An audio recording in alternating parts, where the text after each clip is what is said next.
Good morning, good afternoon, good evening, good wherever you are on the planet. We are back for day 6 of the Critical Hit Community Spring Smash. I am Janinibean. I am going to be taking you through Final Fantasy VIII for a few hours to start off this day. I thought it was important to showcase some of the excellent work that Blue Cross UK do. Ultimately, that is why we're here. We're here to raise money for this wonderful charity that provide an excellent service caring for lost, abandoned, injured animals, pets. And also giving some advice and guidance to the humans that look after them as well. So it is very important cause that they are doing. So, as I mentioned in the Discord, the language bid war goes up until the start of the run. There hasn't been any donations to move that one way or the other, so I will default to English for this run, which my little brain is very, very happy about because, yeah, I do not speak French and I do not speak Japanese and I can't read it either, so, you know, that would have been fun. Right, okay, we have splits. We have a game, we have you guys, we have me, for what that's worth. So, let's get cracking in 3, 2, 1. Let's game.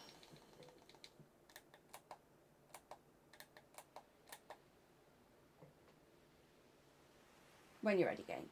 Thank you very much.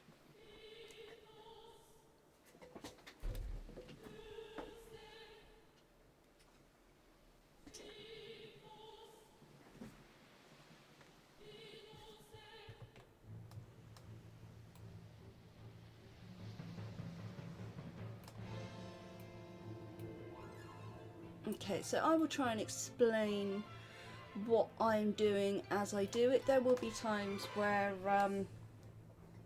I might need to go a little bit quiet to concentrate. However, this any percent boosters run is not as complex as the standard any percent run that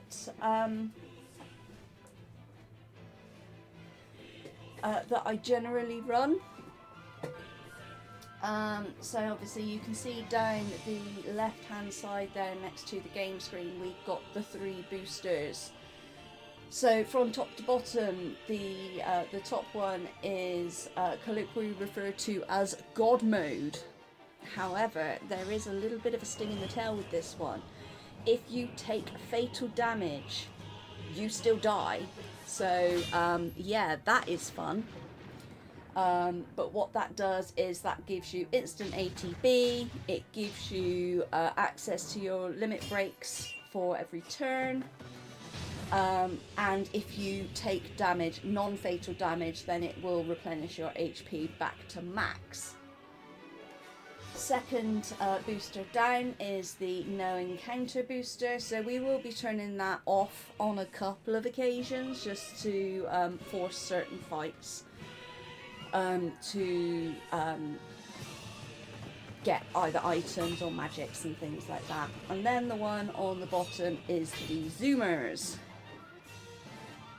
Boosters are for people who want participation trophies. I'm not even going to find out what the response means then. Despite what people think, running these booster categories is not exactly easy. Movement is one of the major brick walls that you will hit up against. Trying to do that really good movement on ×3 speed is a little bit challenging. So yeah, it's a different way to appreciate the run. I do currently have 2 incentives, well, 1 incentive, but there's 2 GFs to rename that will be closing when we leave the Balam Garden to go to the Fire Cave. So that is for naming Quetzalcoatl and Shiva. We have had a donation for renaming school, so I will do that. So today, in reference to my FF10 run that we did last weekend, school will be called Hatred. Thank you very much to Nightshade for your donation to make that one happen. So, as we saw in the opening cutscene, Hatred and Cypher were having a bit of a fight, bit of a training session just outside the garden, and Squall got Murph to the face. Sorry, Hatred got Murph to the face. So, yeah.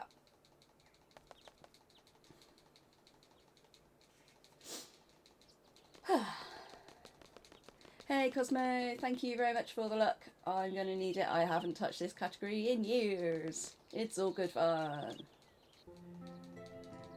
For the aminals. Yep, so we've just got a classroom cutscene, classroom section to get through, and then we'll be leaving the garden, and then that is when Quetzalcoatl and Shiva naming will close. I will do my best to deactivate any incentives that have lapsed, but I am here by myself today, so I might not be as quick on the draw with that one. I apologise. As you can see, my movement is terrible because I haven't done this in ages. That's my excuse and I'm sticking with it. Okay, so we need to go to the fire cave to do a prerequisite for our exam that we're just about to do when Crazy Lady comes up and crashes into us, and we turn around and say, so I haven't got the time. Oh gosh, I haven't got my Chris discard frames up. That's annoying.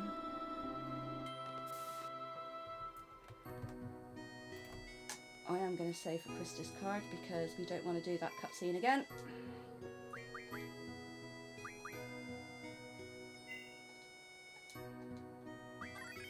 Thank you.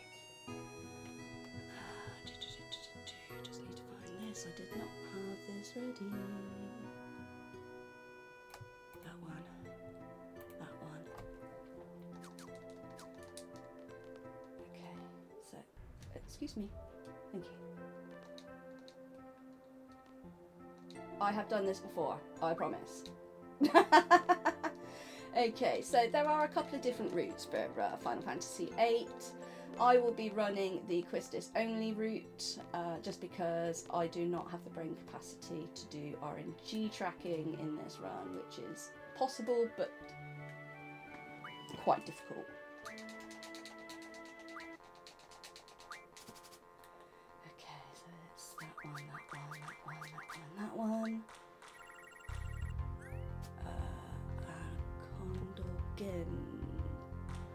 That is not winnable. Good start. This is why we saved. So within this, we are trying to get the Quistis card, and this is something that we will refine a little bit later on in the run to get some triple magic, which is very good for our strength junction. I did practice this, but that was just really bad.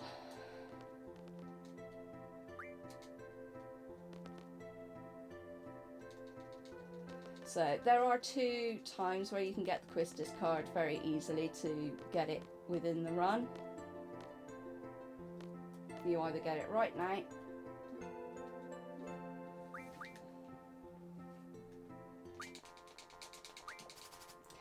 felt a little bit better. That one.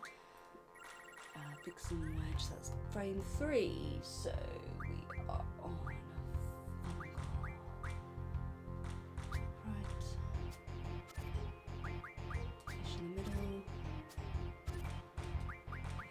Right.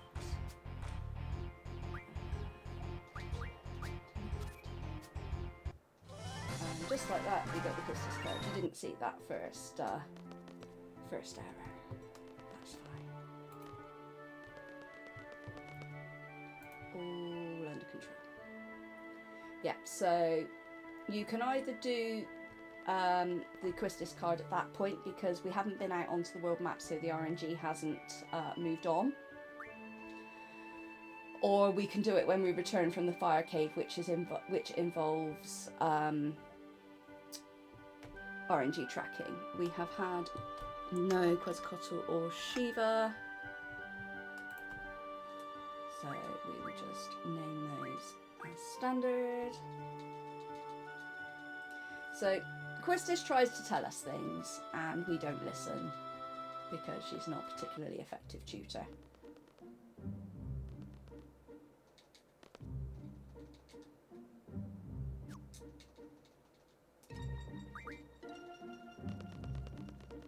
Okay, so as I say, we've got to go to the fire cave to do our prerequisite for our exam.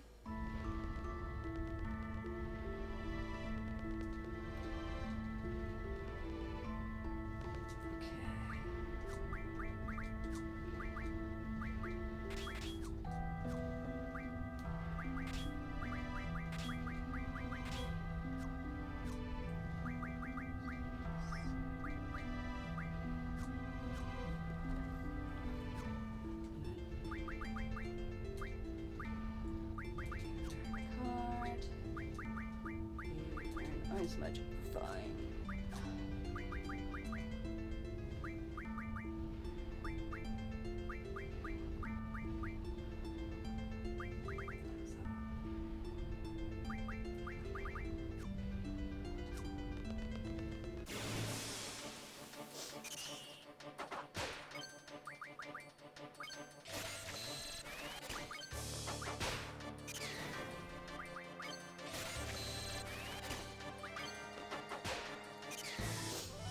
So collect the thunders, which we need for a little bit later on.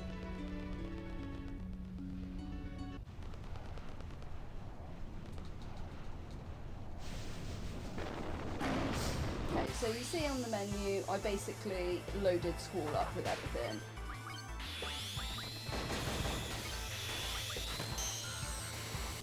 He is kind of going to be our one-trick pony here. And we will move these junctions around depending on who's in the party. Okay, nothing for Ifrit. Okay, Quist is trying to teach us things again. We don't care.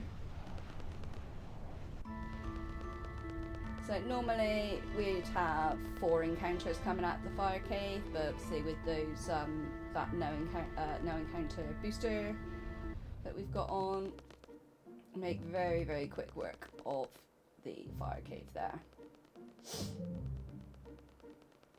Okay, so on to the fish fins. So we need to get 5 fish fins so that we can get 100 waters as screws, strength junction.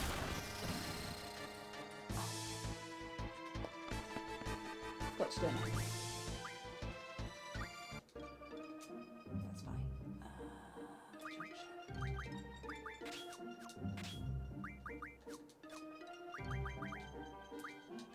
As you can see, I'm doing very well here.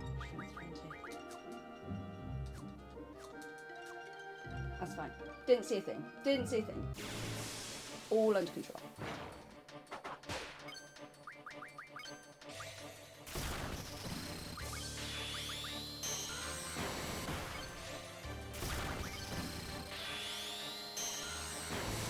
So obviously because we've got the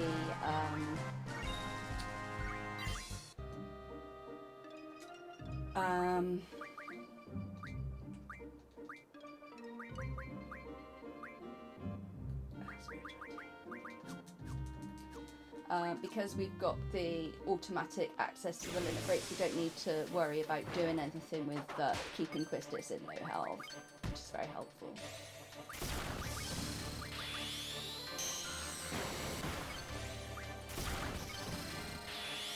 Okay, so we've got 2 Quistis from that first fight, 2 from that one, so we need 1 from this next one.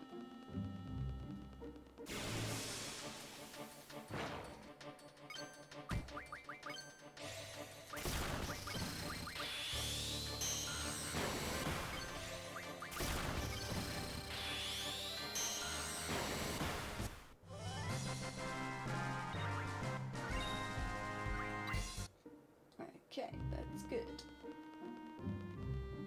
Back to the garden.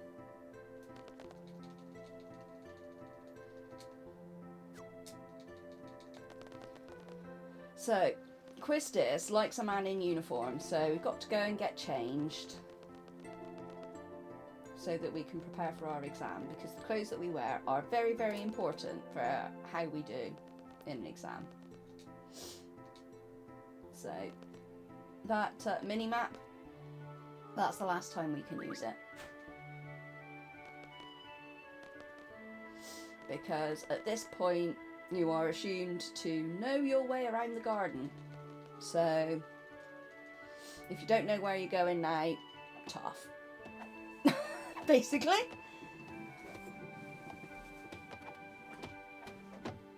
Okay, so we've got the name Shiva incentive coming up fairly shortly. At the end of the Elvira battle at the top of the communication tower in Dolit.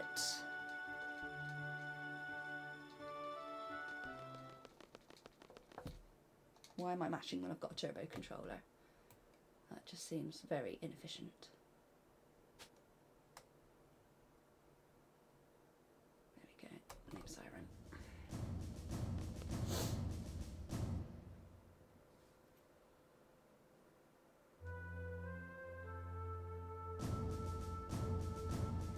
So we do have some other incentives available.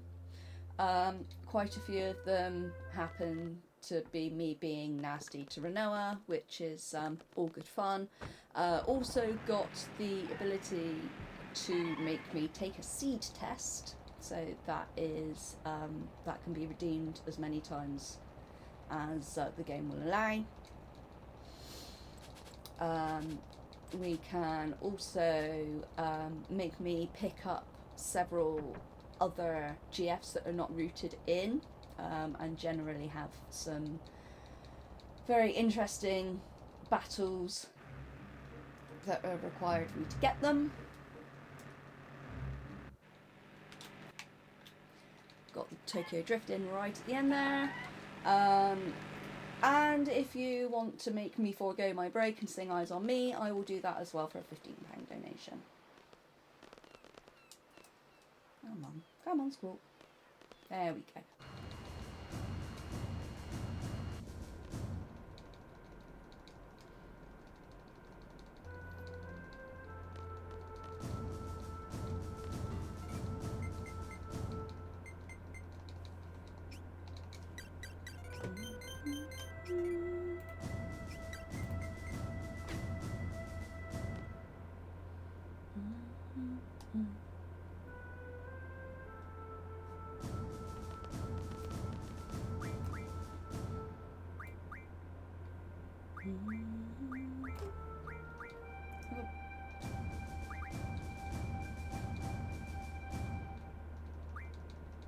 Yeah, Turbo was fun. I think most people know this cutscene. It's one of the more iconic in the game. Bearing in mind this is PlayStation 1 graphics, this game came out in it's either 1998 or 1999 originally, so you know. And whilst this is the HD console pixel remaster, not pixel remaster, the remastered version,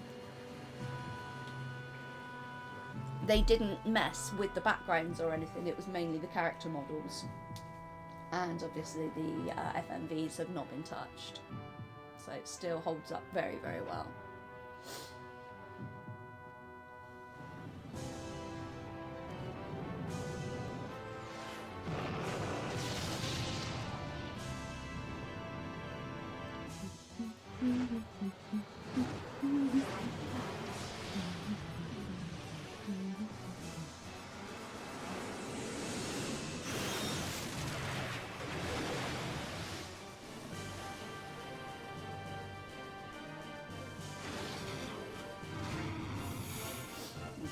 so small menu going into this.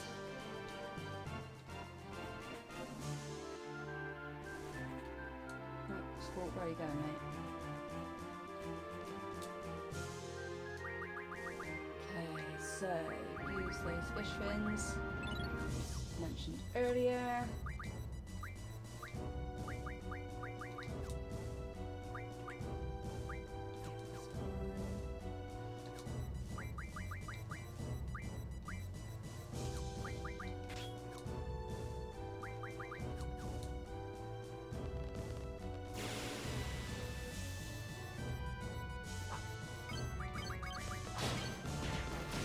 You can see Squall's doing substantially more damage now with those 100 waters junctioned onto his string.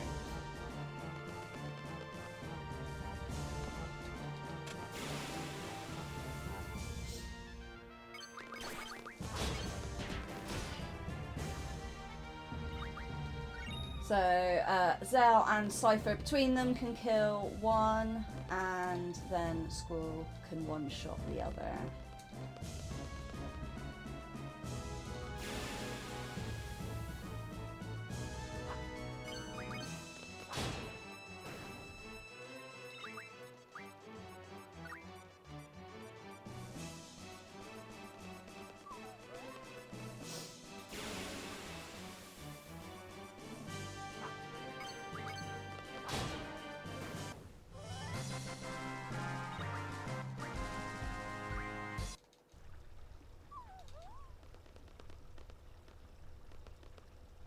Okay, so just make Cypher look like he's talking to himself. Because boy be crazy!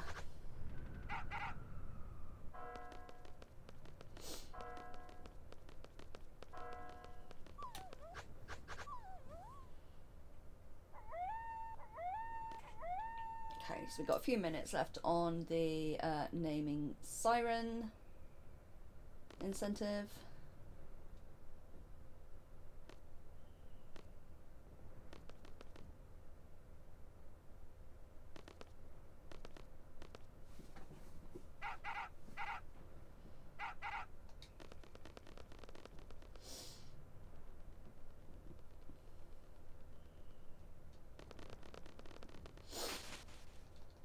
So as you can see, we're only 20 minutes in, and we're already going up towards the communication tower.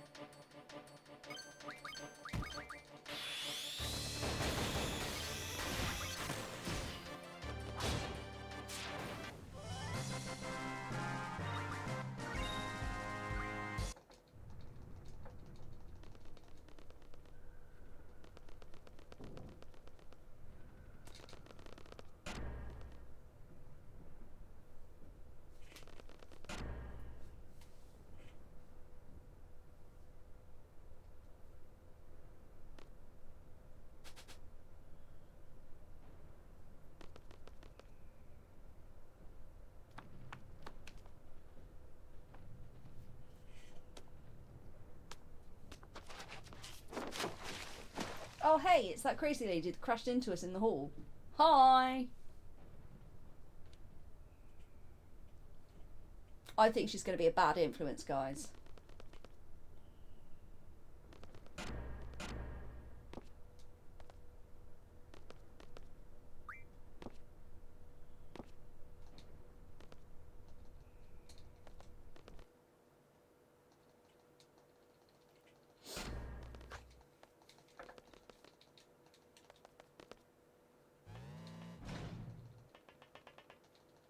Okay, don't need to worry about the step manipulation on these, because obviously you've got no encounters.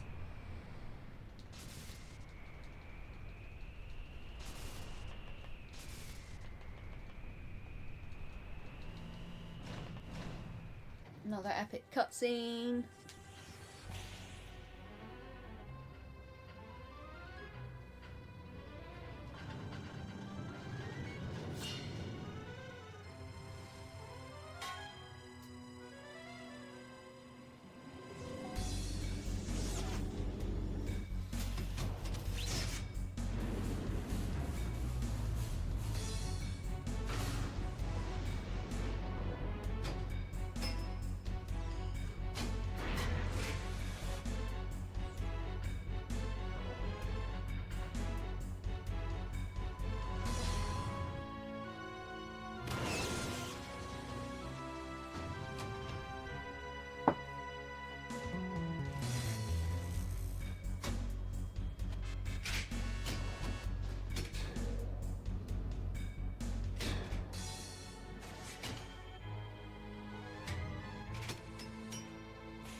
Okay, so we have Major Biggs, who thinks he's hard. He's not.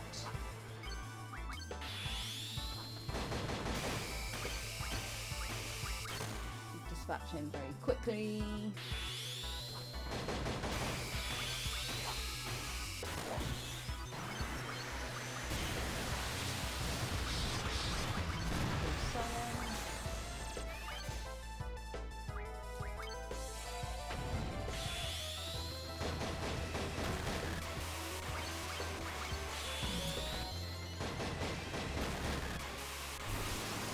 This is final call on Siren.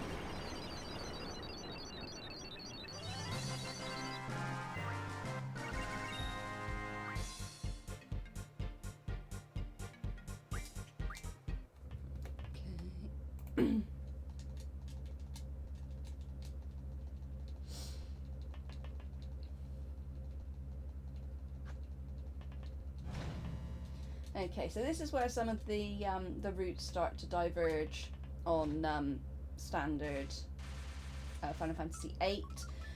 So part of it is whether you attempt to kill the robot spider that we're about to be chased by. Yeah, we don't do that in this run, so we're just going to knock it down and run away.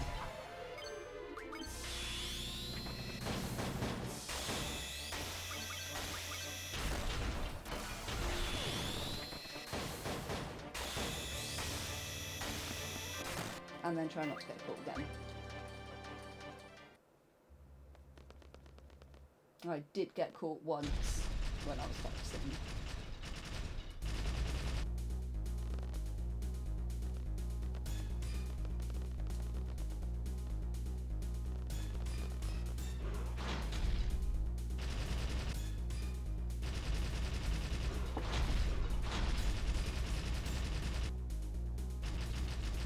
Oh, I didn't save the doggy. I'm a horrible person.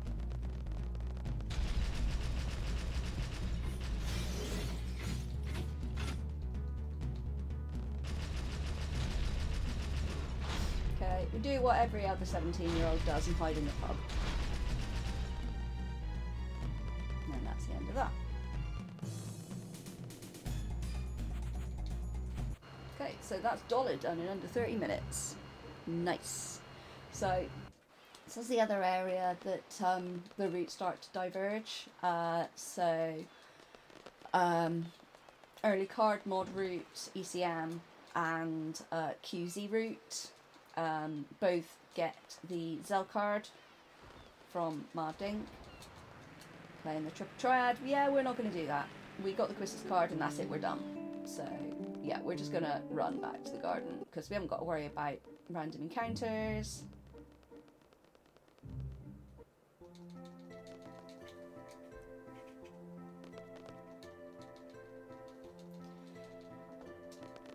So the notes that I've got here are actually QZ, so I am going to have to make some on-the-fly adjustments, just because I'm far too rusty at this to do RNG tracking at this point. And also, Loopy will do QZ in his 789 milestone run that will be coming up.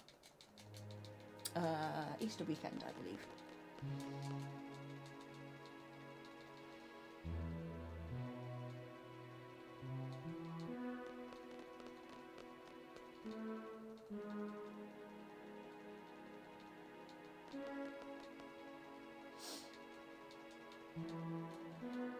Okay, so the next incentive that I've got coming up is to name Diabolos. So that will be in probably about 5 minutes, maybe a little bit longer, when we are in the first Laguna Dream sequence. Top slot.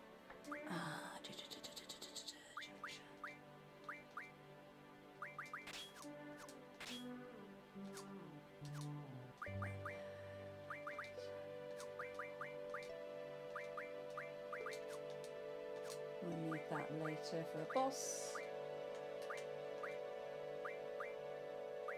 and life magic are fine.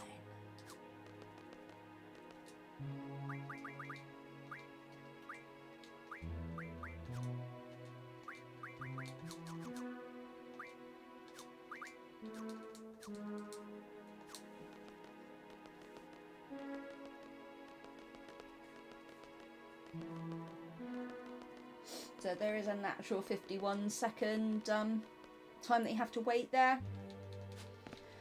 So in non-booster percent, the aim is to utilise that 51 seconds with a slightly larger menu, but half of which, because we didn't kill the robot spider, for example, we don't have additional abilities, and so there's extra stuff that we're not doing at this point within that menu.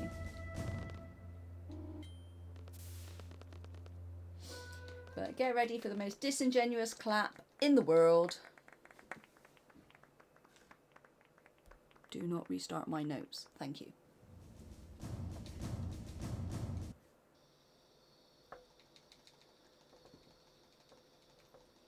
So Selfie is absolutely a master detective. She found us in our dorm room.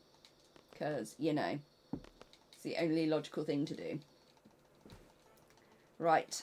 This is time for my Renoa skip. So, I'm not on cam today, so you won't see it. But essentially, I get to a certain point, and then I leave the room. Okay, I'm now leaving the room because I have a turbo controller. I will be back.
So I personally completely skipped meeting Renoa. It was wonderful.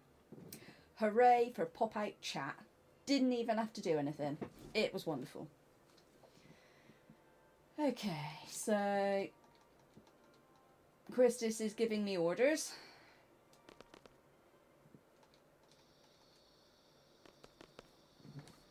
So this is the last time we get changed. These clothes will be what we wear for the entire rest of the run. So, you know, get your Febreze out, guys.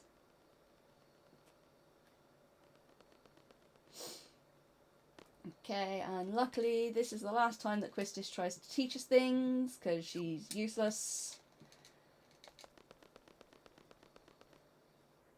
Okay. Skipping through.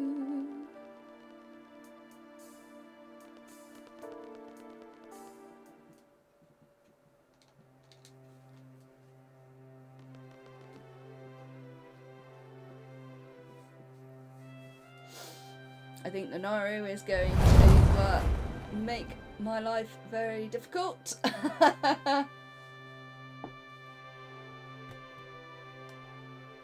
Thank you very much, Nanaru, for getting brothers and renaming Renoa. Better write that down.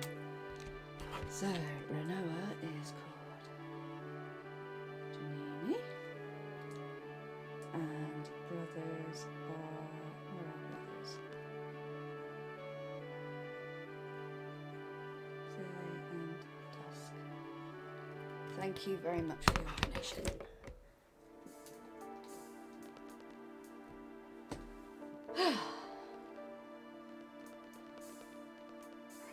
I mean, it's really going to make it very difficult for me to Renzo Janini in the face later, but, you know, I will suck it up.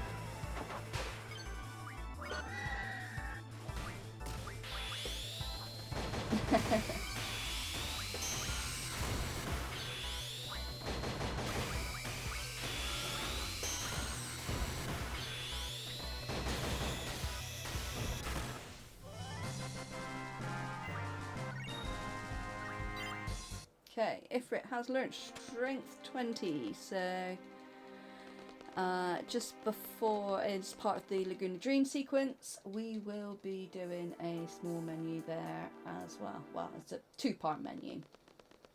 Diabolos is the next GF available for redemption. As I say, we will get on the train, enter the Laguna Dream sequence, and then towards the end of that section is where Diabolos will be frozen.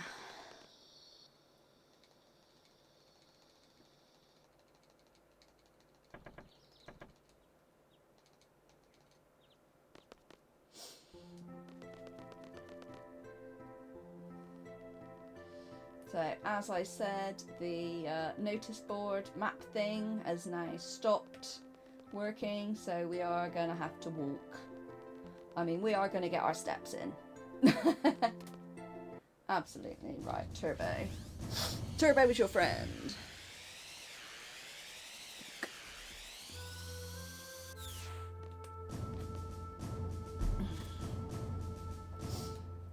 So yeah, we are here raising money for Blue Cross UK, an animal charity.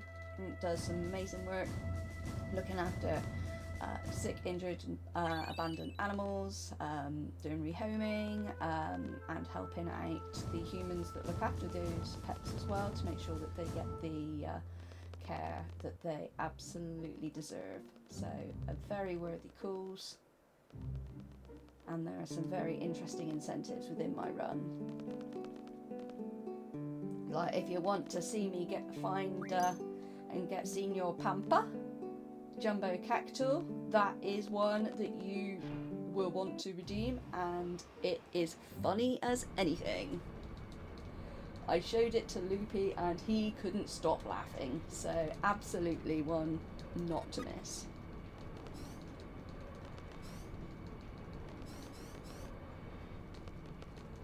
Okay, so we are just about to go into the Laguna Dream sequence. Money!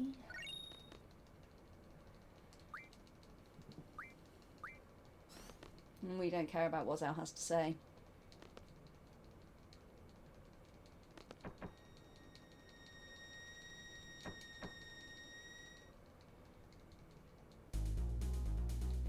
Okay, so it'll be as I enter the hotel within this sequence that Diabolos will be locked.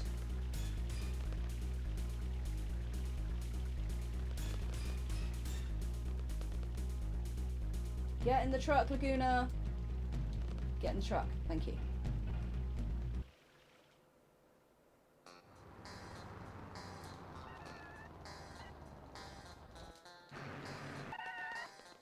We're going off for a friendly drink whilst we leave our truck in the middle of the road. Because, you know, that's what Galbadian soldiers do. I'm going to do a very brief safe... No. Where are you, Laguna? There. I'm going to do a very quick safety save before we do this.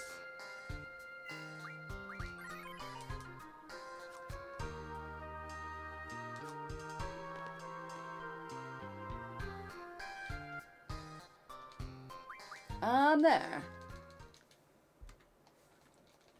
Okay, split menu. So, whilst our love interest is playing the piano, we are going to do stuff. Then we are going to do abilities.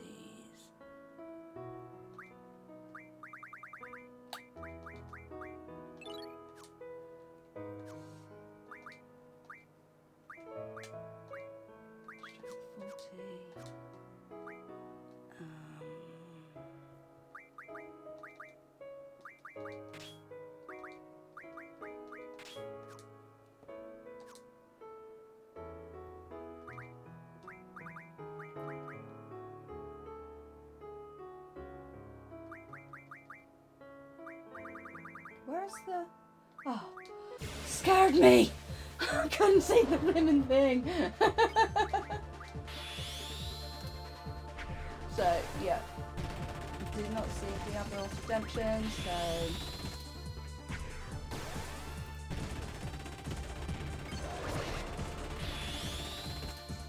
Banging tracks.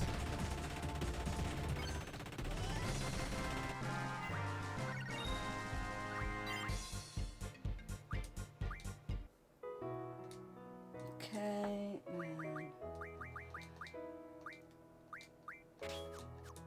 I mean, no one said a word about us fighting in the middle of the, you learn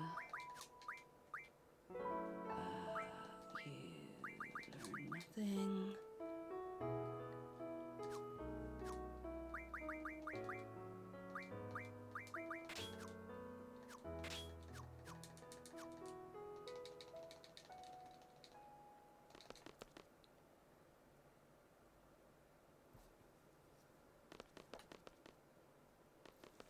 So Laguna's having a little bit of a moment with himself. Hey, Loopy. Only took me 2 attempts to get Krista's card because, you know, rusty as. But we are good. A successful Renoa skip was executed. However, Nanaru has renamed Renoa to be Janini. So, yeah, that's always fun. So, Laguna's having a baby to himself because Julia wants to talk to him in her room. Oh my god. Heaven forbid.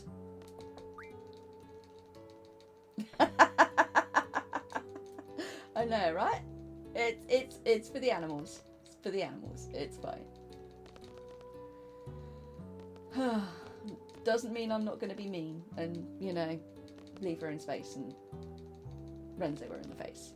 For the animals. Absolutely. For the animals. So the next one that we've got coming up is to obtain and rename Carbuncle, which is towards the end of this quote disc. We'll see, we're running on HD console, so we don't have discs, but I'm still mashing with the turbo controller. Why am I doing that?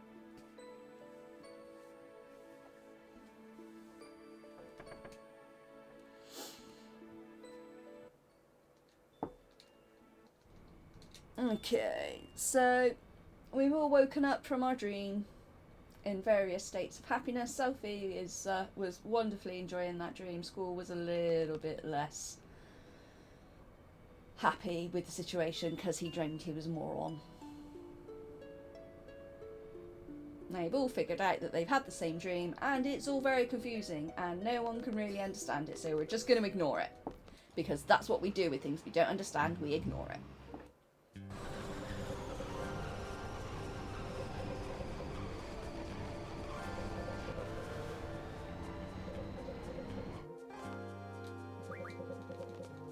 So if we give the incorrect response here, they still let us follow them, which I didn't think was particularly secure, but you know, that's fine.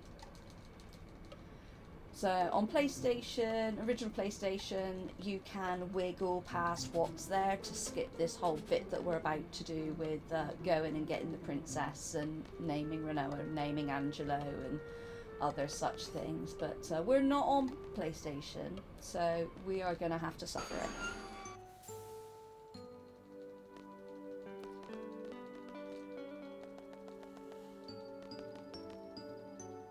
I apologise if whoever it was that was ringing my mobile caused any interference with the stream there. No one ever rings me, which is fine. I like it that way. Okay, so my name is...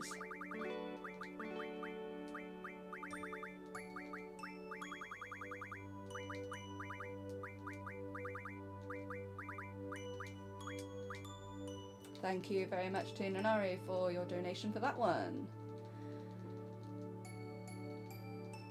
And we have a name of Izumi for Angelo.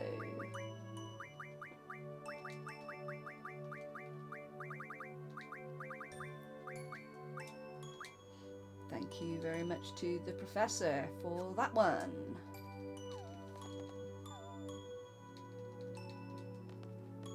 Izumi blatantly has Stockholm Syndrome with this,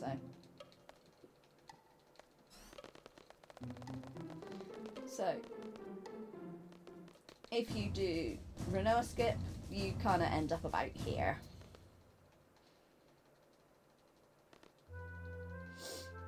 So if you're wanting to blow stuff up, I can get on board with that plan. Absolutely.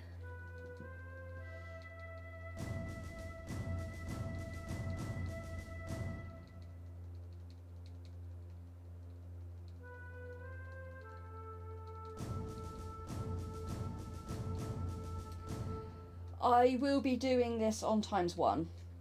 I'm not good enough to do this on ×3.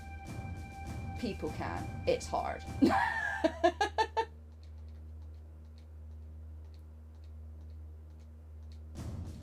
And interestingly enough, depending on which version of the game you play, the 1, 2, 3, 4 are mapped to different buttons. So Japanese is different.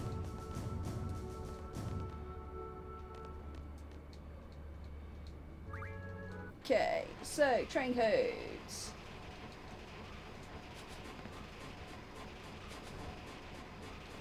Okay, so you're supposed to dodge over those folk with the sensors, temperature and sound, but we just run because it works and it's quick.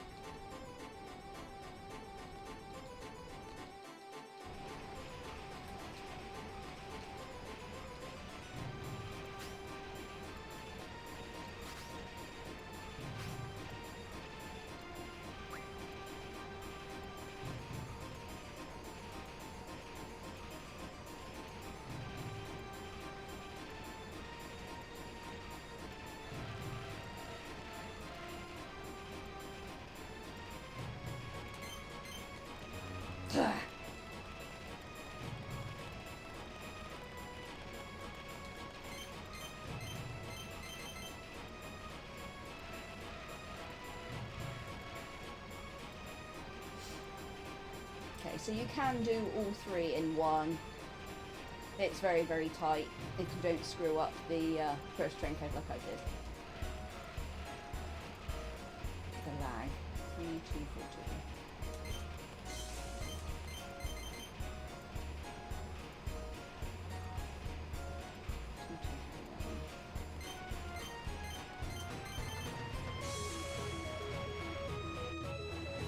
Okay, only chocobos in the run, in the top left corner.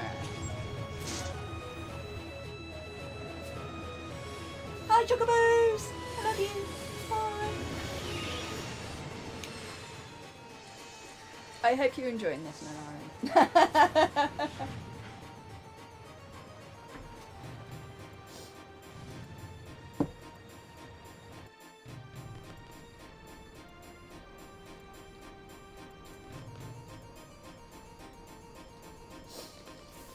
Okay, so we are looking for patterns for these second set of train codes.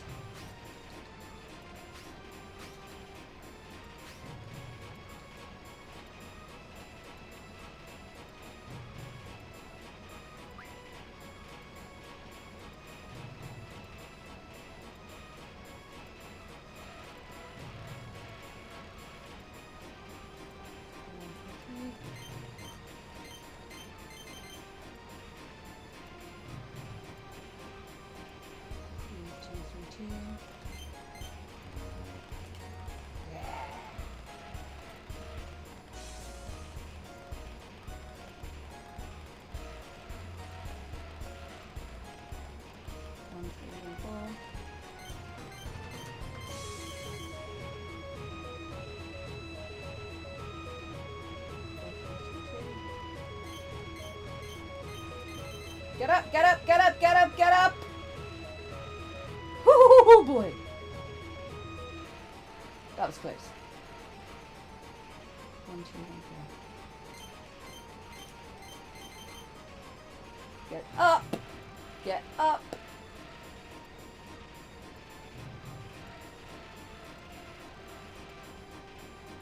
Three, 2, 3, 4.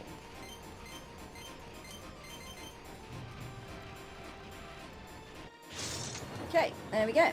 That's train code's done. Absolutely grim minigame. Not as bad as some others in other Final Fantasy games, which I won't mention because it will trigger me.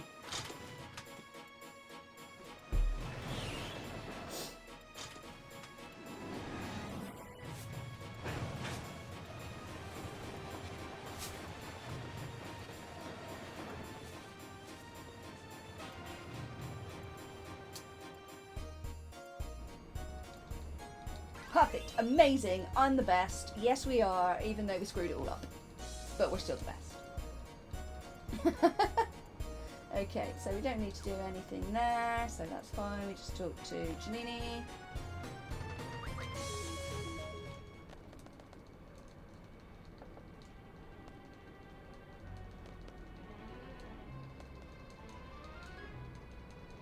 So it turns out it's not the real president, it's a fake. And we got fooled, because, you know, we suck.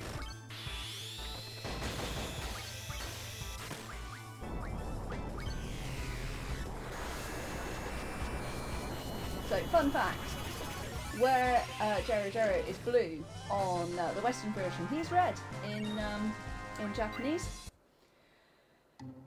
British and Western audiences could not cope with red because it's too much like blood, apparently.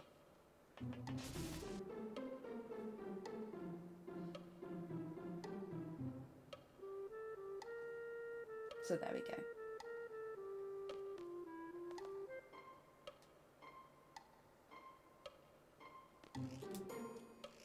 Okay. They've crouched down on the floor and come up with a plan of what they're going to do. And we're like, you ain't the boss of us. And it turns out, actually, they kind of are, because Sid signed our lives away. Well, at least until Timber is independent. So, you know, how long is a piece of string?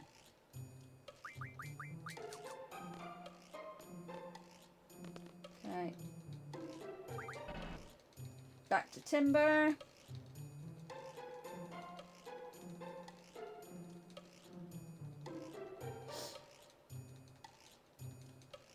So, yeah, we're gonna go to Timber and we're gonna go to the TV station because that's where the president is making a televised broadcast. Because again, that seems like a really smart thing to do.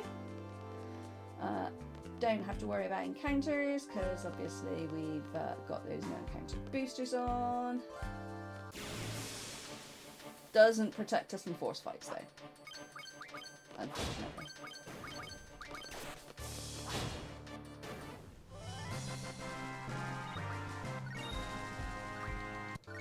Although one thing I will say is that Janini and hatred go hand in hand.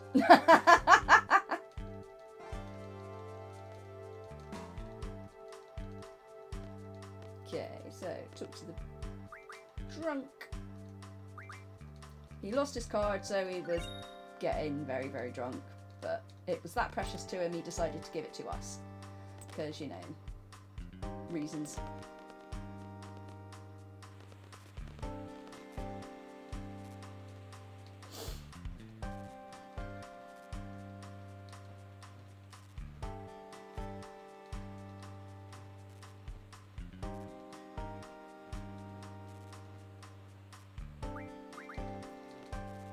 We're going to tell Janini off a little bit because, you know,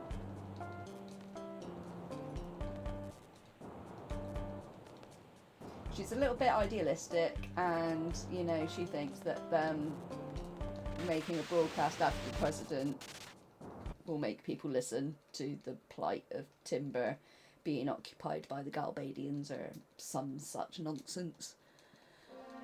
So, yeah.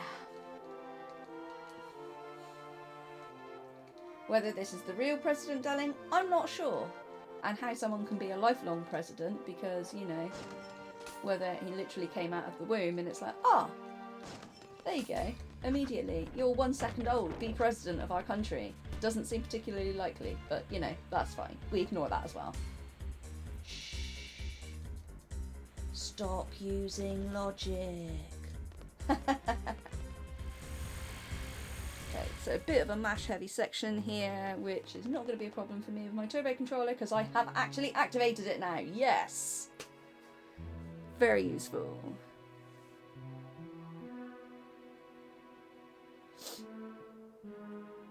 Okay, so the president now knows that we're from Balam Garden because Zal opened his big fat mouth.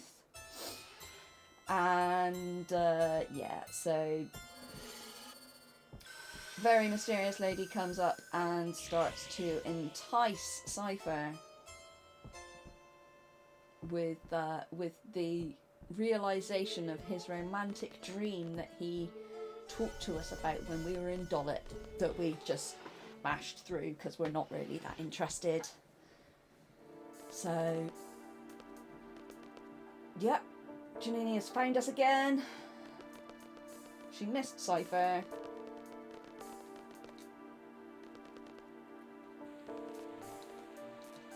She found out that their train was trashed. The Galbadians found it. But everyone appears to be okay. They're good at escaping. And now she expects us to look after her, because, you know.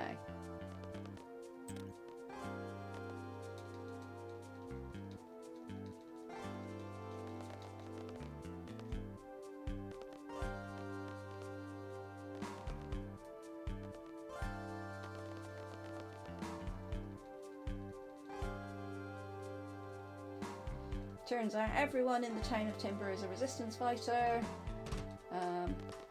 Why it's then still occupied, I'm not entirely sure, but you know, that's fine. We just ignore that as well.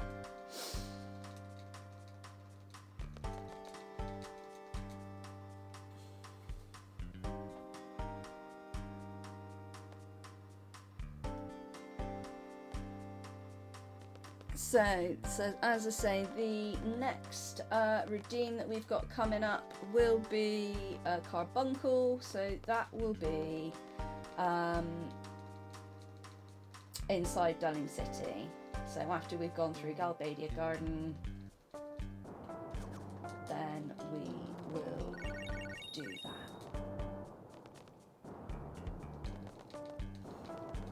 Oh look! It's Zone, the guy with the stomach cramps. He did manage to escape the train getting trashed, and he managed to find a very good disguise. He bought us train tickets so that we could escape, but he didn't know that Quistis was going to turn up, so he's given her his ticket, which I thought was very, very generous of him, but it turns out that we're not going to take the train because that's slow, so we're just going to walk. Sorry. Zone could have got the train after all. Okay, so going into Gundream 2.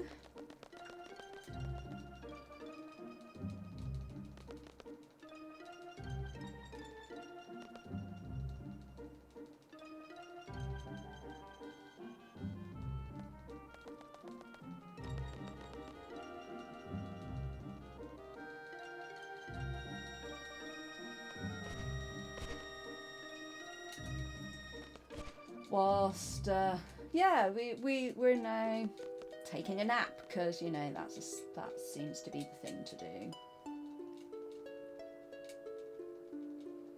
Turns out we're in the wrong place. Laguna bought the wrong map because we can't take him anywhere, literally.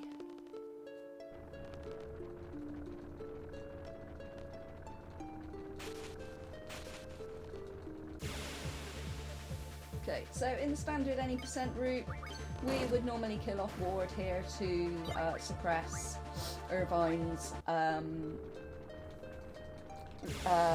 level, but we're not going to do that because it doesn't really matter that much. We're just going to gun stuff.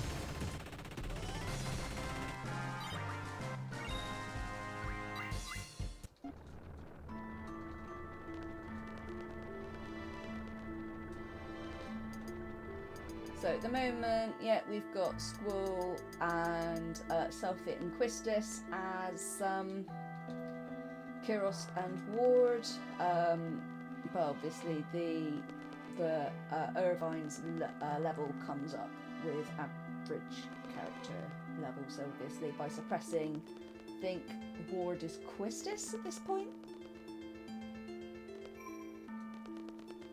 That then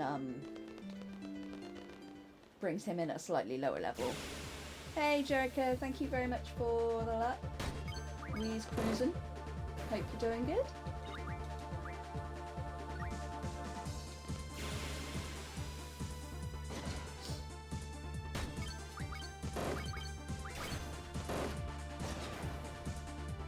Jam.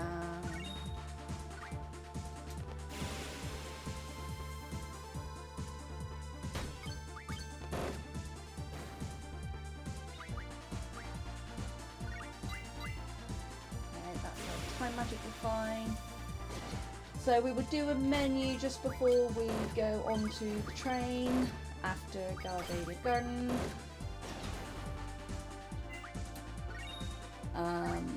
Where we will use that Quistis card that we spoke about earlier.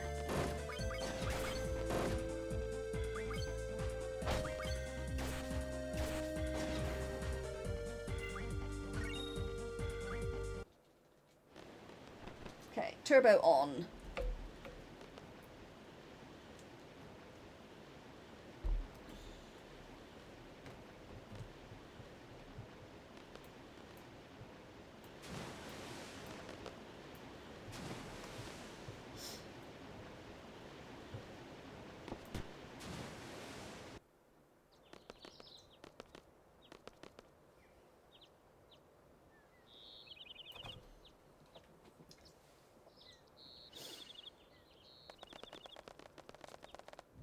Okay. So, entering Galbadia Garden. So basically, after the fiasco at the Timber train station, we decided that part of our seed rules and regulations says that when we don't really know what to do, we rock up at the closest garden, which is in this instance Galbadia Garden. So that's why we're here, so that we can communicate with our home base and see what to do next.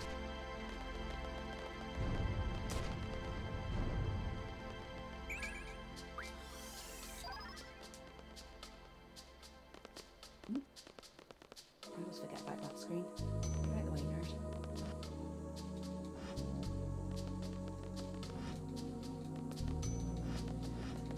Okay, so Quistis has gone and spoken to the headmaster. Everything is fine. They've blamed everything on Cypher and they've executed him.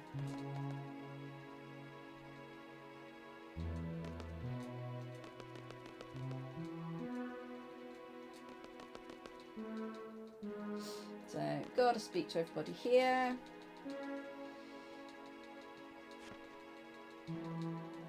Janini deciding that she was loved with Cypher, showing incredibly poor taste if you ask me, but you know, that's fine.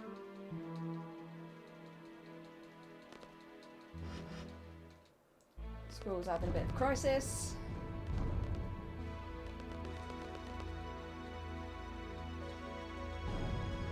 so last little bit of Galbated Garden here. So Cypher's cronies rocked up. Sid sent them there to try and find us. And hey, look, it worked. So that's all good. Twisters. And we are going to meet the last person in our party.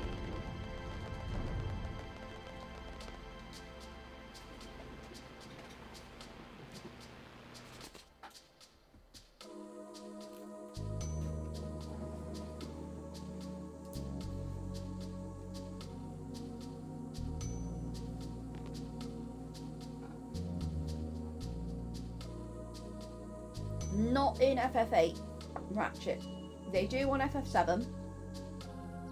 And I can't remember if they do or they don't in FF9, but they don't. So like when you've got 10 minutes to do the fire cave, for example, that is actually 10 minutes.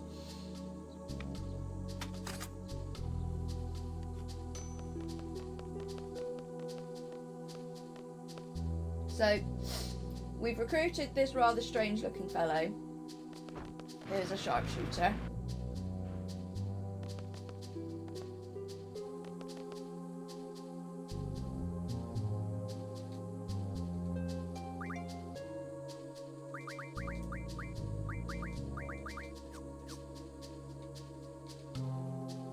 Ah, yes. I remember now.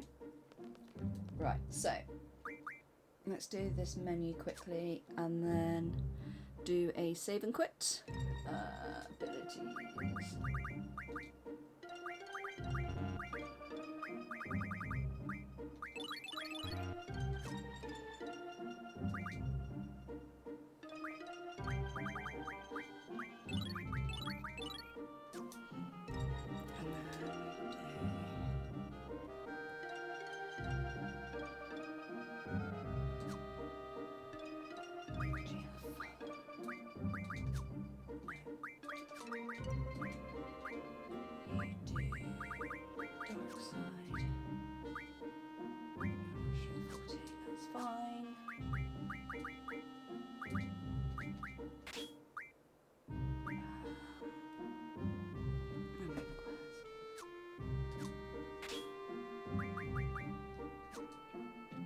Okay, that is fine.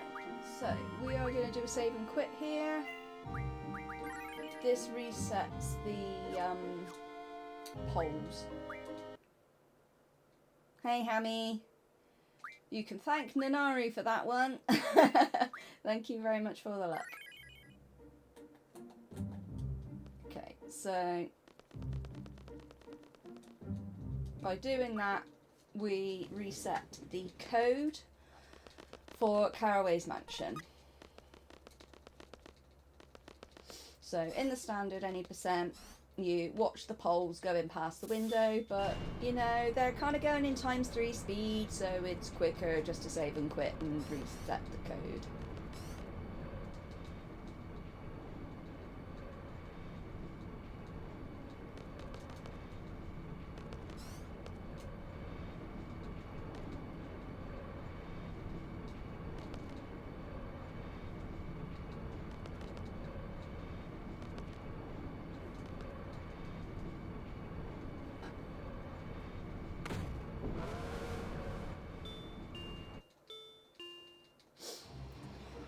So Zell's getting a little bit knacked off with Irvine, so he punches the train because, you know, that's what normal people do. And, yeah, caused some carnage.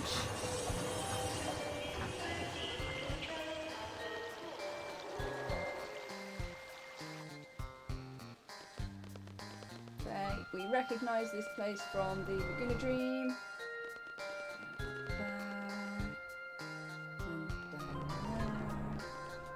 Talk to this guy. He's like, oh yeah, well, you could be really crap, so we're going to make you do something so that we can test your skills.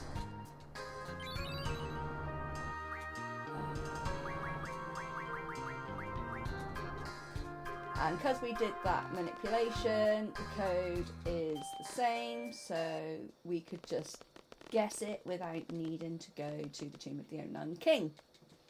We will need to go there later though, because Nanaru has redeemed for us to get brothers. We will do that a little bit later on.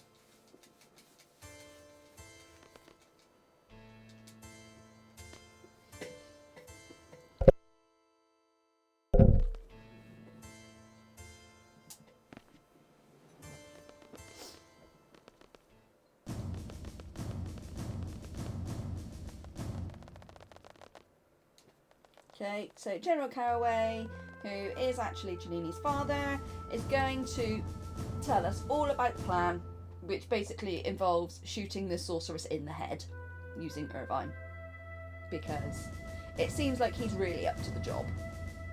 So there's this procession, and the general is running around outside the place that the sorceress is currently to show us this route that this procession will take, not looking completely and utterly conspicuous at all, but again, we ignore that because, you know, shh.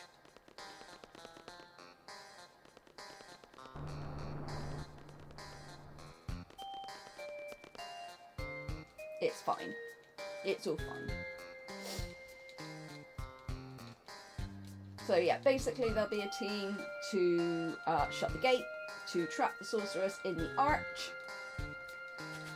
and then the sharpshooter and someone else will murk him in the face.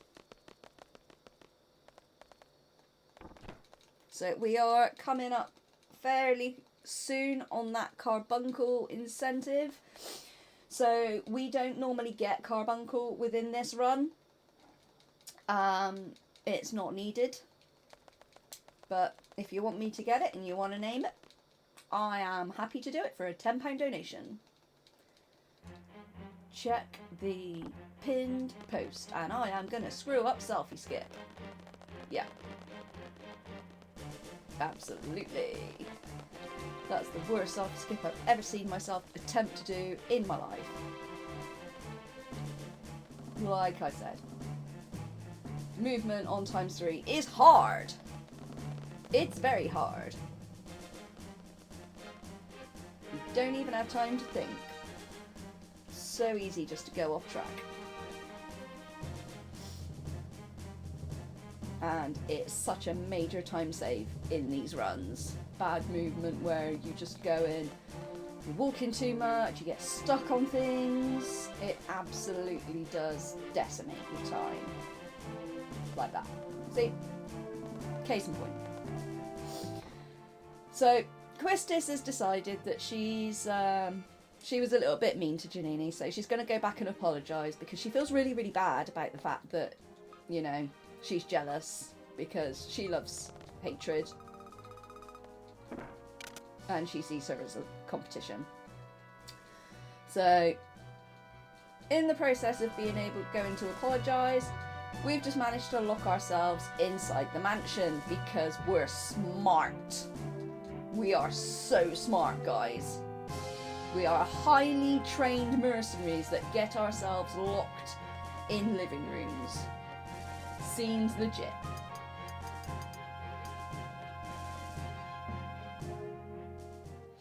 Okay, so Janini has found a magic suppression bangle. So she's decided that she's going to go and give it to the sorceress, and she's going to put it on her, and then that's going to solve everybody's problems because, you know, she's a little bit short-sighted and she's not entirely sure about what she's doing here. So, you know, she's going to give it a bash, and in true Janini fashion, she screwed it up. Sorry.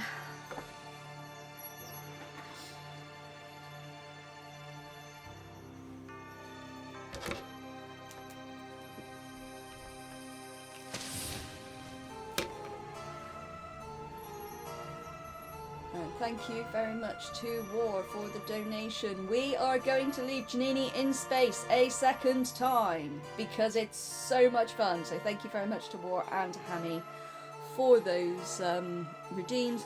We will do that a little bit later on in the space section. We've got a couple more discs to get to before we get there. But thank you very much for your attention. There we go.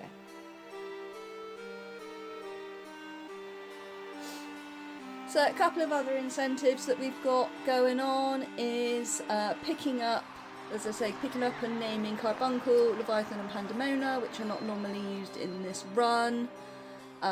We can fight Cerberus in the Galabadia Garden invasion, which is pretty cool. Not sketch at all. We can also pick up Alexander there as well. I will forego my break in space and I will sing Eyes on Me for you for a £15 donation. Whether you want to listen to me sing is another matter, but you know, I'll do it if you donate. Then we also have obtaining a couple of other Guardian forces. So we've got Odin, Gilgamesh. We cannot get Gilgamesh without getting Odin first, so that's the only prerequisite for that one. Then we can go and get Cactuar, Bahamut, Tombri and Eden, so those are still all up for grabs. As well as anybody who knows me knows I'm studying to be an accountant. I love exams. I subject myself to exams very frequently. I will do seed tests in this game for a £5 donation. And the other thing that I will do is I will smash Janini in the face up to 5 times for a £10 donation each time. So still lots to play for, lots to donate for, lots to raise money for Blue Cross UK doing the amazing work of helping sick, injured and abandoned pets and helping owners to look after said pets. Very worthy cause. Very worthy cause. Very, very happy to be supporting Blue Cross UK again in this event. So this is the procession that General Caraway was talking about. There is the sorceress on her giant float because she wants everyone to be in awe of her and adore her, and yeah, big spectacle, very big spectacle.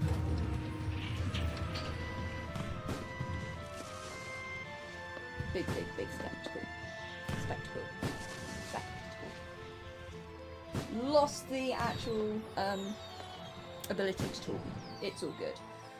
So yeah, we are going to be coming up very, very shortly on that Carbuncle incentive. So if you want me to grab Carbuncle and you want to name Carbuncle the cutie, then that is coming up very, very shortly. And who is that? I thought you were executed. That is Cypher. He looks a little bit smug there, not gonna lie. But to be fair, if I'd escaped an execution, I probably would be a little bit smug as well, so I can give it that one. But yeah, we were not expecting to see that guy again. Absolutely not. So, if you crouch down, stick your arms out like an airplane, and wander around like an idiot, then you cannot get spotted by massive crowds of people. Who knew? Pro tip there for life. So yeah, when we are just coming up to the top of this section here, that is where Carbuncle will stop. As we go into this Iguan fight. President dying on the floor there because Adea's just basically had enough. And that is done.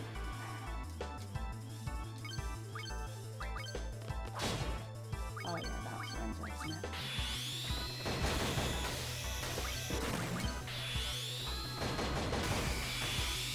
Okay, Squall, don't get carried away, mate. You got him.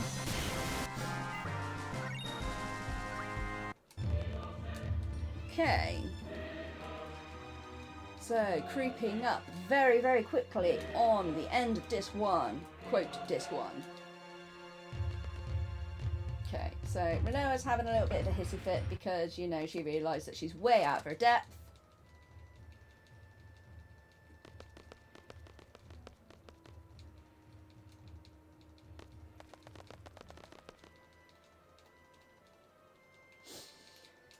Okay, so we are preparing to shoot the sorceress in the face. But first, we need to run around a little bit more and get ourselves very, very dirty in the sewers. So anybody who has done this casually may possibly have spent hours and hours and hours and days and years getting lost in these sewers. Turns out it's very, very simple. I mean, a little bit less simple if you want to pick up all the swag, which I definitely did when I was playing this casually. But in terms of just making a very quick way through, very, very simple. Very, very simple, straightforward.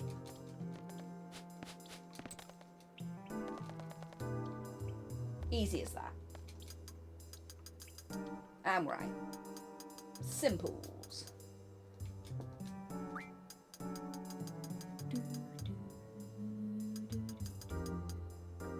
Okay, fun fact. That cutscene will not trigger until Selphie has started moving. So, yeah, we need to wiggle about a bit at the top there to trigger that cutscene.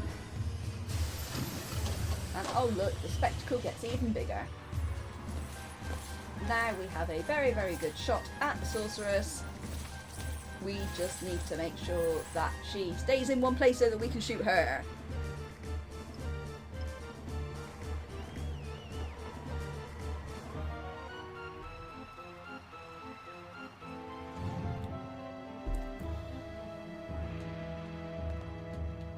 Okay, hit the switch, Christus!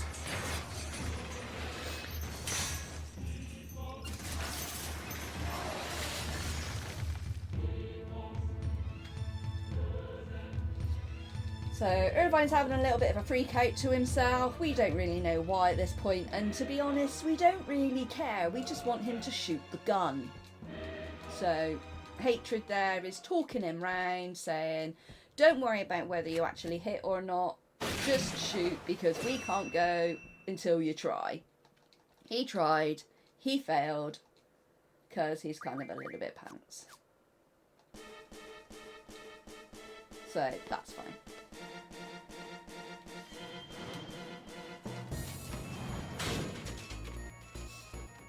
So very, very quick menu there to pop scroll on the top. Obviously it's a lot more optimal to be able to use the person that's actually got all the junctions in the top slot so that you can get their action first. Very helpful.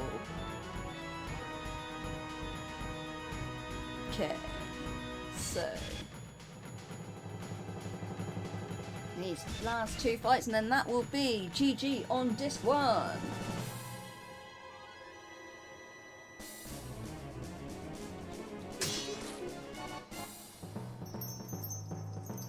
And obviously we've not really got a very good track record at facing Cypher because he's the one that murked us in the face at the start in the opening cutscene. So, you know, I don't really know how this is going to go. Oh, is that it?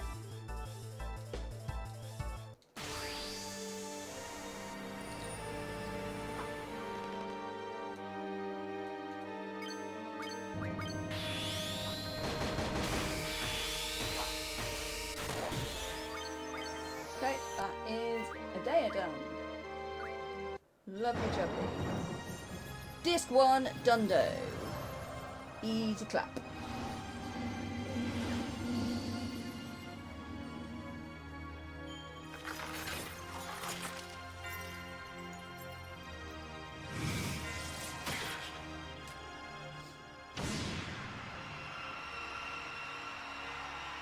Adeo not putting up with any of our nonsense and just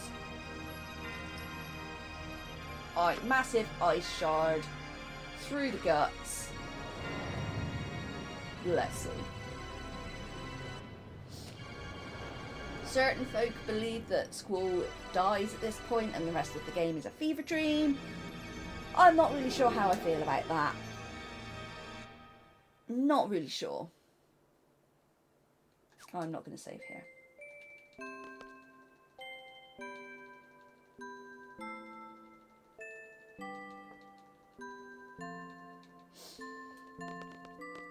Okay, so we are back in this dream world. Now we have a little tag along called Alone, since we are playing in English. Or in Japanese. And Loopy is going to love my pronunciation of this because of my very thick accent. Eruone. Eruone.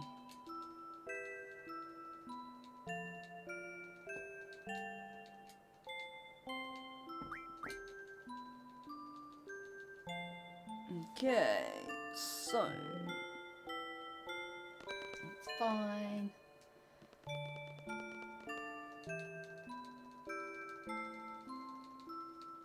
So we are in the sleepy little town of Windhill, which is kind of quite near to where we jumped off the cliff. And yeah, we kind of bobbled along for a little bit, and then we got taken in by this other lady called Rain. So don't normally do this as part of any of the speed runs, but just for a little bit of backup, Laguna has 3,000 gil here, so we are going to buy tents because we will use those later.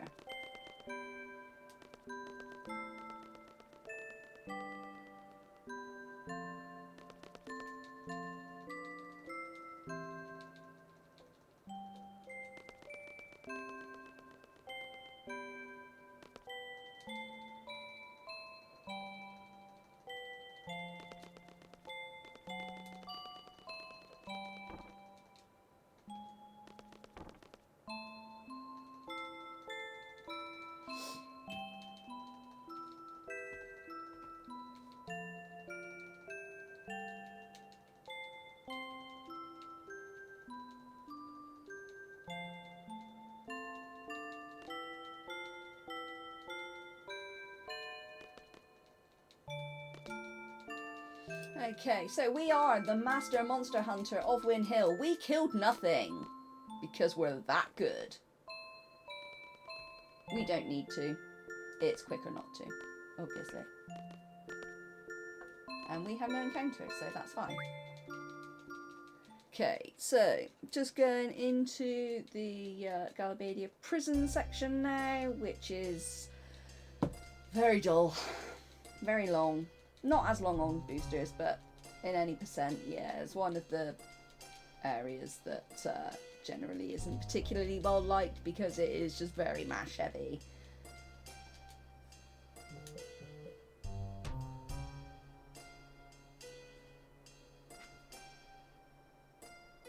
Renoa is not dead yet, unfortunately. Hey, yeah, sure. You can pay £10 and see her get Renzo'd in the face. That's always a good shout. I've got 5 of them up for grabs.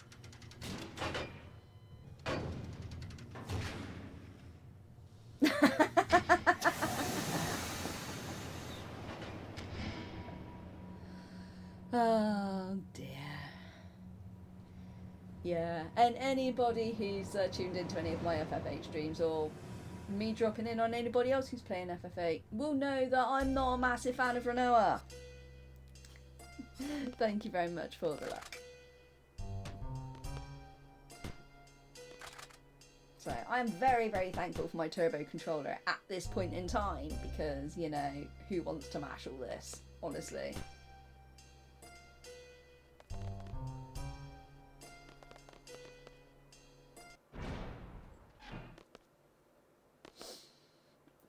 After this part, I need to turn the turbo off to make sure I don't accidentally save the Mumba, which is very, very distressing, but it takes forever.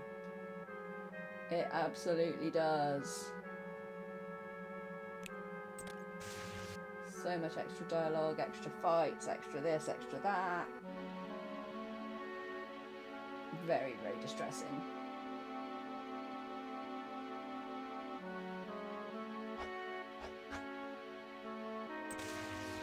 How do you like me now?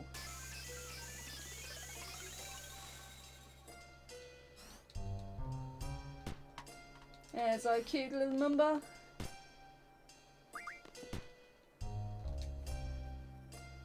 Poor little Mumba.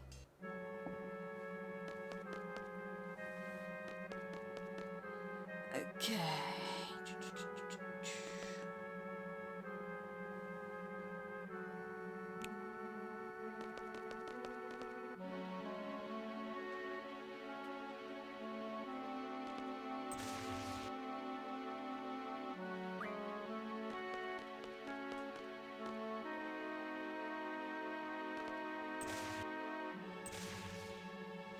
Okay, our next redeem is Leviathan, which is during the Norg fight. So we've got the rest of this section, then we've got the missile base, and then return to Garden. So then once Squall wakes up from his little nap, that will be when the Leviathan incentive will pass.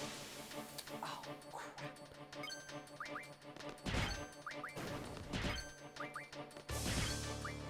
Did not do the junction. I will probably need to pick up a separate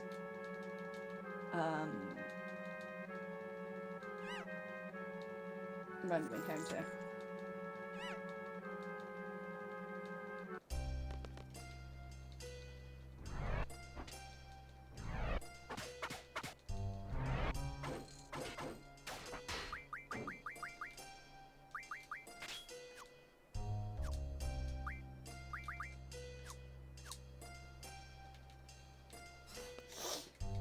That's fine. Once we get out of here, we can turn the encounters off and take a encounter.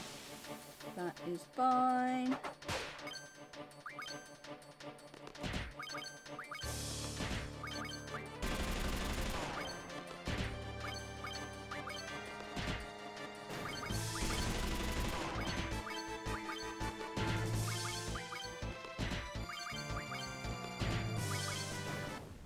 Okay, so normally in the notes here we would have strength 60 on, so obviously that is a little bit more. Yeah, I haven't got 40 yet.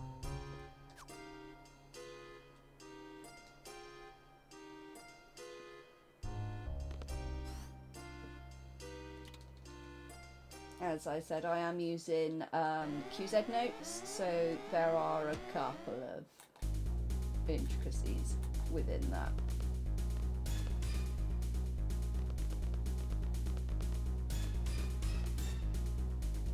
Up the stairs, Al.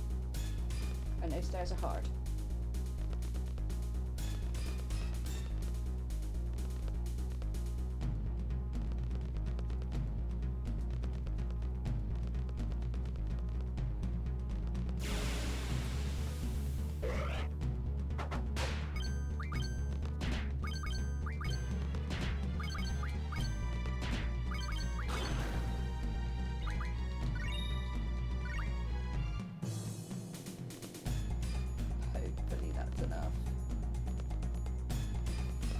Those two guys were 1 AP each, so that should be fine.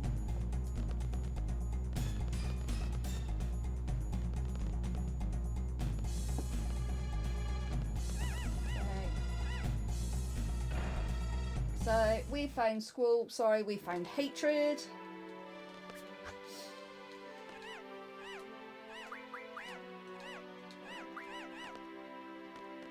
Cute little numbers. So in the standard any percent run, we open the shortcuts at level 5 and level 4. that is because we've got a team that's then not junctioned. So obviously step count is increasing. But that's not an issue here because we've got no encounter boosters on. We do still use a couple of the GFs. So they are all currently dumped on Squall at this moment. Oh, that was close.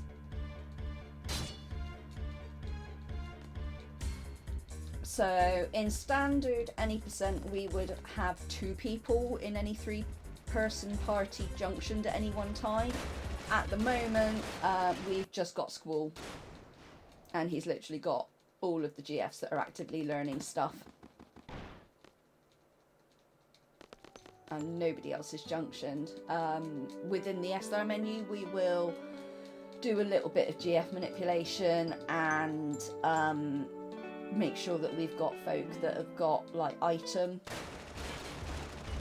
so that obviously that is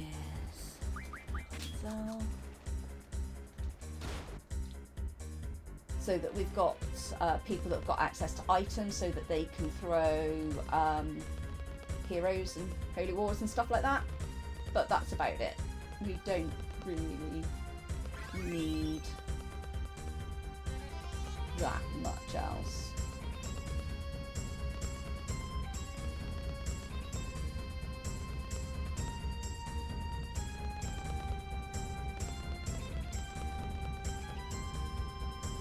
I did swap that junction to Remella, I think.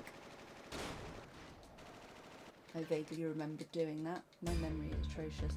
So yeah, normally we would want this party that is unjunctioned to have as little time running around as possible, but we've got the no encounter booster, so it doesn't really matter.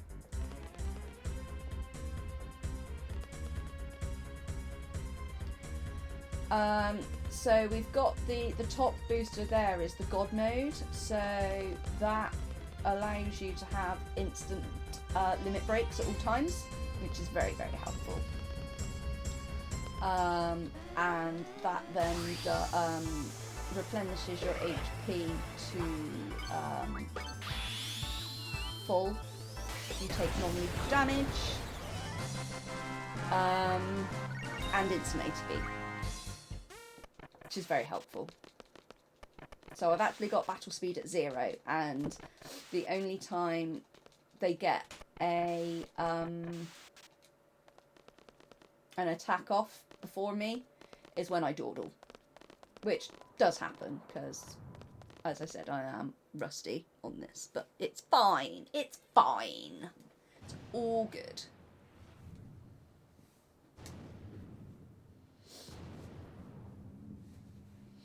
So we've been trying to escape the prison, and we went down to the bottom because that is the logical thing to do. Turns out the bottom wasn't the right place to go. We had to go to the top. So that's where we are now, and they're going to dig in and try and kill us. But we're not going to let that happen because we are Seed, and we are amazing. We are hatred. Hatred will never die.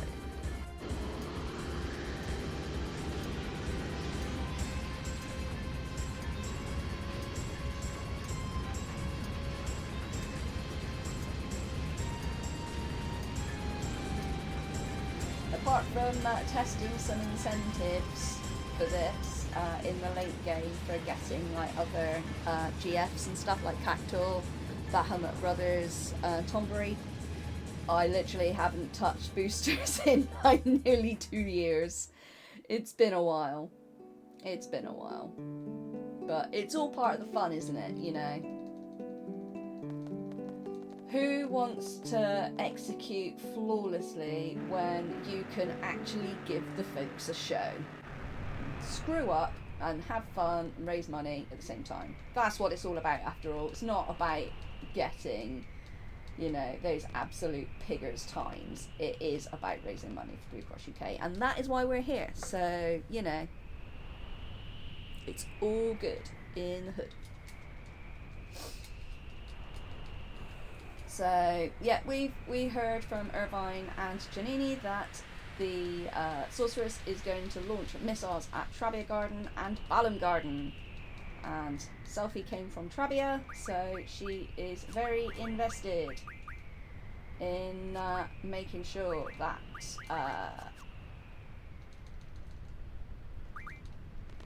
we split up and try and stop everything.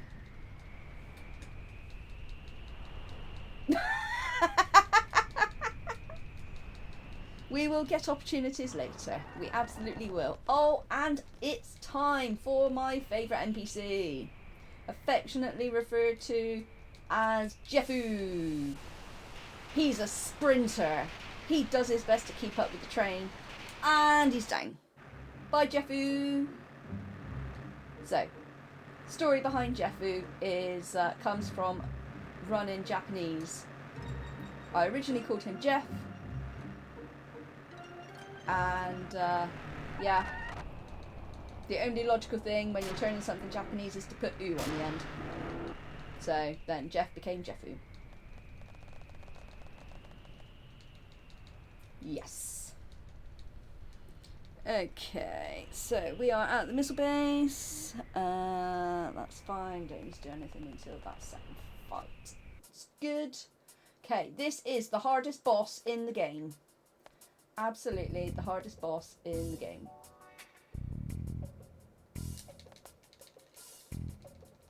Talking to that panel is an absolute nightmare, even when you're not on ×3 speed. It's so hard. It's absolutely atrocious. Okay, so we are in the space. Don't want to save.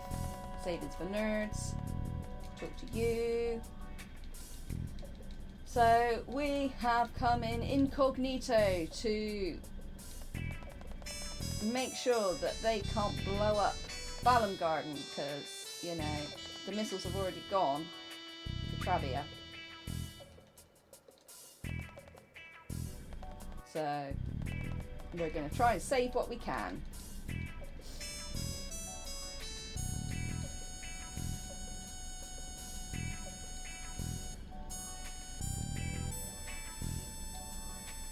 So we're gonna blow, basically.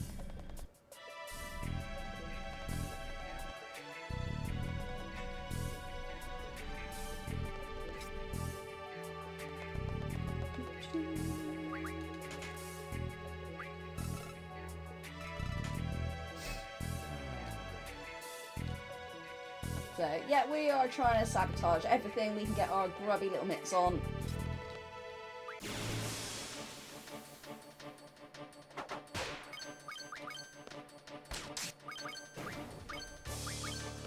The only problem with Janini is she is so slow.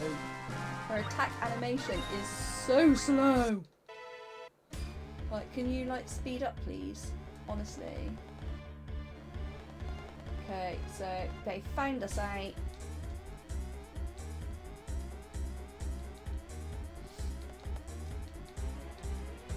So you can like try and talk your way out of it, but we're speed running, so we're just going to be quick. For second Izumi cannon. And this is why we don't like Renoa, by the way. Oh, shotgun ammo, that'll be helpful later. Thank you. Yeah, that is why we do not like Renoa or Janini, because she is mean to animals. We don't like that.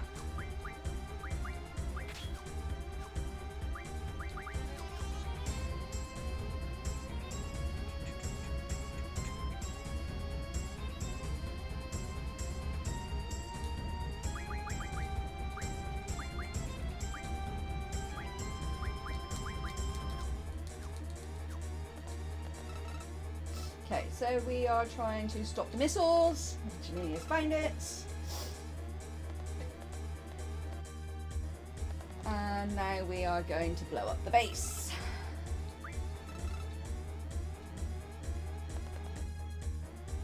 Where are you going? Where are you going, Selfie? There we go, mate.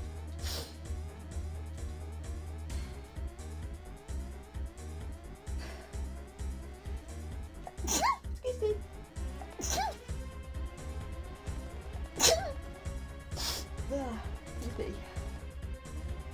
So, what we haven't done, so we got locked out, so we need to try and access that panel over there, and we managed to convince this guy to give him his ID card, which is helpful.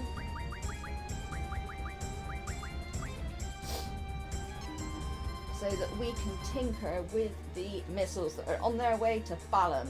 They're about to be launched. So, because every good missile system has an error ratio where you can increase the error ratio to up to 75%, because, you know, that's what normal people do, that is what we are doing right now.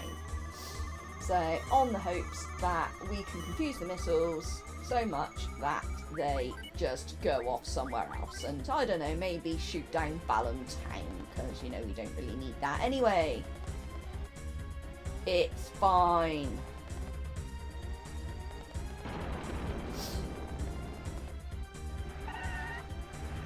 Okay, so the last little bit of the missile base.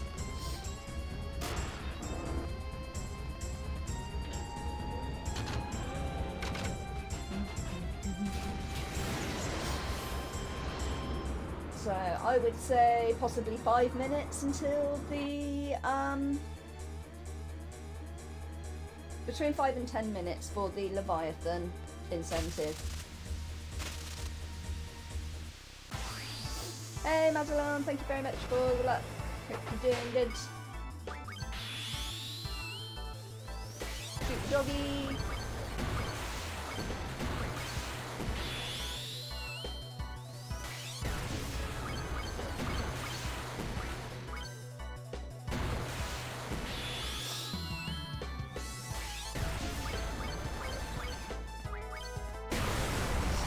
So as I mentioned at the start of this run, my notes are predicated on having the Zell card, which would give us an extra 60 strength. So yeah, there is some on-the-fly adjustments that I'm having to do here to bring that in. But with the instant ATB, it's not actually that dangerous. Probably should save, because I haven't saved in a while though.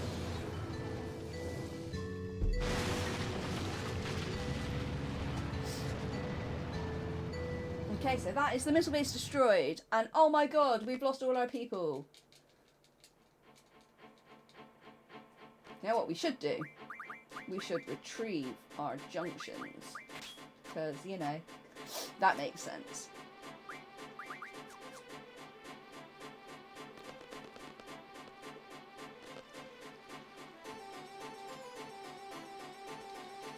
There is a route in this on boosters that you can get the Zell card.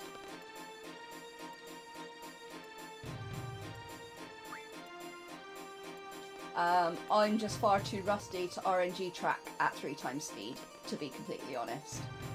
So Loopy will do the RNG tracking variant of the QZ route during his milestone run, which is 7, 8 and 9 back to back to back to back to back.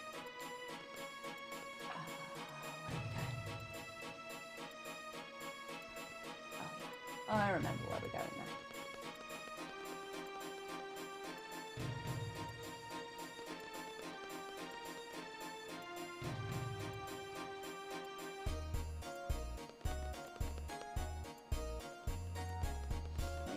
You definitely need to have a lot of concentration to RNG track on boosters.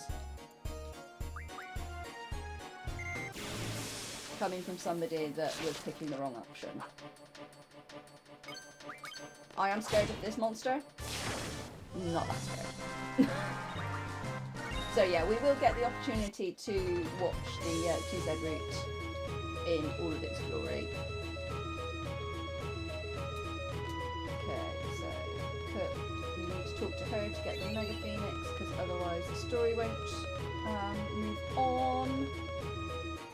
Forgot to do that in practice. As I said, I am that rusty. It's like, why is this not working? Couldn't understand. Okay, so we can't find Sid. We're running around trying to find him because, you know, there's missiles on the way and we kind of probably should tell someone about that. But we found his second in command, Shu, so we're going to follow her around and hope that she leads us to Sid.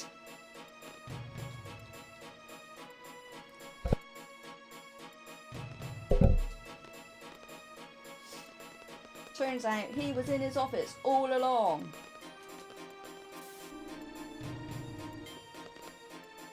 What a travesty.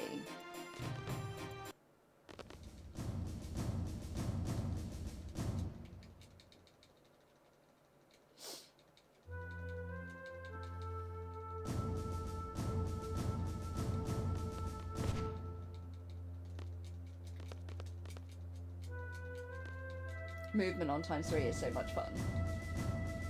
But yeah, probably, yeah, about 3 to 5 minutes on the Leviathan.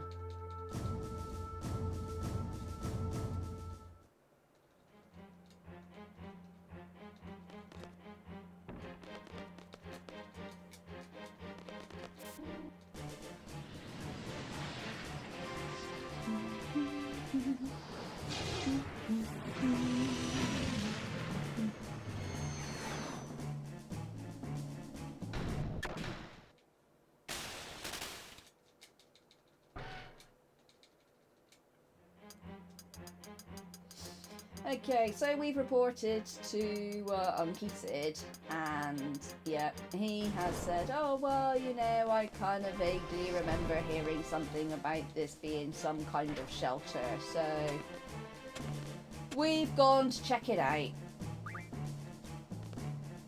Because we don't trust Sid to even make a cup of tea.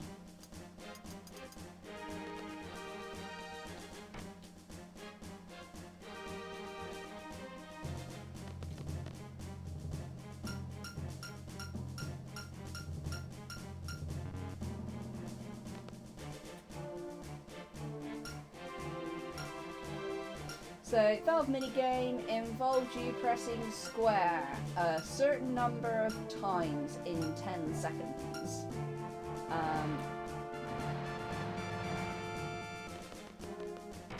The first attempt is bloody hard. It is possible with turbo. I could have possibly done that first try if I'd have remembered to turn the times 3 booster off, but I didn't, so here we are. The second try is fine. Second try is fairly standard.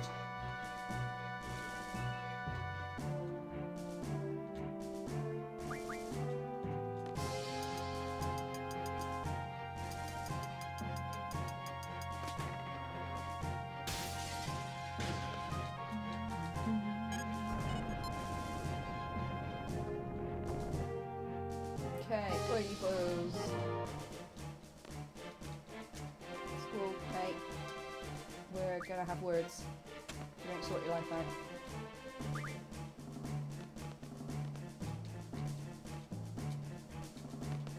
Okay, there is a save point here. I will use it because we haven't saved in a while, so that seems like a smart thing to do.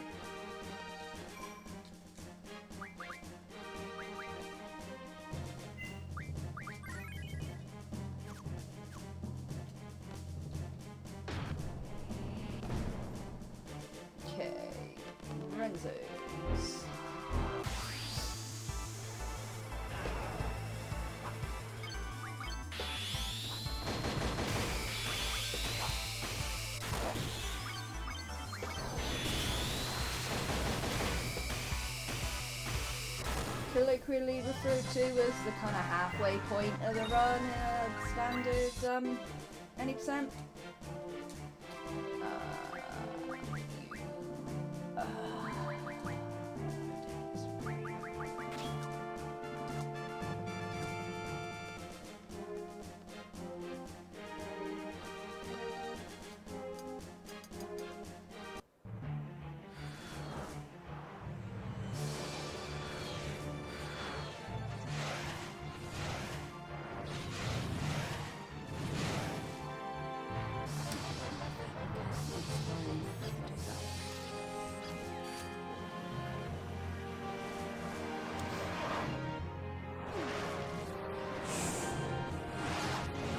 So yeah, we'll have the animation of discovering that our school can fly. I mean, I wish my school could fly, but you know, I was not that lucky. So once we've done that, there will be the Norg fight, which is where the Leviathan encounter will stop. I will be back in a moment.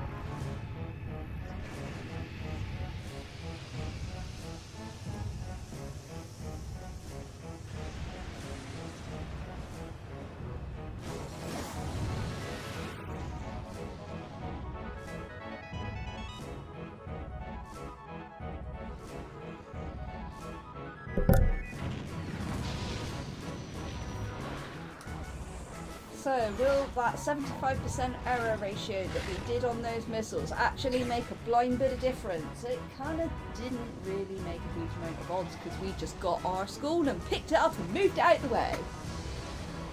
So that's what we need.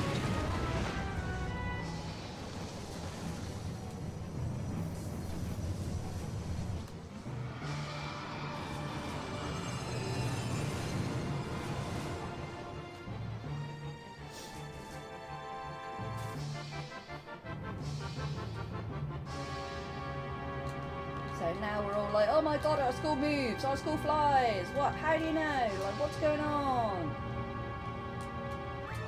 This is the most troll lift in the history of the planet. Mega troll lift.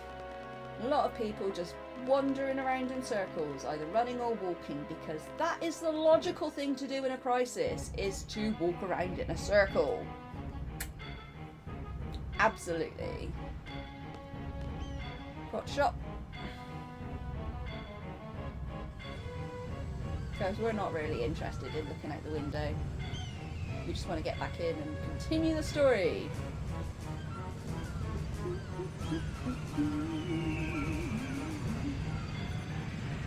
Let's go.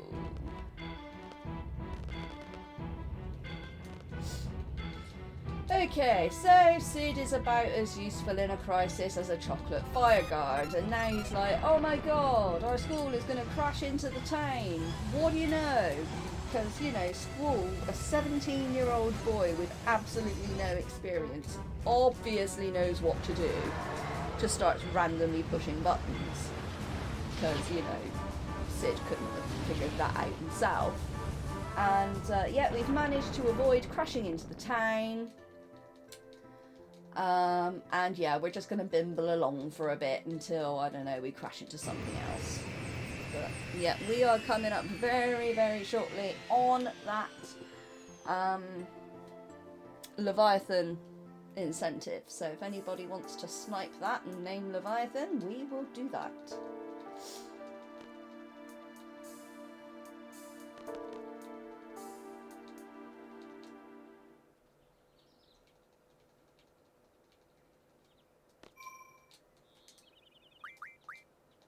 Oh, wrong one.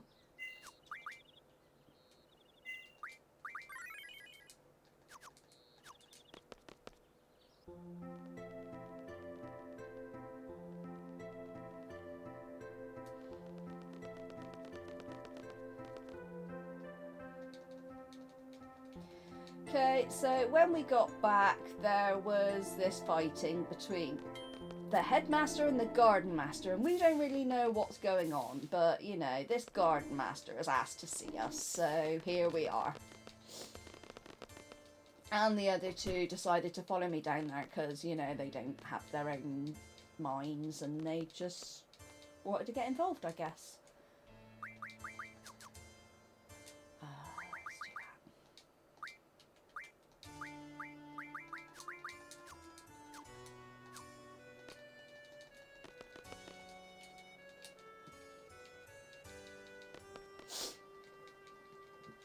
Okay, so we are literally like 15 seconds away from Leviathan.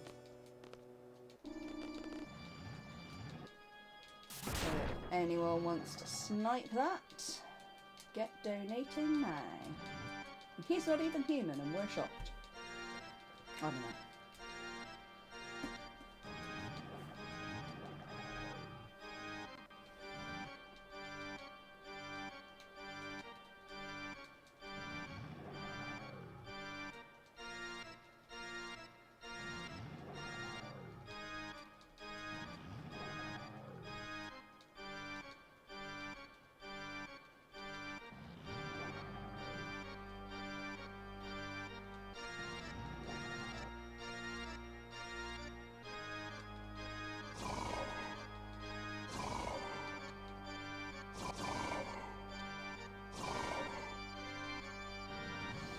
Okay, so this Norg guy has got a bit of a bee in his bonnet, because he put a load of money into this place, so he's like, you're trying to steal my garden.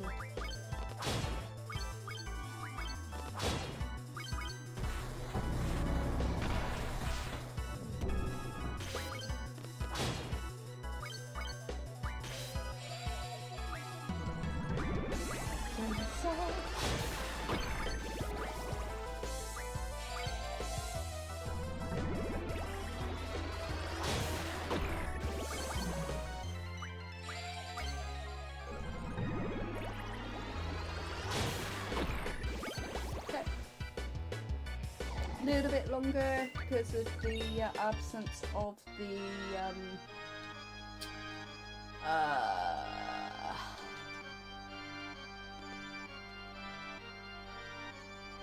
strength 60, but it's fine.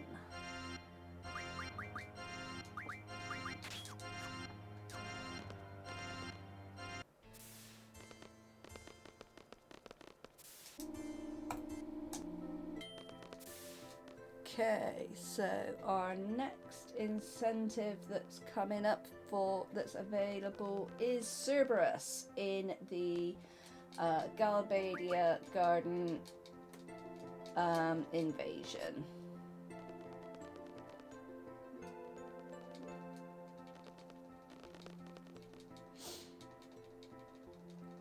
So a bit of a story trigger there. We had to go and see this headmaster. It's absolutely urgent that we saw him, and then we walked out without even talking to him because we just needed to activate a story trigger. So yeah, the Galbadians are attacking, and you know, we're just talking to them because, you know, that seems like a really sensible thing to do with your enemies, but you know, that's all good, I guess. So they're after this alone. I was like, hang on, we've heard that name before. Windhill, that was that little girl, and that's literally all we know, so I don't really know why anybody is looking for this little girl who's, you know, who knows? Who knows? This is another one of those cases of we don't understand it, so we're just going to ignore it. Because, you know, that's what we do with things.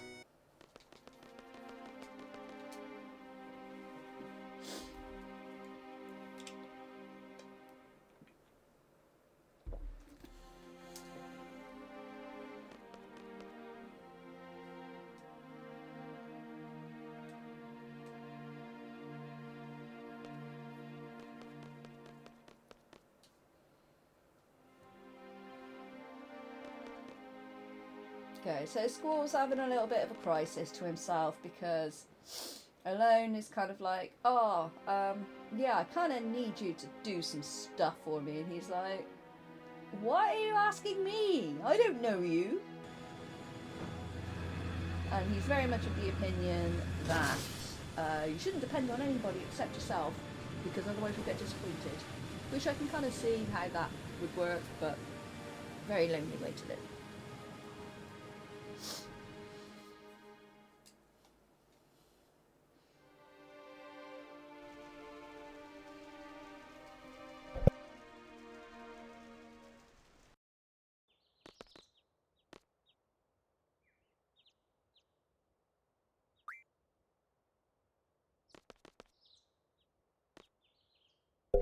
Turbo through that one because I was eating chicken.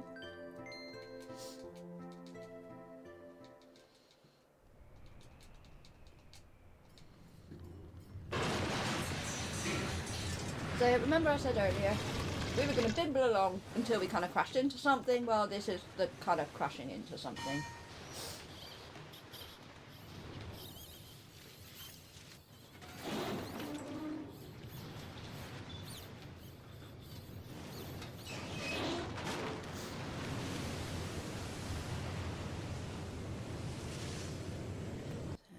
Next one is Cerber switches. There. Okay. So we've crashed. And Sid's like, can you go and talk to them and say, hey, really sorry. We don't really know what we're doing because we're incompetent. And we'll be out of your hair as soon as possible. And I went to the wrong floor. Elevator boss. As I literally just said, you can only get out through the second floor window.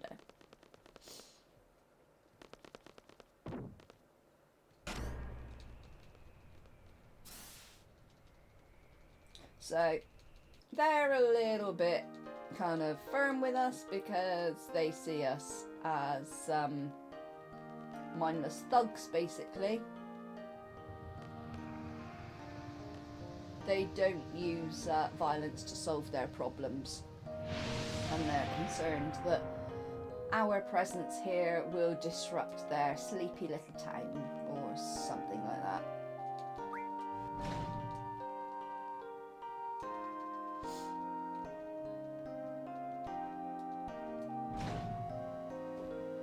So we're going to go and talk to Mayor Pineapple and the second most annoying person in this game, his wife, Flo. Flo is incredibly annoying because she's like, oh, we're so much better than you. We don't use violence to solve our problems. Oh. So, yeah, no one needs that.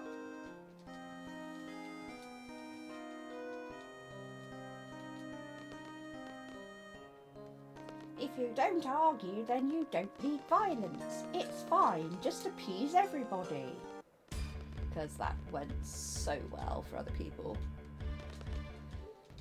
So, yeah, the Galbadians are here and Flo's blaming us because, you know, violence begets violence or something like that. I don't know. So we're going to go and check it out. Help them out because, you know, if this is our mess, then we should probably clean it up. But it turns out that they're there harassing Mayor Pineapple for a loan. And that's a little bit confusing because obviously, like, what is going on? Why is everybody after a loan? I don't know. What's going on?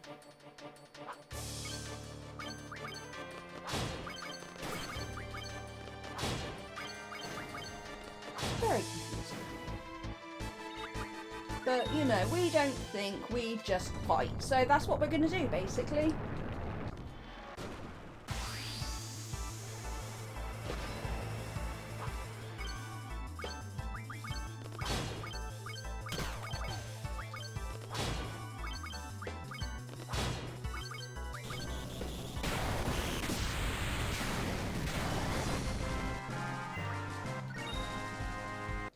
Okay, so we beat up the tank. Because, you know, again, violence. Oh, and hey, look, it's Sophie, and Christus, and Janini. Hi. They crawled out the tank, and yeah, it turns out they're okay, and they didn't get blown up after all. Yes. Just leave Janini standing there to herself for a minute, because, you know, I'm sure she doesn't really have anything interesting to say.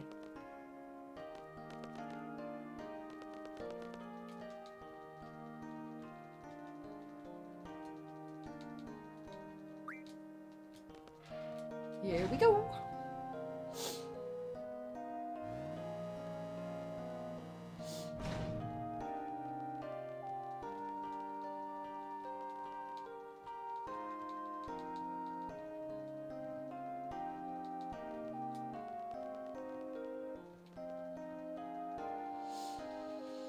So Irvine comes up to us and says, hey, like, you're the leader, and Sophie's a little bit depressed because her stage for the garden festival got trashed when, you know, our school started flying, so can you go and cheer her up a little bit? And it's like, oh, I don't really want to, but I suppose we'll go see what's happening.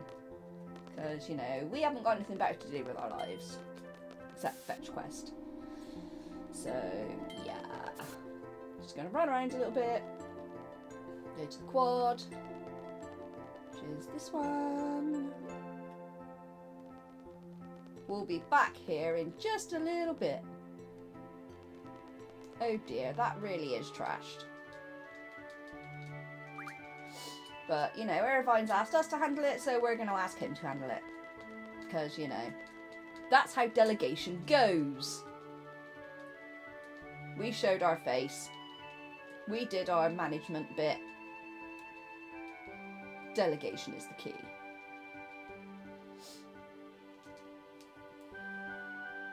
So, yeah, we've gone and reported to Sid what happened in Fisherman's Horizon. And Sid thinks it's a good idea to put Squall in charge. Because, you know, what I was saying earlier about him being 17 and having no experience. He is obviously the logical choice for this mission. I mean, absolutely.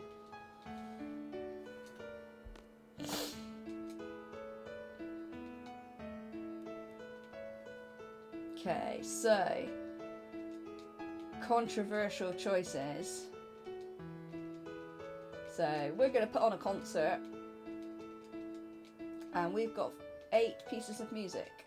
So we need to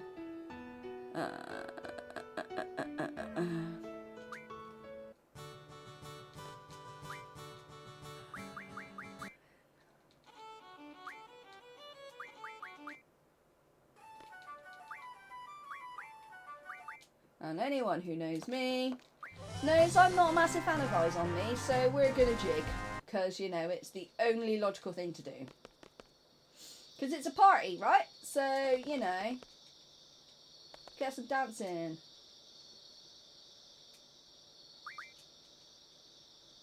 Okay, so Janini has come, and she's talked us into going to this party. Try mashing the right button, tends to help.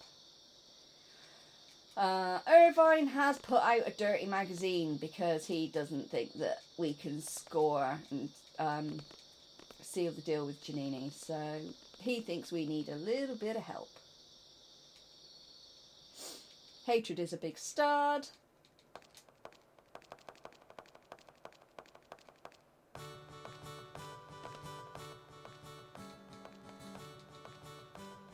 Dirty magazine. Ha ha ha ha ha ha. Let's get your jams in chat, guys. Dunk, dunk, dunk, dunk, dunk.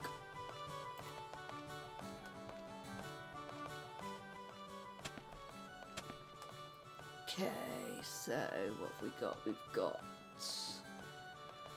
Balam Trabia. Maybe 15 minutes on Cerberus and Alexander, depending on how slow I am.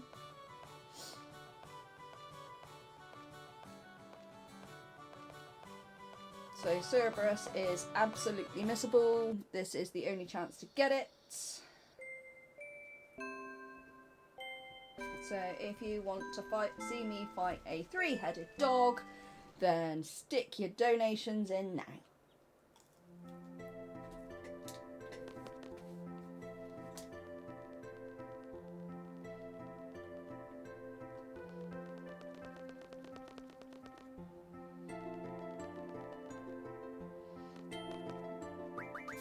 Okay, so we've had our little dance party.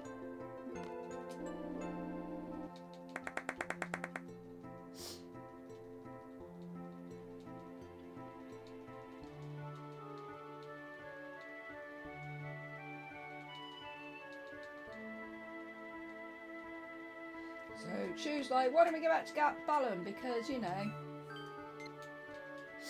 they were looking for a loan in Fisherman's Horizon, so they might look in Ballum as well, and then we can hopefully find out what's going on.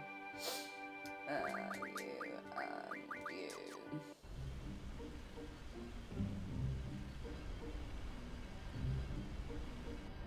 So, yeah, we're going to go back to Ballum, figure out what's going on.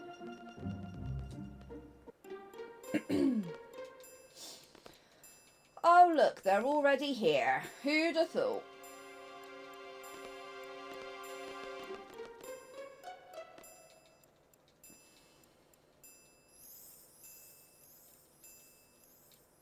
Oh, we've got Pandemona now. I forgot about that. So, yeah, if you want to see Pandemona, get your donations in now. That looks low. I know what I didn't do.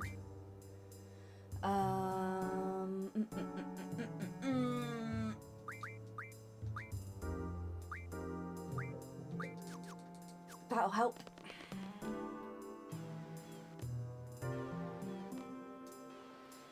So we're supposed to go running around Ballum Garden looking for the captain and the commander. That's slow, so we just screen transition a number of times, and yeah, the game thinks, oh my god, you're so bad at this game, and then just takes pity on us and then moves it on for us. Okay, so now I've actually put 100 triples on, we should actually be doing a little bit more damage. Yeah, that's better.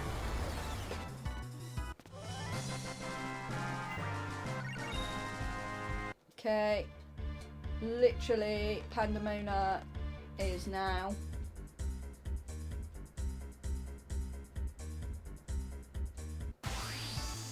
So that is gone. Because we're going to shoot a dog at them.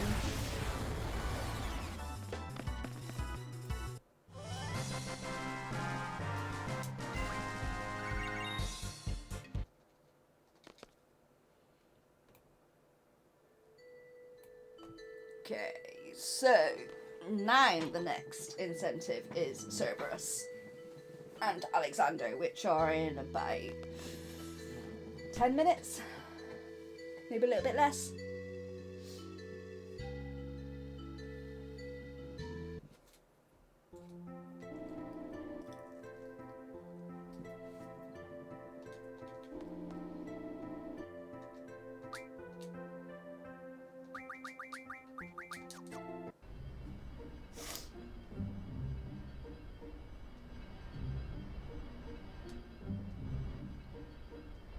Okay, let's do, no, not do this the same way, let's completely miss it, because that's the only logical thing to do.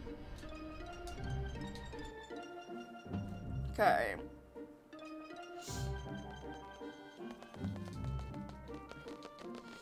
So, yeah, Sophie comes up and says, hey, can we go to Trabia?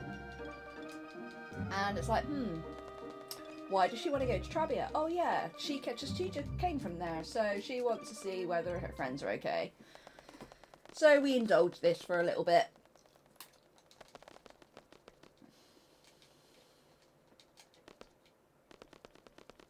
Again, another very mash heavy section of the speed run.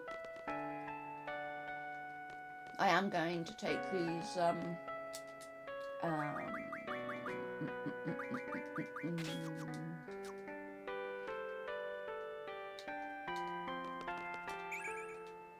going to take these for us, just in case.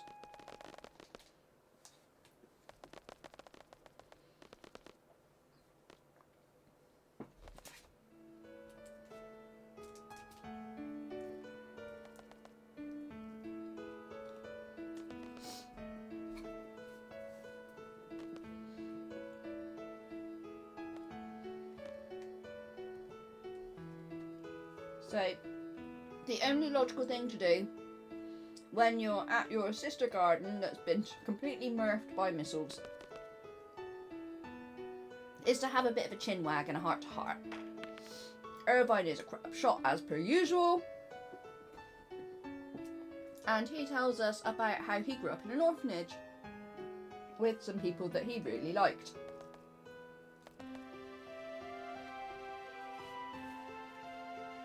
Turns out, those people that he really liked was us! Who'd have thought? Absolute madness, utter coincidence, what the heck is going on?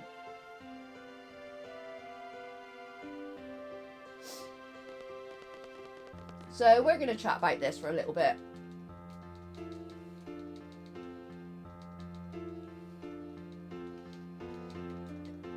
And we remember that all 5 of us, the garden folk at least, so Hatred, Quistis, Selfie, Zell and Irvine, were at this orphanage along with Cypher. That explains a lot, because, you know, he's a little bit weird.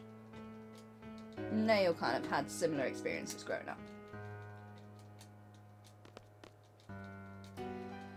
And then school's like, well, Irvine, how did you remember that and how did we not? And then they're kind of saying, oh, well, you know, you junction to GF and then your memory goes sucky. So I must have had a GF junction my entire life because my memory is atrocious.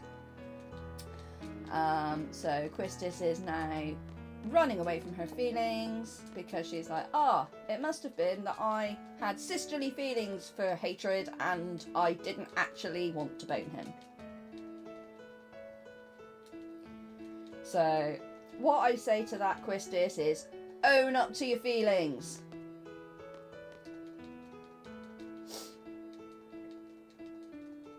So we're kind of all just agreeing, hey, yeah, it's the GFs, it screwed our memory, and let's write a diary, let's keep a diary so that we can look back on everything that's, that we've done.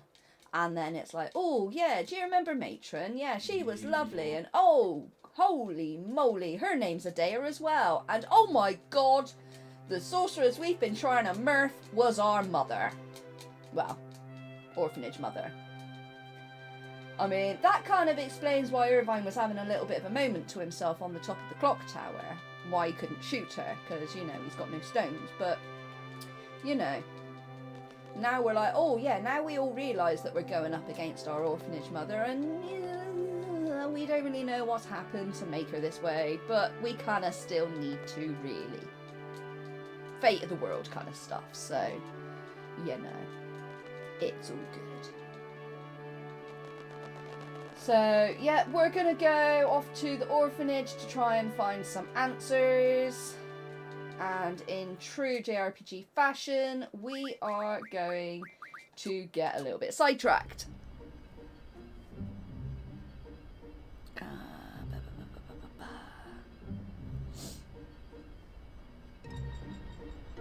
So, yeah, we are going to go to the orphanage.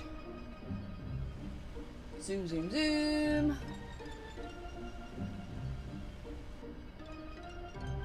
Yeah, very much coming up on those Cerberus and Alexander incentives. So if you want to watch me do that, get those in the next 3 to 5 minutes.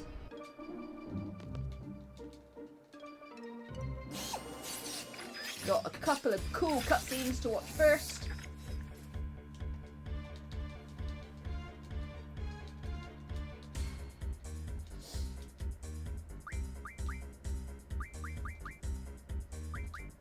Oh.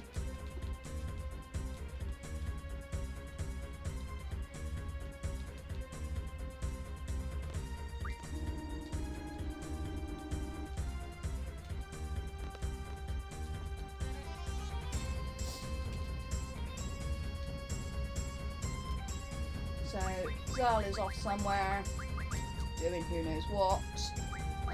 Junction exchange you to you.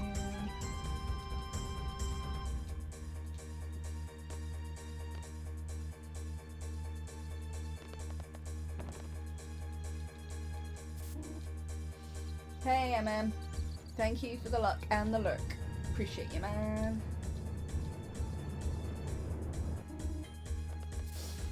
So we are very rapidly coming up on the end of disc 2.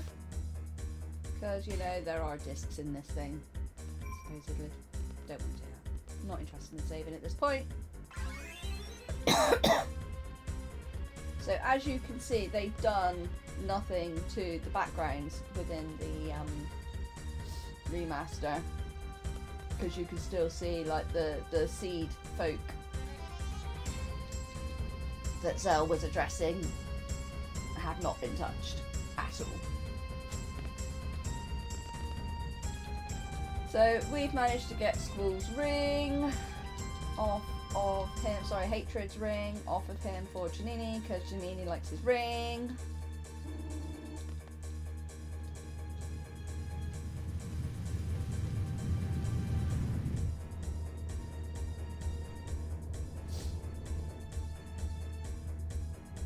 Cypher looking a little less smug now.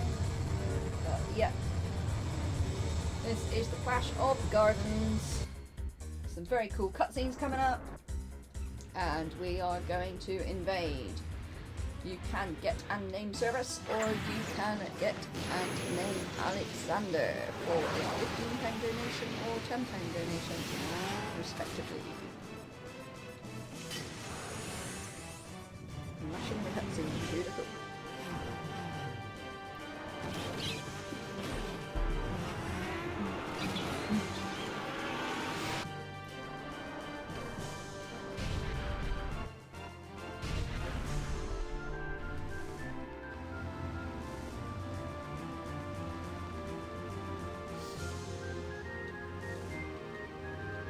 So, yeah, they're having a conversation about this ring. Selfie's a little bit like, come on guys, you know, we've got stuff to be getting on with. And it is now time for the PLJ, the poxy little jump. Eh! So, Janini didn't get out of the way quick enough. And now she's hanging off the side of a mountain or something, I don't know. 12 minutes we're going to keep her there. In standard any percent at least. Probably a little bit less time on boosters, but yeah. Arms of steel, that girl.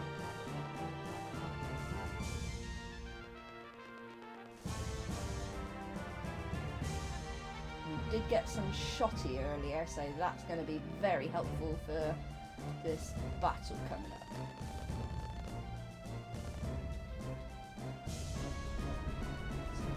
Careful not to mash through it too quick.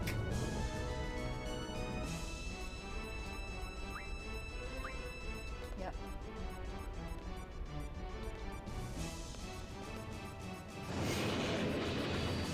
Okay.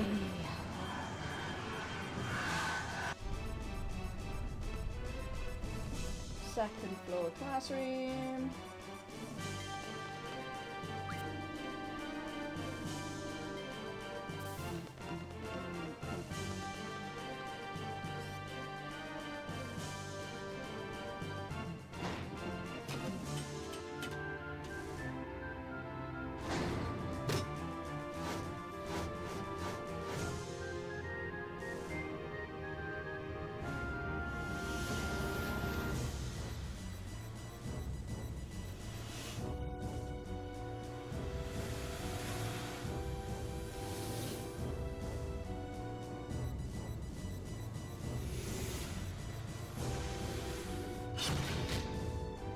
Hey Misa, thank you for the luck.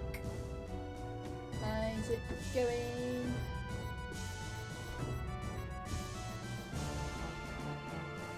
You're doing good.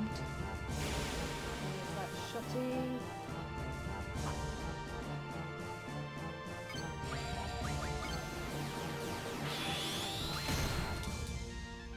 Murph. Easy clap.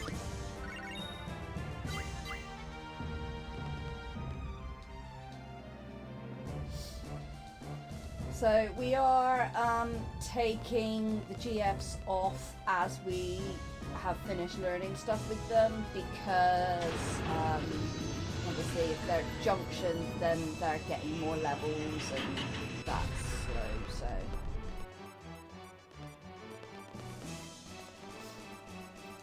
The only ones we're keeping junctioned at this point are actually doing something for us, either learning abilities or stat junctions.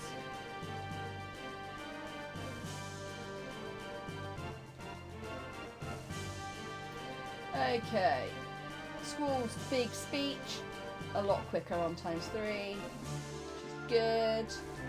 We're getting a complete and utter rant from everybody about giving up on Janini.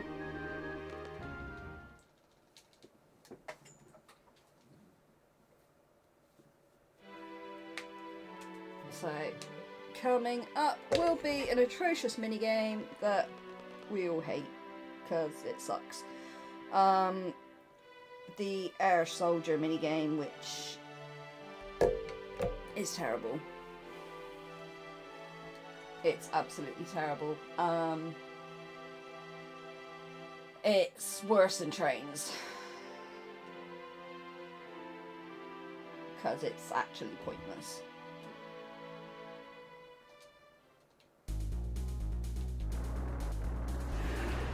Okay, let's go. So we're going to start ramming into the garden, and then the other four folks are going to go on ahead, and then we're going to catch up.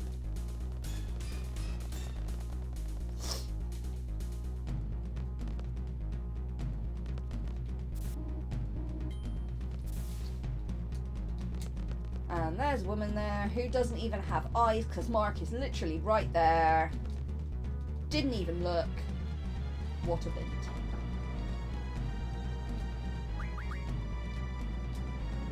Emergency exits.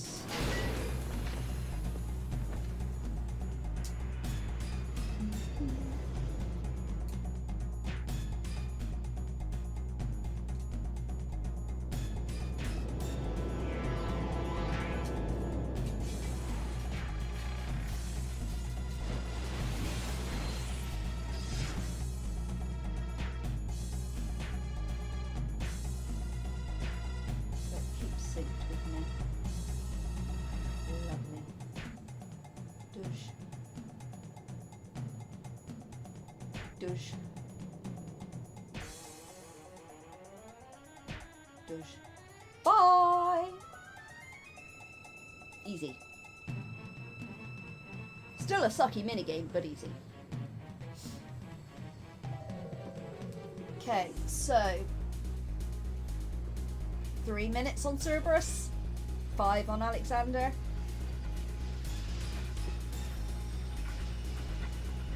If you want to see that happen, click that link in the pinned post. Make me do extra stuff for you, purely for your entertainment and to save the animals. Very important. Well, that's got a lot louder. Sorry. Turn that down a bit.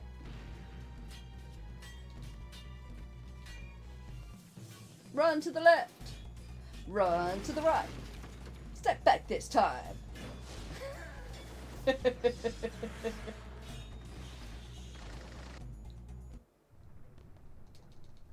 Okay, so we have a griever name that was redeemed by Anonymous, so thank you very much for that. We will do that in just a second.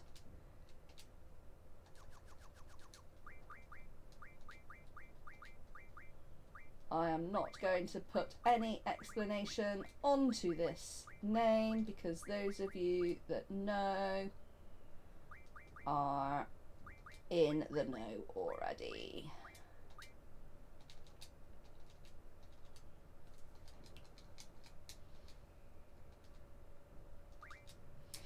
Let's go, Janini. Let's go. Let's go. Some more. Oh, yeah. Yes, you have silence. There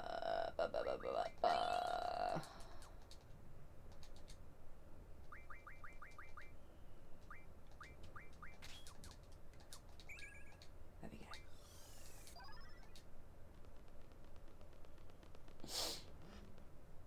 Safety aura, some more safety auras. We like safety.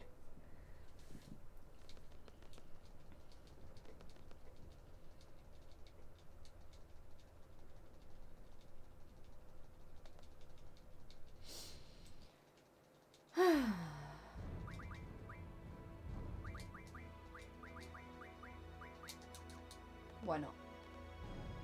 Doesn't really matter.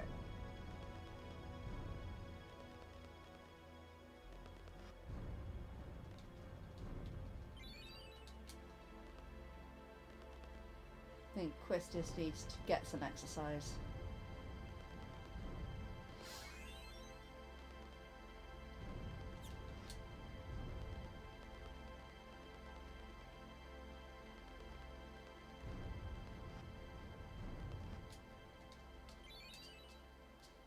Yeah, literally like a minute on Cerberus. It absolutely is me, sir. But it's for the animals, so I tolerate it.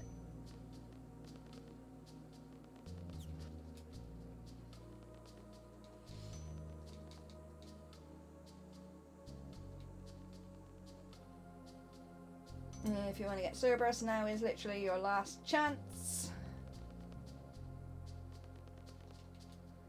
Cerberus skip. That one.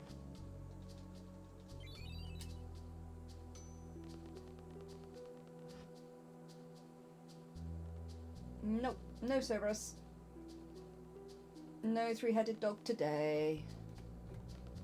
Oh.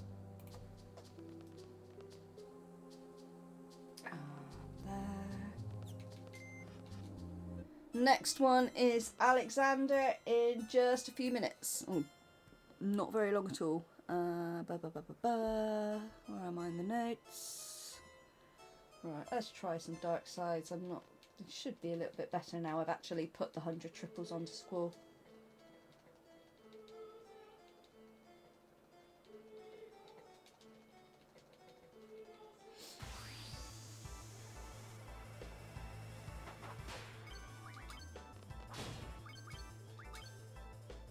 Easy peasy. Right, I will save here.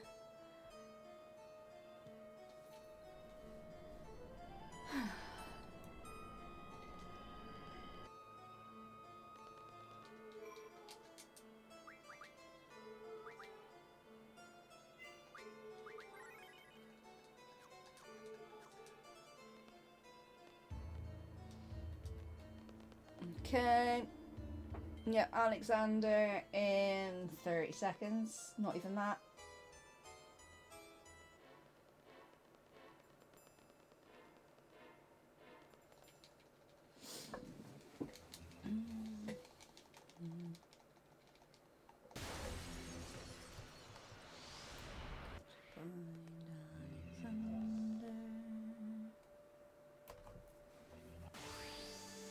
I mean, if you want to watch me smash Janini in the face, that is still also available.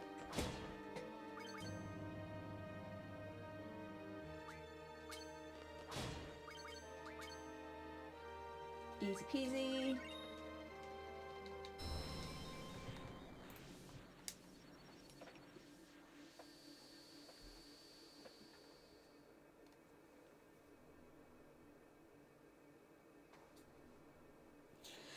Okay, so this is the end of disc 2.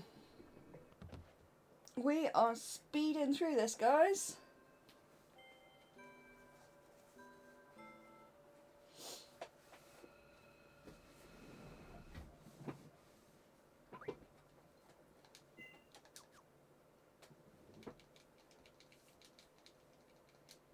What happened to Janini? Who knows? Who knows what happened to Janini? She's just probably having a nap because she's lazy.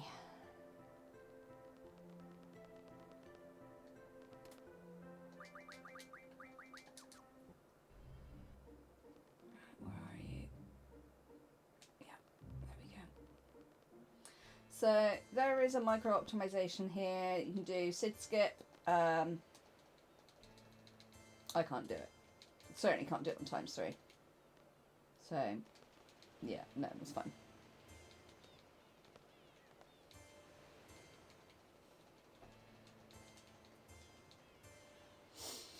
So Idea is no longer evil. Way. So she is telling us all about what's been happening to her. She's been taken over by this sorceress from the future called Ultimisia. I mean, she sounds cool, but you know. In this instance, Hatred has decided that he is madly, madly, madly in love with Janini, so he can't concentrate anymore. It's a complete 180. Complete 180. And, yeah, personality transplants all round. So, still haven't forgotten the letter, Nanaru. It's good. So no one else is actually junctioned at this point, so it doesn't matter who is here.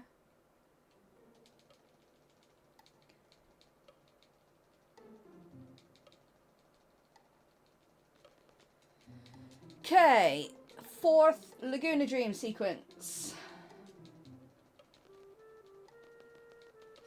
So we are a movie star now. And we are gonna fight a big ass dragon with this gunblade that we haven't really used before and we're kind of not particularly competent with. But you will see a very familiar style for using this gunblade. And a little bit of pocket lore there is that Cypher did actually watch this movie and model his gunblade stance on Laguna, which is quite funny. Not yet. Let's go. It's a little bit RNG. Please be AFK. That'd be helpful. One more. There we go. Lovely jubbly.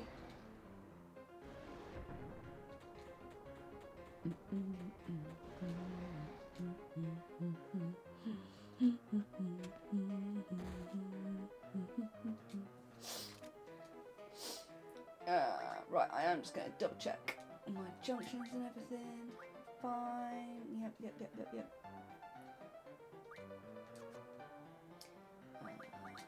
that as well, since we're out.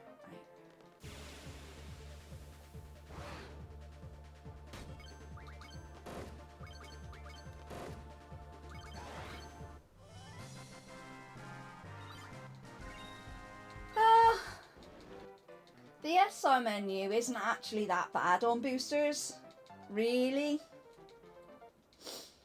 I did it very, very slow when I was testing my incentives, but so I got contact point 2, which was a little bit grim, but it's not 2 pages of teeny tiny writing like it is in any percent. But it is practice and repetition, and you get the hang of it. Most of it is actually recognising what it is you're trying to do and where you're trying to get to.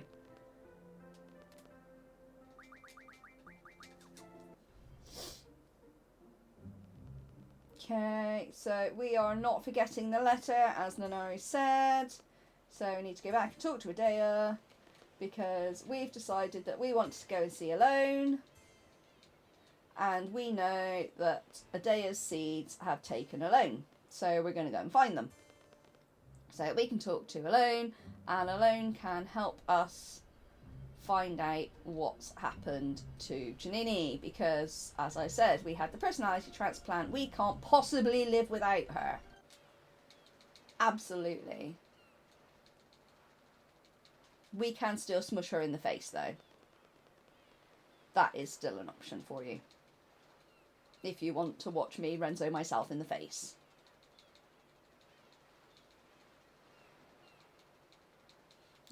We also have getting Odin, getting Gilgamesh, getting Cactuar, getting Bahamut, getting Tombury, and getting Eden. Girlfriends, because we collect girlfriends in this run. Absolutely. Get your girlfriends here.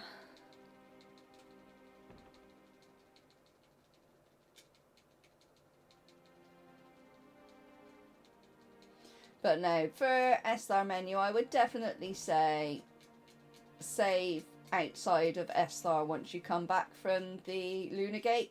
And then you've got a save so that you can practice. This will be slow.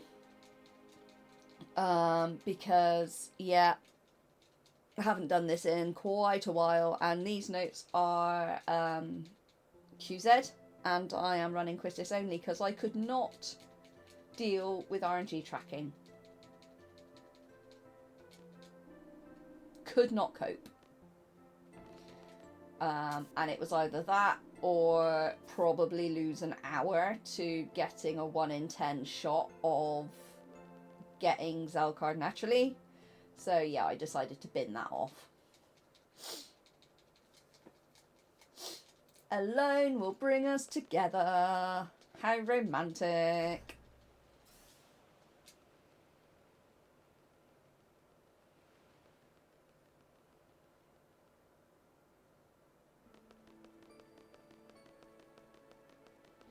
No, essentially the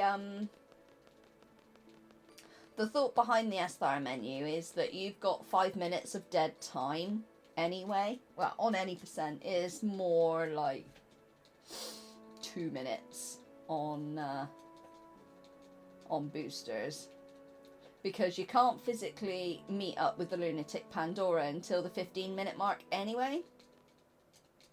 Oh no, you do actually have 5 minutes of dead time, because yeah, the clocks aren't accelerated. So yeah, you've got 5 minutes of extra time. So it's like, let's just do a buttload of menuing, because there's nothing else we can do at this point anyway, so we may as well use that time productively.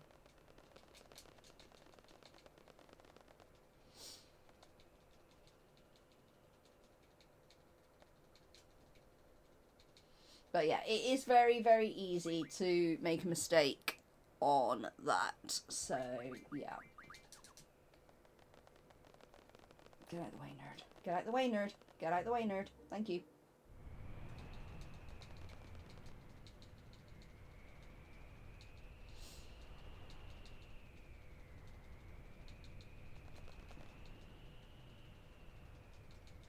Okay, so we are coming up on SR.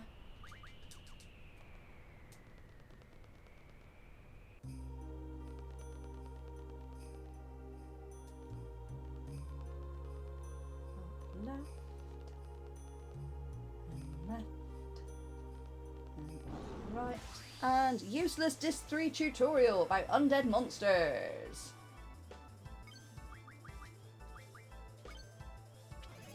Easy clap.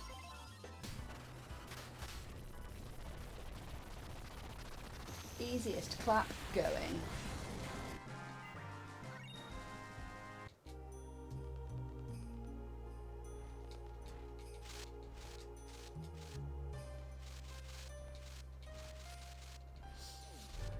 Okay, so yeah, we've found a hole, and as we know from 10.2, all we do is go into holes, because that's always a really good idea. So, you know. actually making fairly good time here. If anybody does want to donate to slow me down and get some additional girlfriends, then we still have plenty of time to do that. So basically all of the incentives will be up for grabs until the end of Disc 3, where we make contact with the Lunatic Pandora and the PS6 graphics.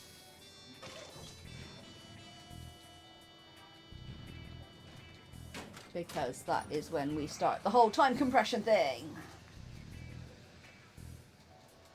So yeah, we have the concert where I will forego my 5-minute break to sing Eyes on Me to you. You can make me get Odin in the Centra ruins. You can make me get Gilgamesh, as long as we've got Odin first. Because, yeah, that is a requirement on that one. You can make me get Cactual, which is the funniest thing going. Honestly, it's worth it. You can make me get Bahamut from the Deep Sea Research Centre. You can make me get Eden. Or you can make me get Tombury, which involves killing 20 odd Tomburys and then fighting a giant Tombury, which is hilarious. So those are all the things that you can do to slow me down, as well as making me do seed tests at any point, or if before the Adele fight you can make me Renzo Janini in the face up to 5 times, because you know it's nothing like murphing yourself in the face.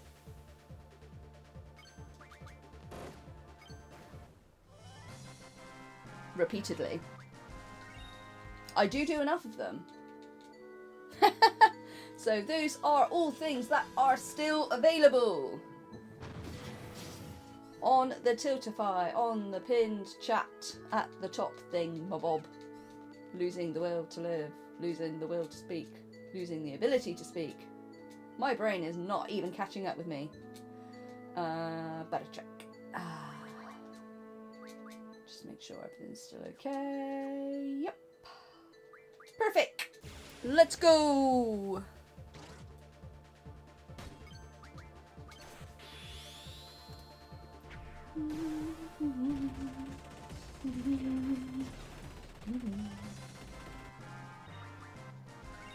That'd be too easy.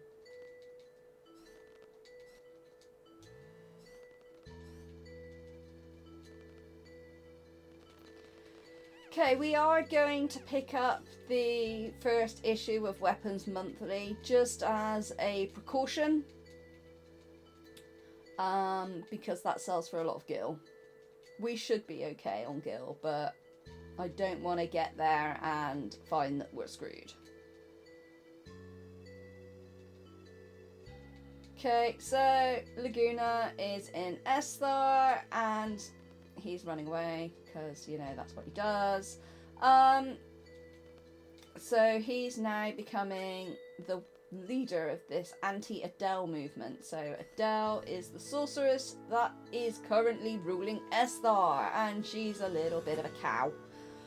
She's a bit mean, so, you know, people want to overthrow her, and, you know, they're a bit scared because, you know, she's a sorceress and she's going to murph them. But, yeah.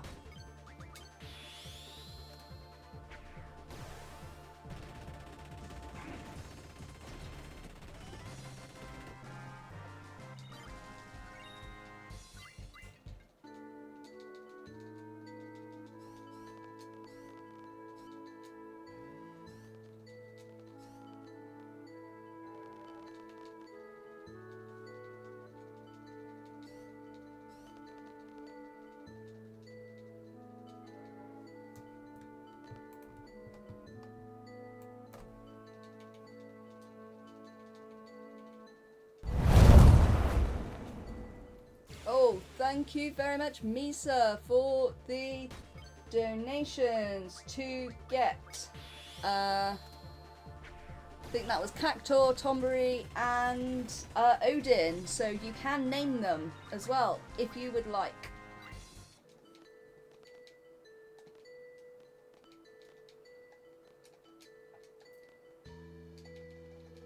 There we go. Thank you very much for your donation, Misa. Much appreciated. Much love. Last jam! Enjoy it, guys.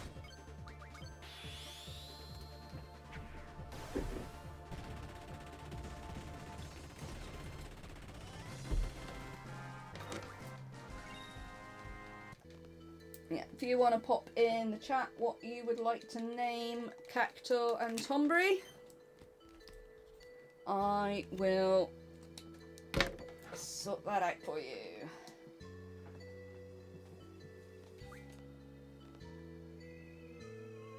There we go, chat. There is your opportunity to name Cacto and Tombury.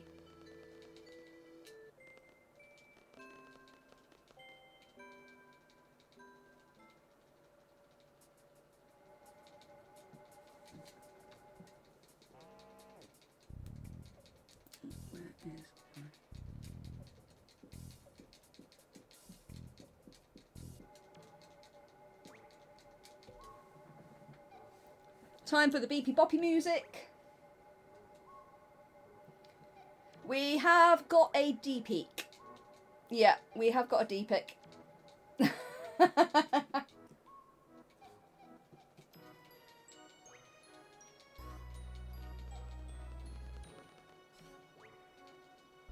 Yep, Griever is D-pick forever.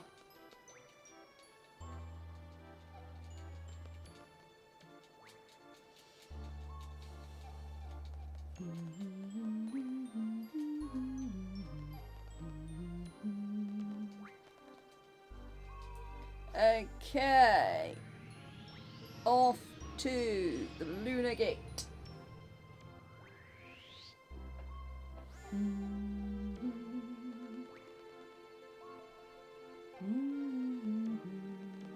I do like this music. It speaks to my soul with the bleep bloops.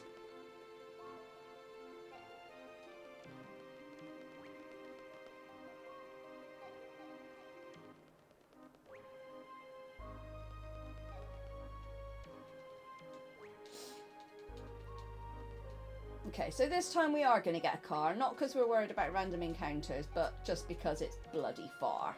Well, we're going to try and get a car. Because that's another difficult boss, is getting the car.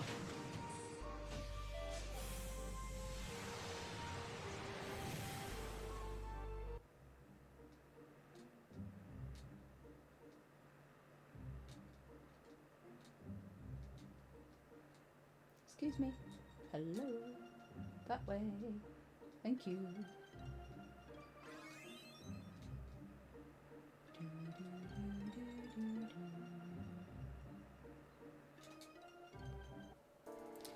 Okay, Lunar Gate. So, basically, we've come to Esthar. We've discovered that Alone is in space, because, you know, why wouldn't she be?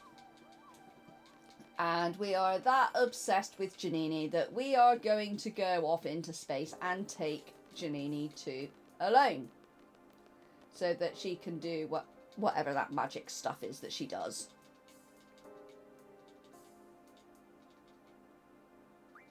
And we will do whatever it takes.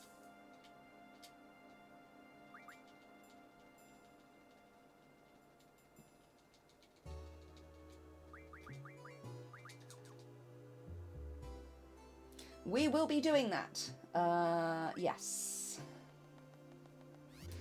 We do have a redeem. We have two redeems, in fact, to leave Janini in space. So we will do that not once, but twice. So, yep, our next redeem is the concert. Any 10-2 runner knows we all love a concert. Concerts are the best.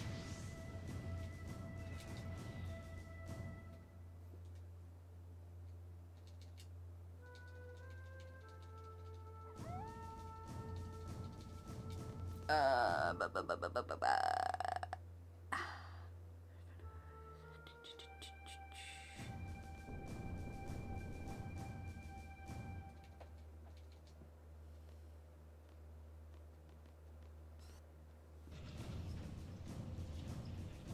Let's start on it. Okay, so we are coming up to the big SR menu.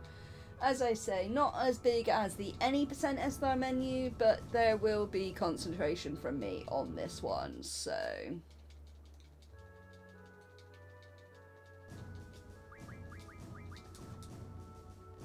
Let's go!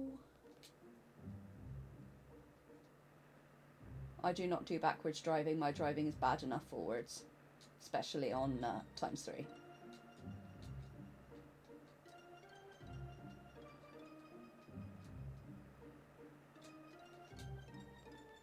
Okay, it's actually quicker to leave the car outside because otherwise you get this whole animation of the car and then you've got to get out and then it says thank you very much for your patron. And yeah, that's slow, so we don't do that. We leave the car outside and then just walk in. I wonder how many cars they lose that way. So Odine's in a good mood. Why is Odine in a good mood? Because he found one of his old toys. And he's going to talk to us about that in just a minute. And Zell's going to get really annoyed with him because Odine likes the sound of his own voice. A little bit like me, to be fair. So, yeah, he talks a lot. Like, oh my god. Just shut up and tell us what we need to know. Okie dokie. Firstly, we do shopping goo.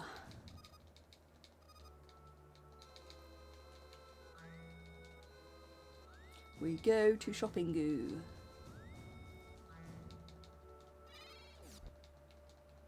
Then we do some stuff. He wants to talk more. We don't want to listen more. So let's just get out of here. As one shepherd said to the other, let's get the flock out of here.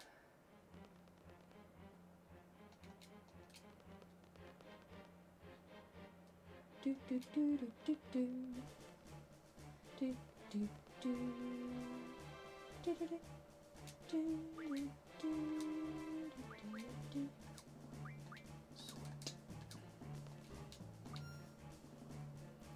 Okay, first store. Sell. Elemental tax. Sell. Megapots. Phoenix. Buy. 4. 3.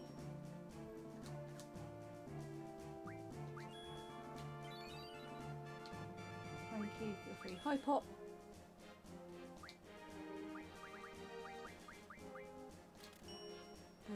Tents.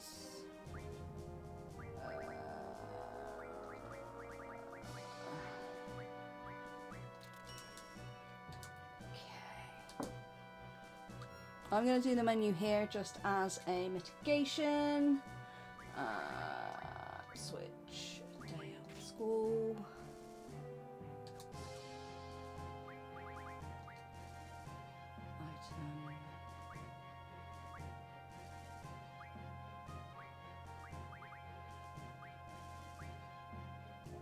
Item. Where'd they go?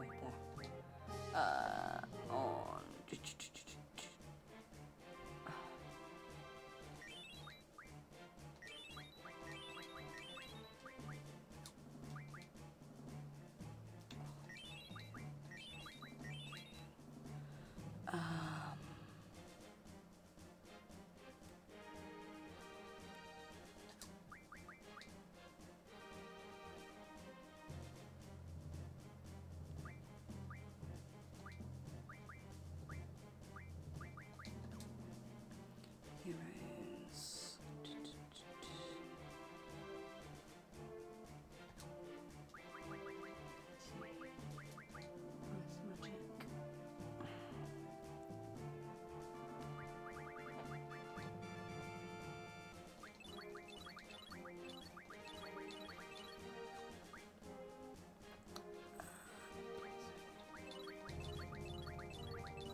magic.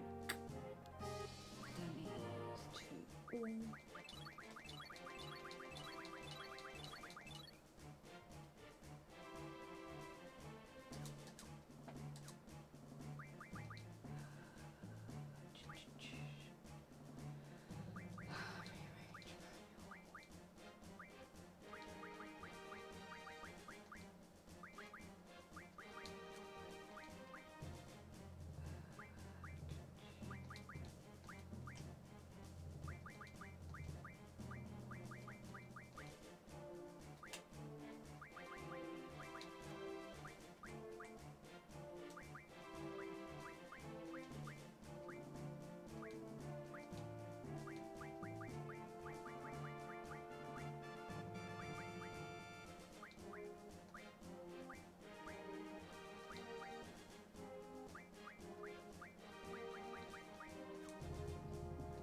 to all.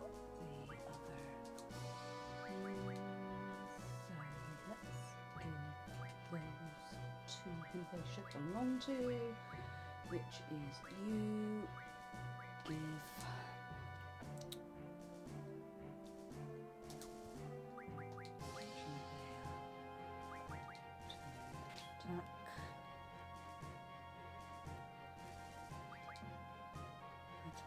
Draw, it's fine.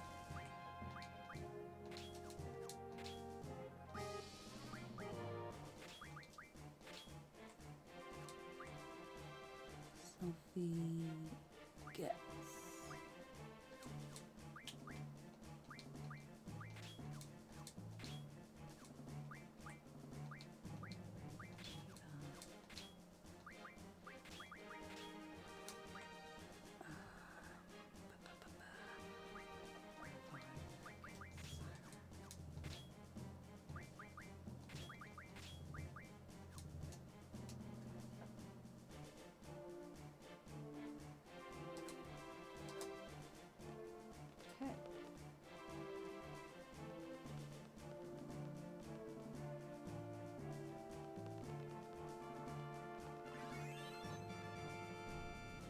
there we go, easy clap.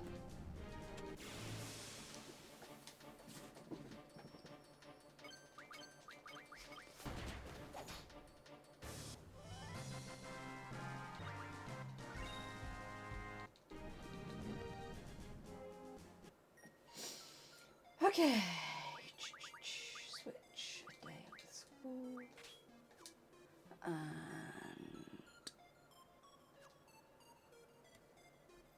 that's fine.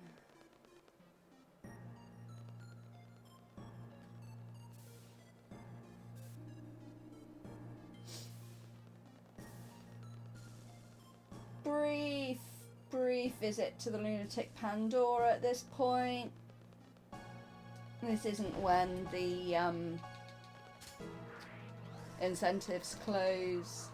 This is fine. We are just about to enter space. Space.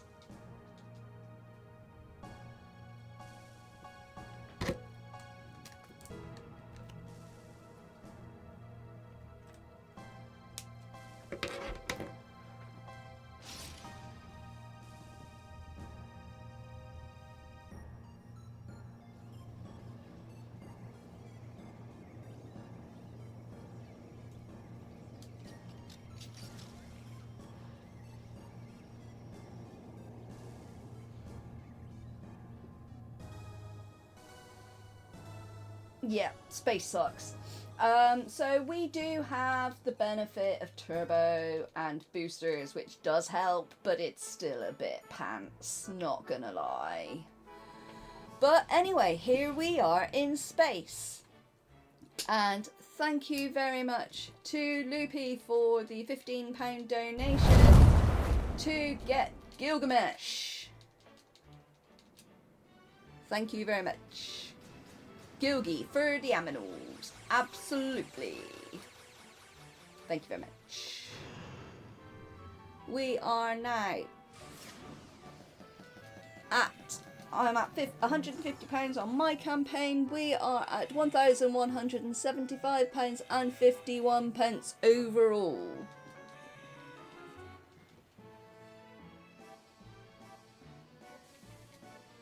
That's good.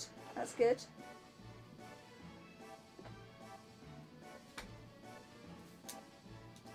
I personally will be worrying about FF7 after I finish this. Yeah. So we've probably got between 5 and 10 minutes for the concert. And if you want me to forgo my break and sing to you and serenade you,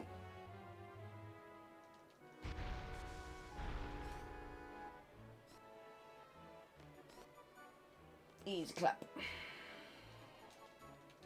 Yep, that's right. Yeah, sure. We are we are saving so many aminals. Thank you very much, everybody, for your kind and generous donations. And get out of the way, nerd. Thank you. We are not going to challenge alone to cards.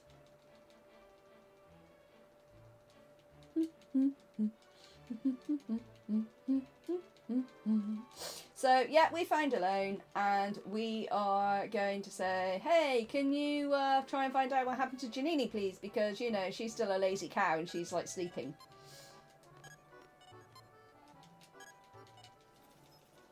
So Elaine's like, yeah, okay, I'll do you a solid.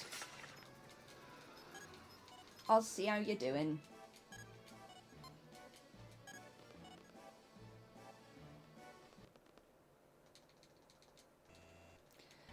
In the meantime, Janini is exactly where she wants to be.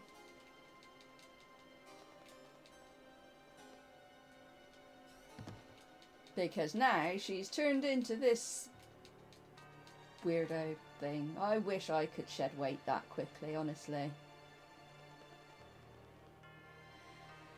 So she's now resurrected herself, and she's now opened up the seal to Adele's tomb. Now, why would she do that? Because, oh yeah, sorceresses be sticking together, innit? So, yeah, what we find out in a little bit of lore that we're not going to look at because this is a speed run is that Laguna used a loan to trick Adele into a kind of deep sleep machine thing, and yeah, they then shot her up into space because when a sorceress dies, she passes on her power, so it would have just gone to somebody else. So the only logical explanation was to keep her alive and shoot her up into space where she couldn't do any damage. So the only problem is that because she was up in space, she was disrupting all of the television signals. I mean, I personally would riot about that, but, you know, fair dues. So, yeah. Obviously, the Sorceress Ultimecia, which we will find out in a minute, has been inside of Janini, wants Adele.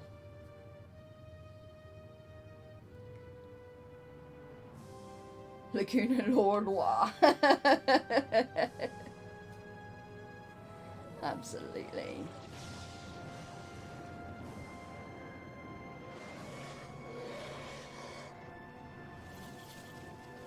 One thing I will need to do in the next, when I get control back, I'll do it now whilst I remember, because we will need something. Oh, it's already there, that's fine. Couldn't remember if you needed to learn that or not. We definitely need elemental attack for Capital. We will definitely need that.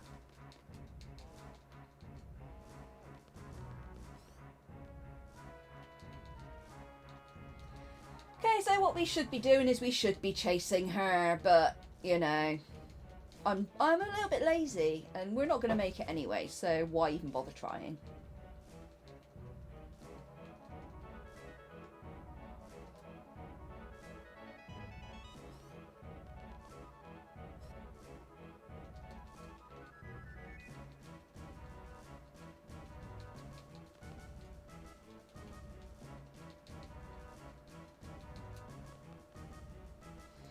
Okay, so the president is up here, has been told to evacuate. He wants us to go and look after alone.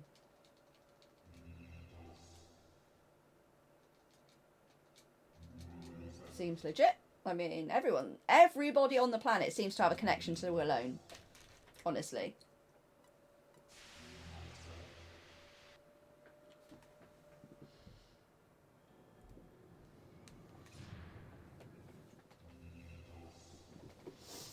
So, I have pushed Adele's tomb into the tirade of monsters that are going down onto the planet. But now... Oh, yeah, I need to do a save here. I absolutely need to do a save here. Because otherwise we can't leave Janini in space. So absolutely need to do that. We need to do that twice.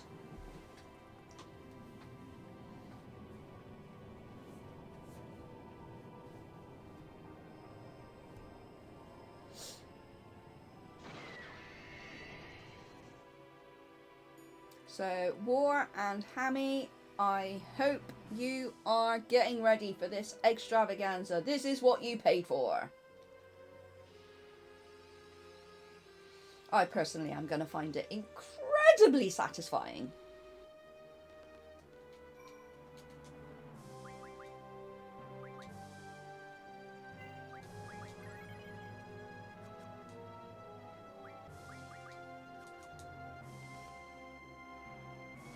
Wait for Alone to get into the pod first, because you can beat her in there.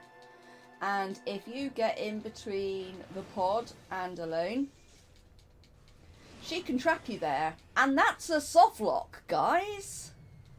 That is a OMG run over. We don't like that. Oh, Turbo is my friend. There we go. Turbo is my friend. Absolutely. Oh. Okay.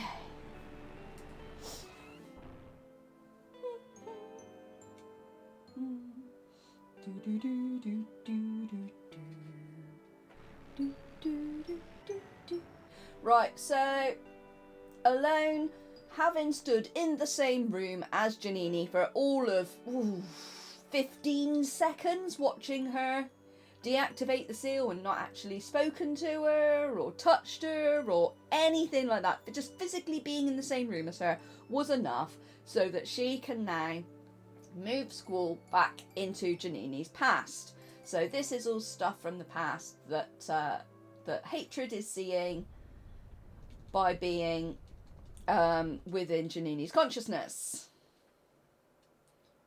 So this is the moment that Janini went into her coma, and yet you can see there is somebody else there. OMG! Who'd have thought? Crazy lady. So, yep, she is now aware of us. What could possibly go wrong? Absolutely.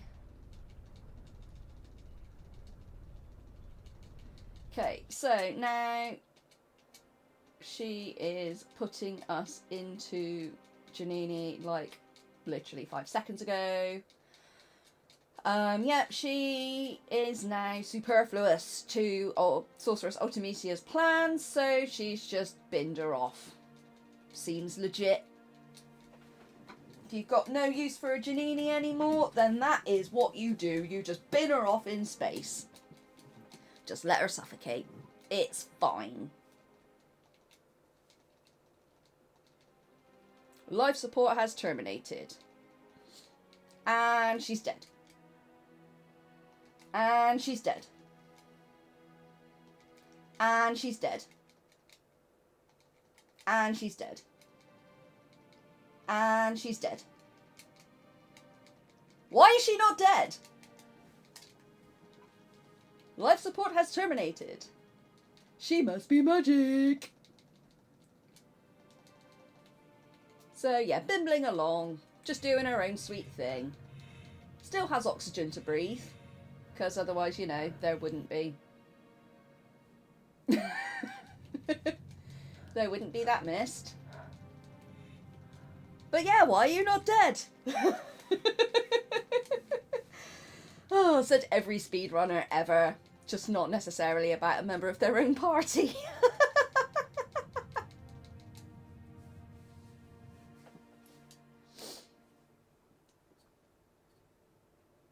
So, yeah.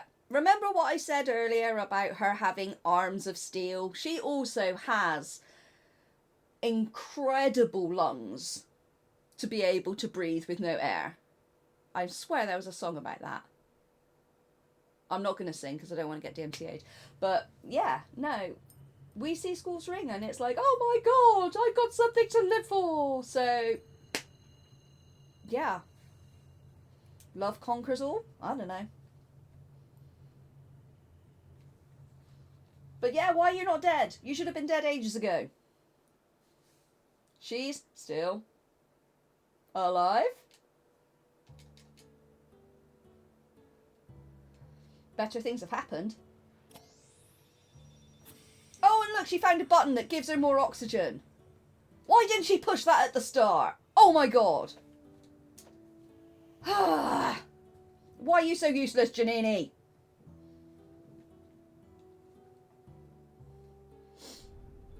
Right, here we go. Leaving Janini in space.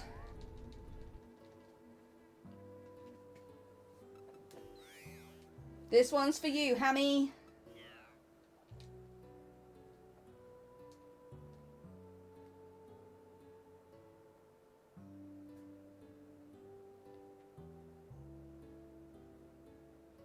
So we saw her coming into focus at the bottom of the corner, bottom of the screen. We're just going to kind of ignore that.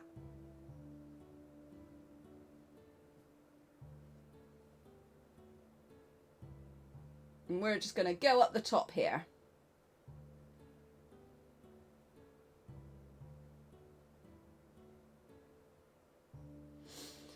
So as I mentioned earlier, the clocks are not slowed down for ×3. So this will end before the timer.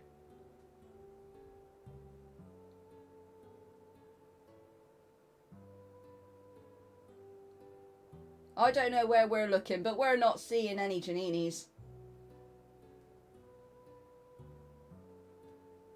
Nah, who wants air?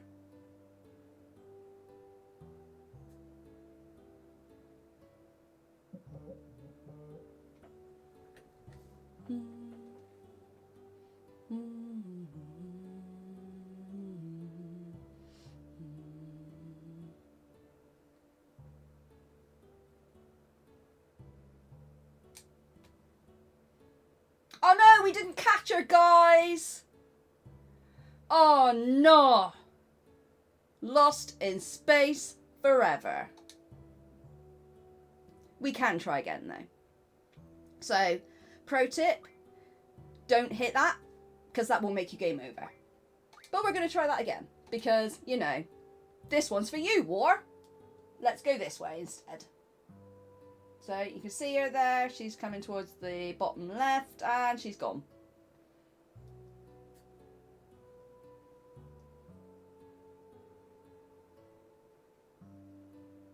We're looking, we're not seeing.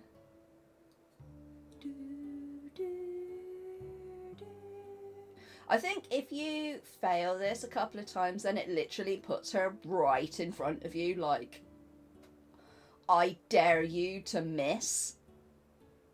We did! We were going to catch Janini, and we did get distracted by some cool space dust. I mean, look at that one! That one looks mega cool! That one right there! Right there! Oh no!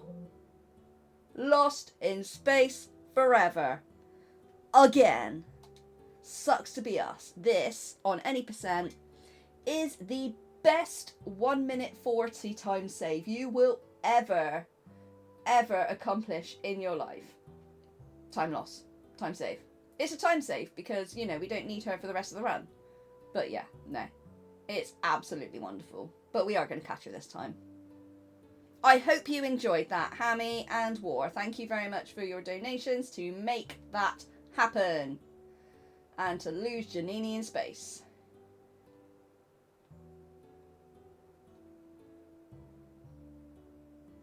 There we go. We got her that time. There's her big fat backside. There we go. We caught her.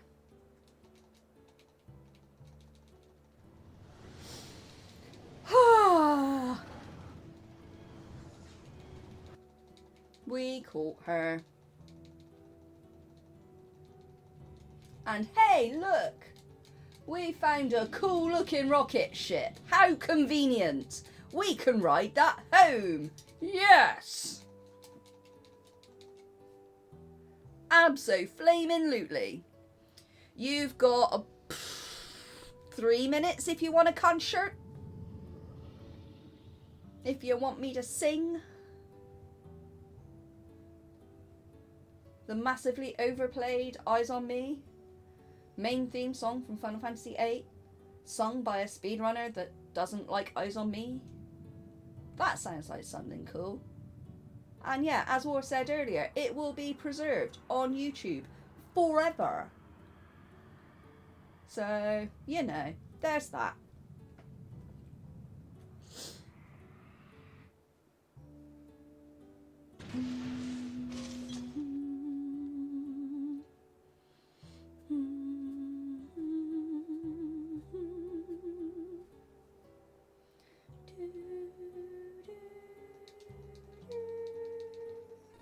Oh my god, there's air in here. How the hell did that happen?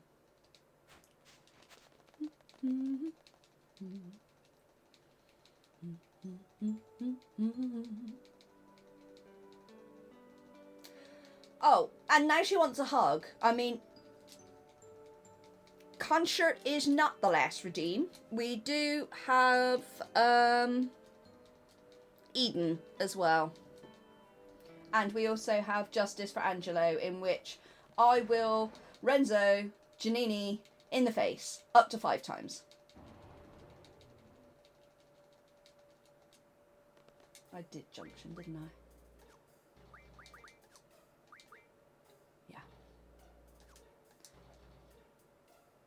Oh yeah, Bahamut is there.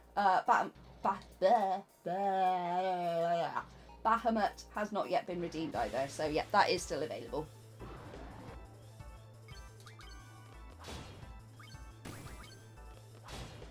That's a bit better. Let's do the correct strat on this one, shall we? Not do attacks, let's actually do what we're supposed to do. Yeah, we've got Concert, we've got Bahamut, we have got Eden, and we've, yeah, Concert, Bahamut, Eden. And Justice for Renoa, or you can make me do some more exams, because, you know, I love that. I've gone the wrong way. But that's fine, we'll do this one first. We're not after all the stones, so that's not a problem.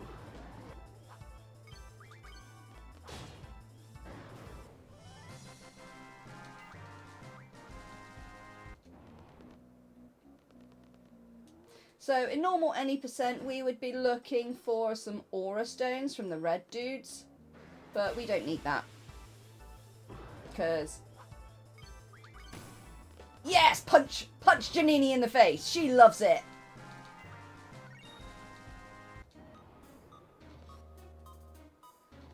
That one. Hi.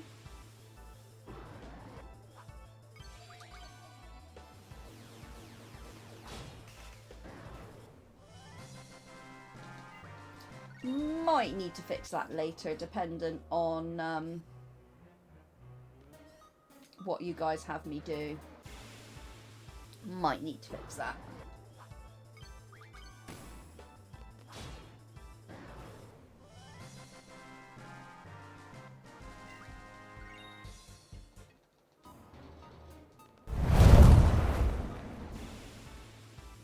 Thank you very much, Jerica, for You'll redeem for getting Bahamut. You can name him if you would so like. As part of that.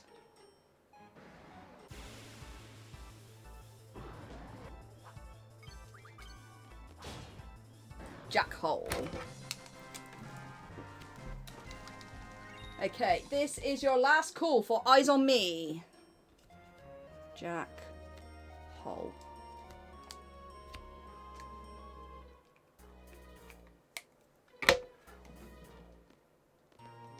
As soon as Hatred says thanks, then cunt shirt is off the table.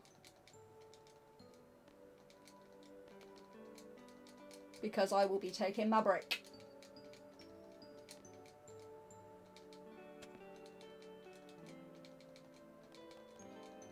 If I see it get redeemed partway through, I will come back.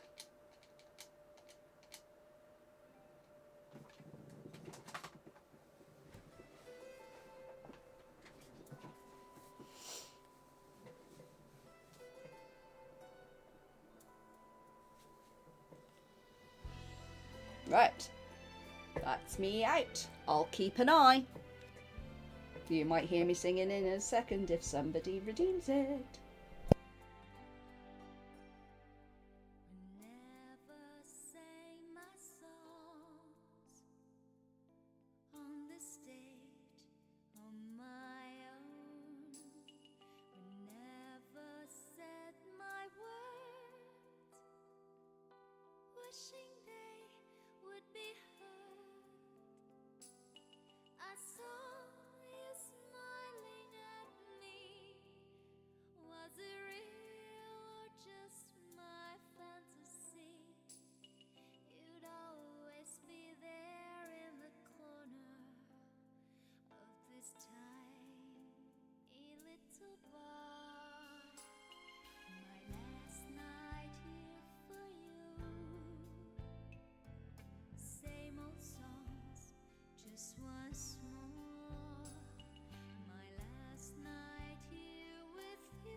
Share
So, yeah, we have admitted to ourselves we've had a personality transplant and we are in love with Janini. Wow, how could you not be? Look at that wonderful specimen, I guess. Who knows? Takes all sorts, right? So, we do have a bunch of stuff to do now. So, let's do some of that. Well, first of all, what we're going to do is we are going to do all the boring story stuff. So, we are going to go to Sorcerer's Memorial. Then we are going to go to the orphanage. And then we're going to do stuff.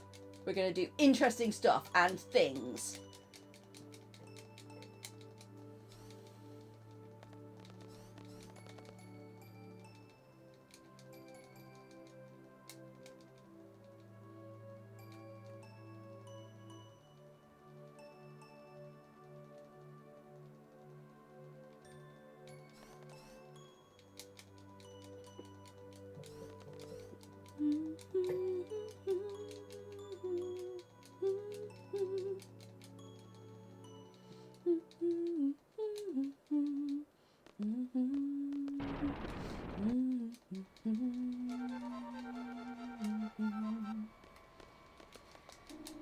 Yep, overexcited selfie and Irvine, as expected. Right there-ish.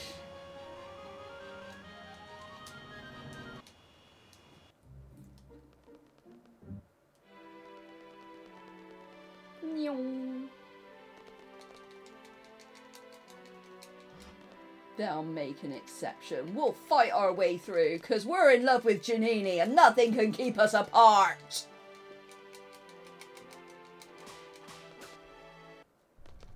Cue opening cutscene. So yeah, that is the little contraption thing that they managed to get Adele into with like some kind of hologram of Alone, because she was like, she needed to get rid of Alone because, you know, oh, she could possibly be a threat to my throne. So yeah, she wanted to get rid of her, which was why Laguna got involved, because yeah, no one threatens my Alone and gets away with it. So yeah.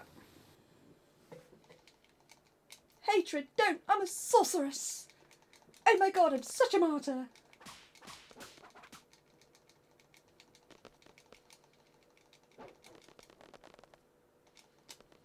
Yep, and there's that guy who looks a little bit familiar. I'm sure it's a coincidence. It's fine. It's fine.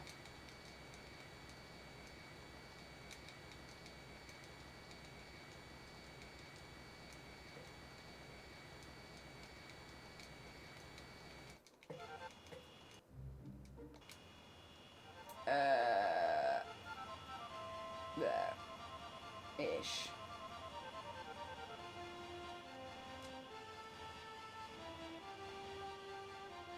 There. Yes. Okay. Cool hint. There is a softlock opportunity here. Do not pet the dog until you're at this point, because otherwise you can talk to the dog and Angelo will softlock you. That's not a good thing to do. I mean, we do love to pet the doggies, but, you know. Hey, Blue Cross, how's it going? Welcome in. Hope you're doing good. We are coming towards the end of this particular speedrun. We have got some extra stuff that we need to do, because people have kindly donated for me to do extra stuff, So we're going to go and do that in just a second. So at the moment we're having a bit of a heart-to-heart.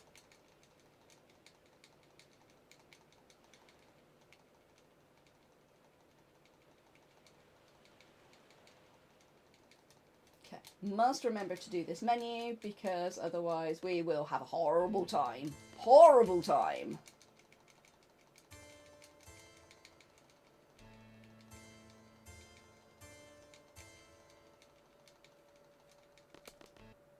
Okay, right. What should we do first? Let's go, since we're here, let's try Bahamut first. So, what do we need? What do we need? What do we need? We need you on top. We need...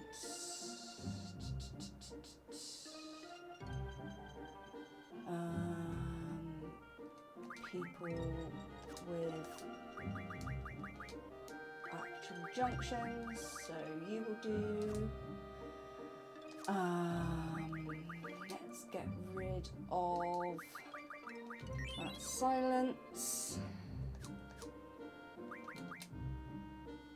Okay, we are so off base. Yeah, water, that's good. We will need that later. That's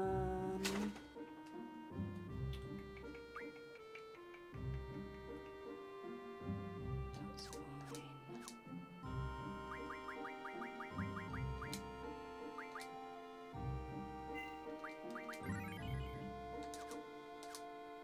Right. Let's go and biff the dragon up for Jericho. So, not on the map.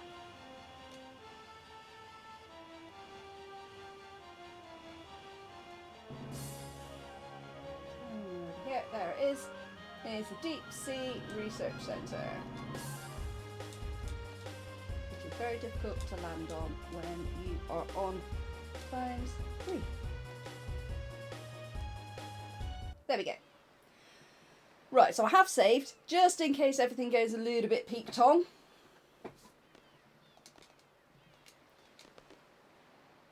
So, since we are running a little bit ahead, let's hear the lore.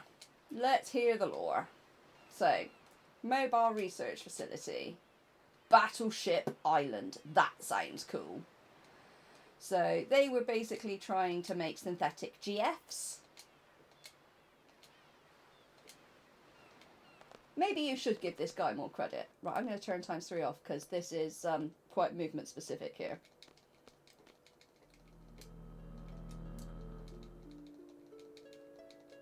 Okay, so we need to not move when the light's on, because otherwise we will get random encounters.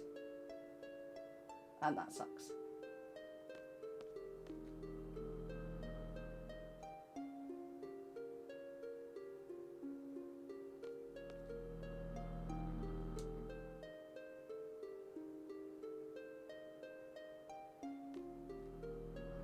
So at the bottom of this, you can actually go down and fight Ultima Weapon. I don't have that as a redeem because I didn't test it. But if we've got time, what I can do is I can make a save and we can try it. If we've got time and we're underestimate, we can give it a bash. What's the worst that could happen, right? If I reach £200 on my campaign, at the end, we will attempt Ultima Weapon. How's about that? Does that sound good? Let me know what you think.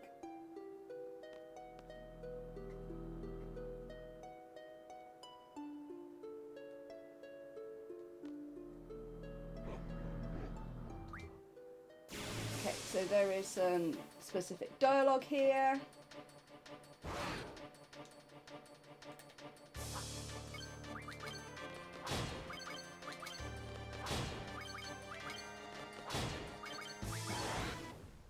Dead.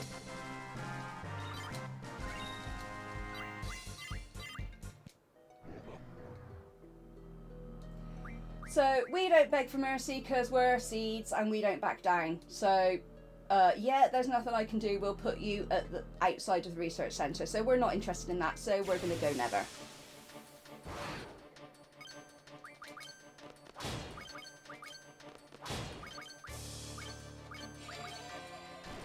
That's fine.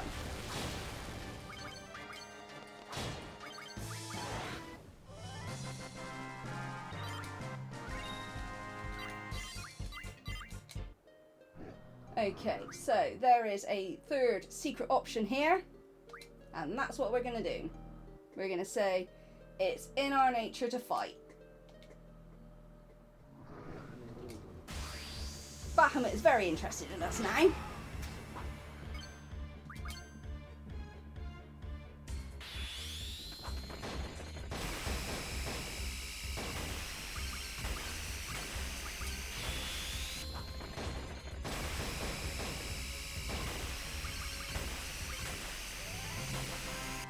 There we go. Oh, strength 60. Yes, we'll have some of that. We'll have some of that. Right, you wanted Jackhole.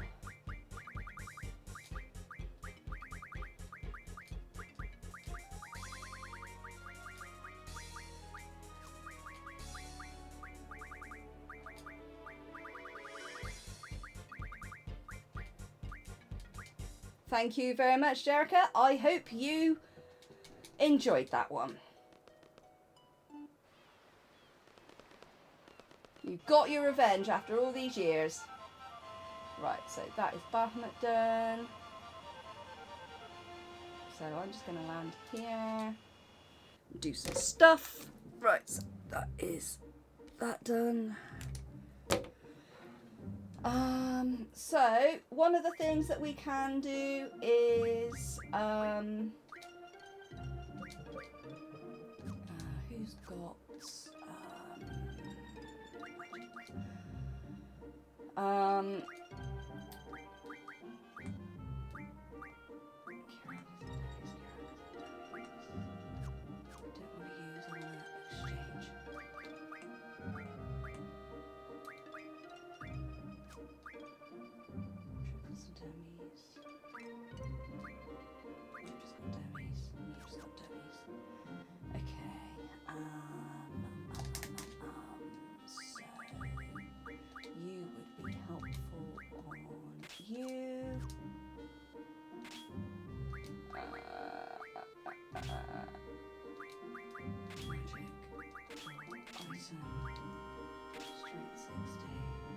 Actually, do you know what? No, let's not put you on you. Let's put you on someone else that's actually going to be beneficial. So let's put you on Irvine. And then take someone off. Oh no, they're not.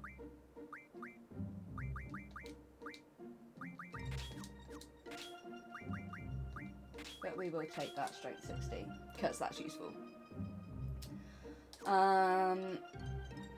Cool. Right, that's Bahamut. So let us now go to the centre of ruins, which are over here. Yes. So one of our other redeems that we still have available is that we will Renzo Janini in the face because she uses her dog as a cannon. And we don't like that because we think that's mean.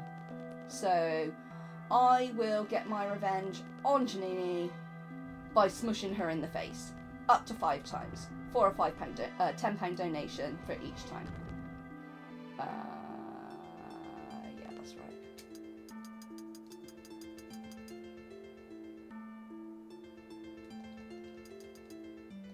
Squirrel, where are you going, mate? Sort your life out. In there. Angelo doesn't like it.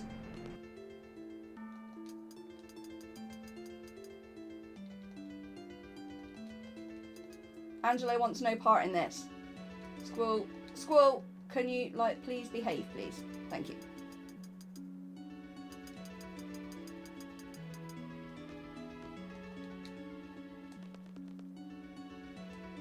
when I was testing my incentives, I managed to do this without any prompts, which I was quite happy about, because this is quite convoluted.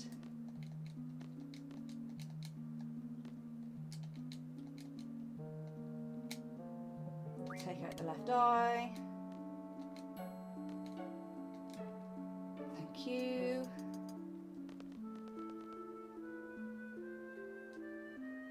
So we have heard of the Sentra before, not to be confused with the Cetra from Final Fantasy VII. These guys built the 3 gardens. Put the left eye in, leave it as it is. The code is 14260. We need that in just a second. Take out the left eye, take out the right eye, come back down.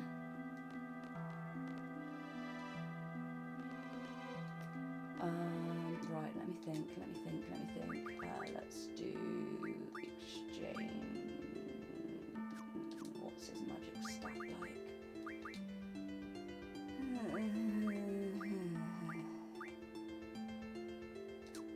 We can try. Right, let's see if we can do people.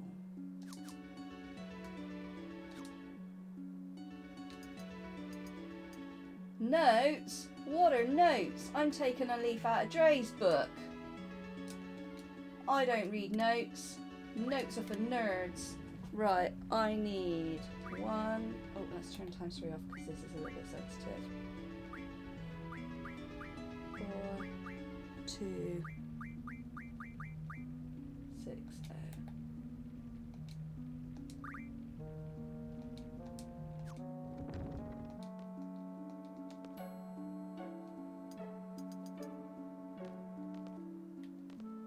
There is that too, Bus. Oh, hi, Odin.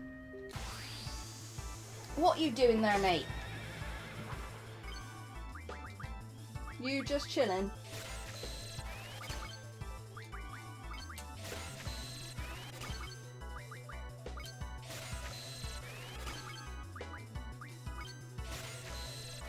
So Odin is a pretty simple fight because he just sits there and doesn't do anything. The hardest bit is actually getting in before the time. And there we go, we've got Odin. So thank you very much to Misa for donating for that one.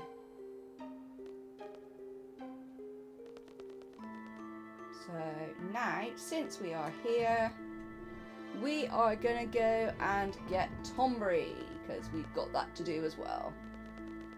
So let's head out down onto this screen. Turn encounters on. Do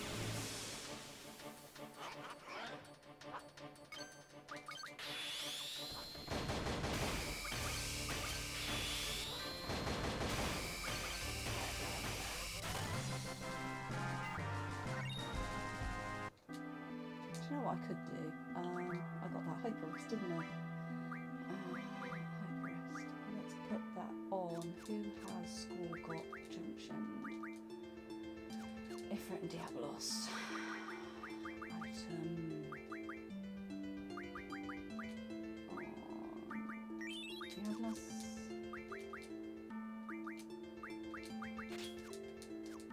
This will make things go a little bit quicker.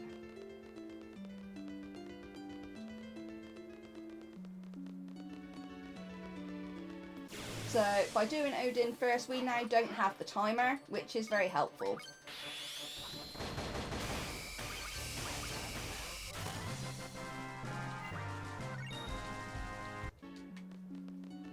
So normally after 20 minutes you would get kicked out of the ruins and then you'd have to go back in, which isn't a massive problem for Tombury's. It just means you've got to get back there, you know? So if we do Odin first, then we haven't got to worry about it.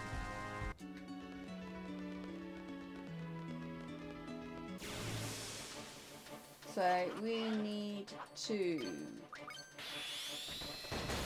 kill approximately 20 Tomberries. And then he gets mad. And then Giant Tomberry comes out.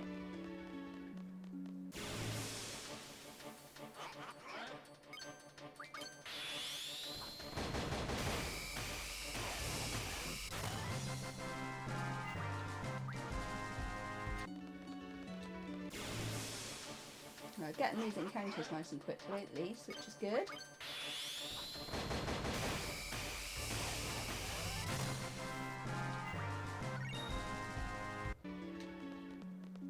Apparently so. It's not like exactly 20, so like I have done it with 17, I have done it like, and where it's taken like 24, 25, it's kind of around that sort of figure, but yeah.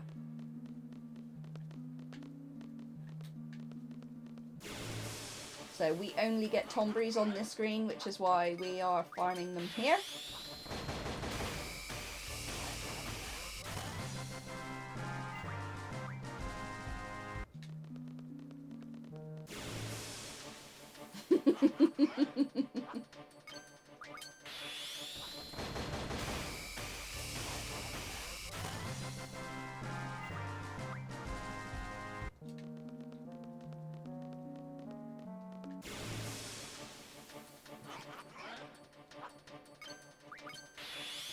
Taking full advantage of this instant ATB, which is good. We'll take a little bit more than that to Mirth the Giant Tomberry.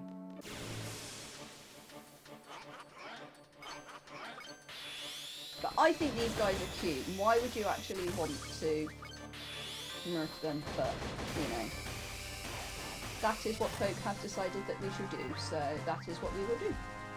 We will clear out these ruins.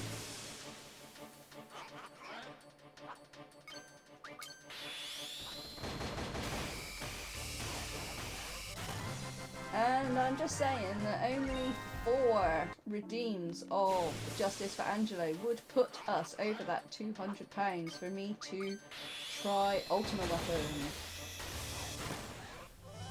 Just saying that, my dear chat, is what we call a twofer.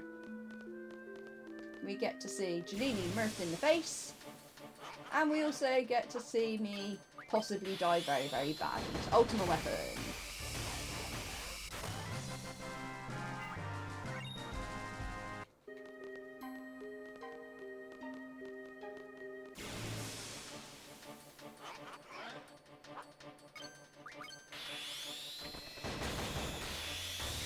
Schoolmate is dead. Chill out.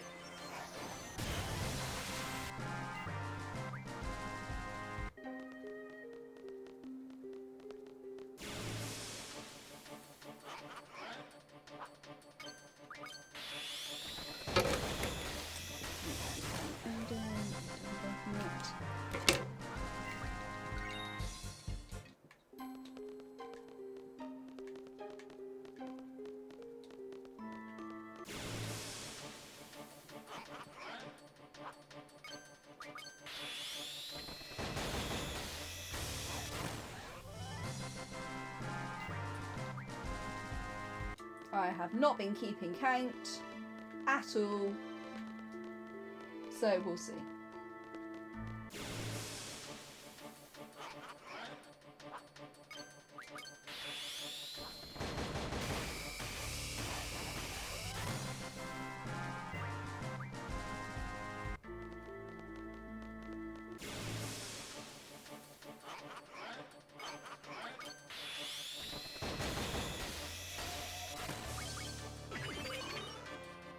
Fine. So that Everyone's Grudge is a counter move that Tomberry will do, and it is based off of the number of enemies that individual character has killed, with some form of percentage slash multiplier.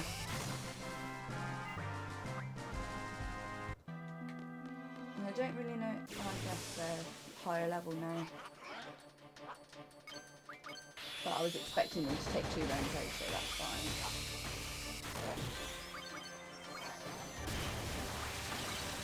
There we go. Hi, Giant Tombury.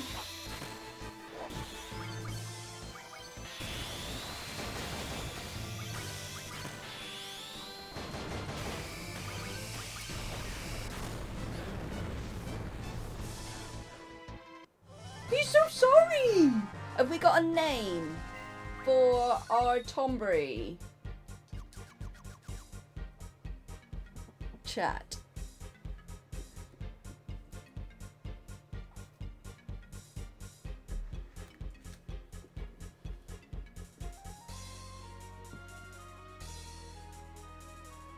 Joe, I'm actually going to call him Regicide because I like that.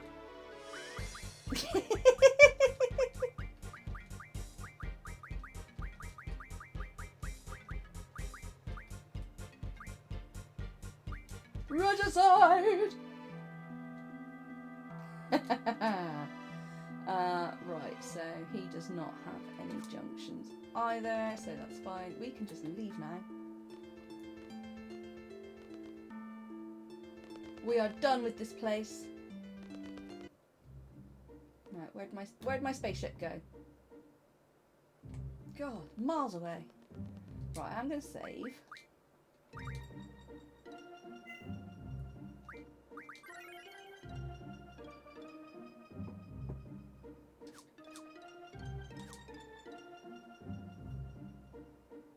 No idea. But that's what we're doing now. So it's fine. Right, Cactor is next. Cactor is flaming hilarious.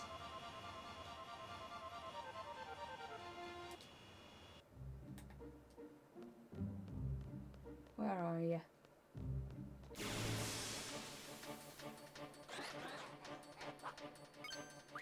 I've already got a name picked out for you.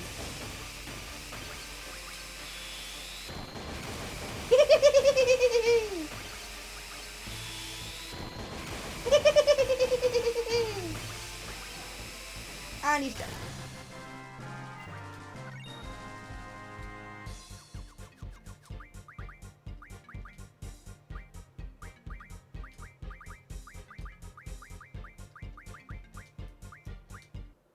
Because it's an invalid Final Fantasy run if it doesn't have Tidus. Right, brothers. So, back to Galbadia. Over here somewhere. That's Doris. So, over there it is. Where is it? There. Yes.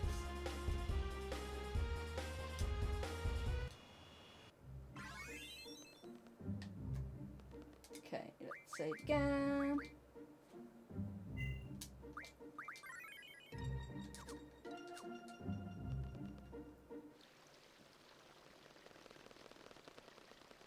Okay, so we should have come here before the end of Disc 1. Because what we should have done was run all the way from Delling City to get the key code off of this sword.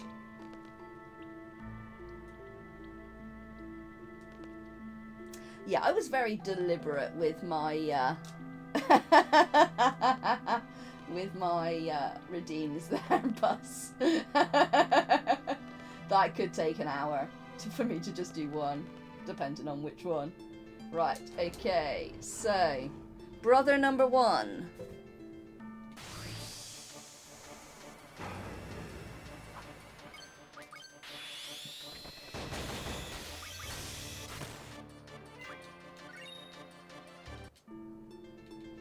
Okay, so the easy key to this is to keep going up and right. So wherever you get to a T-junction like this, you go right. And you basically go all the way around the outside. And then you hit all of the various bits that you need to hit. So we let the water in there.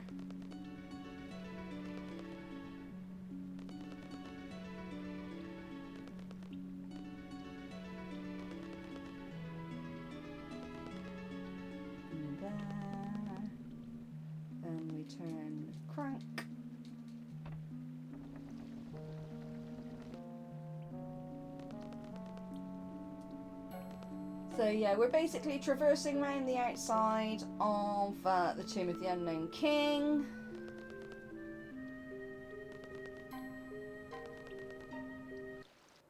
And we're outside. So, all good. So now, we go back in, and we go straight.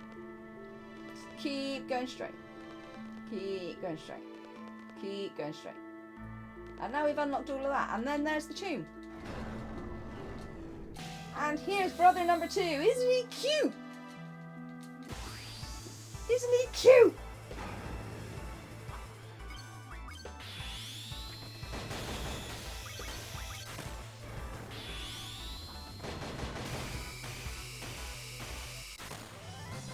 And that was Brothers. So, Nanaru, if you're still here, I hope you enjoyed that. So, we have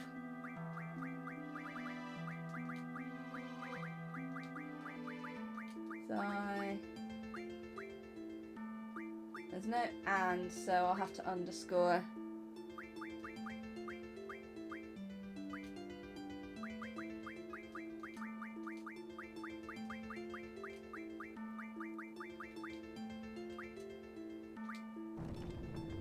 There we go.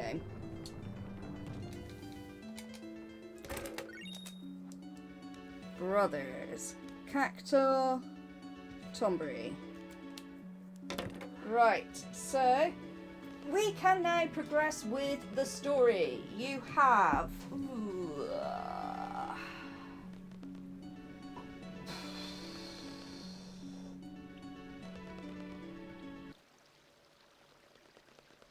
five to 10 minutes for those Justice for Angelo redeems. Thank you very much for the luck, Bass. Thank you for dropping in. Appreciate you.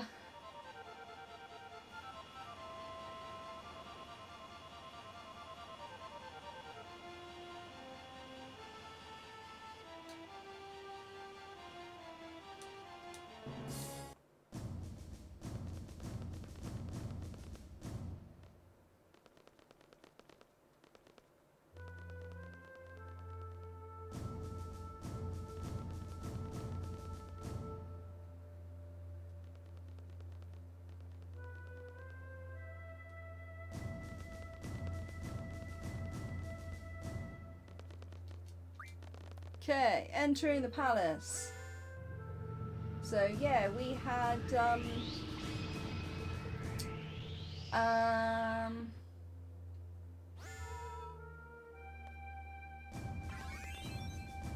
Kiros contact us because they want to employ Seed to do something. So we've got Kiros and we've got Ward. So who can this crazy guy be? Oh, hi! It's Daddy! Hi, Daddy!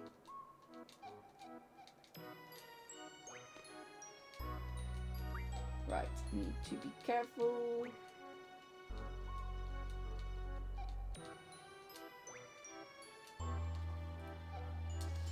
Don't want to hear how, because Odine likes to talk far too much.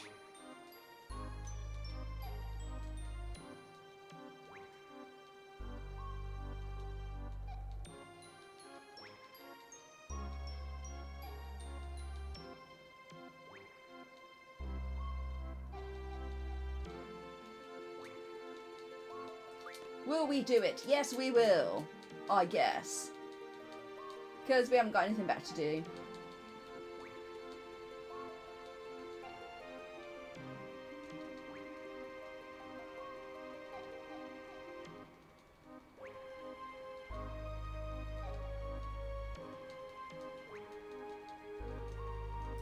So, Laguna is talking to us about love, peace, and courage, and heart of the cards.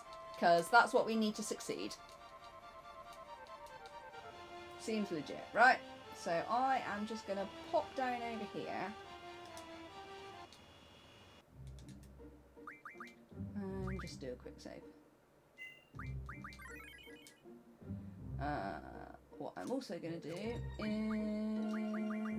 switch in Irvine for you. I'm gonna switch you for you. Because you've got fire ammo. And that could be useful. Okay, so Lunatic Pandora is here. It's big enough. You can't miss it. Right, are we ready for PS6 graphics, chat? Let's get the hype.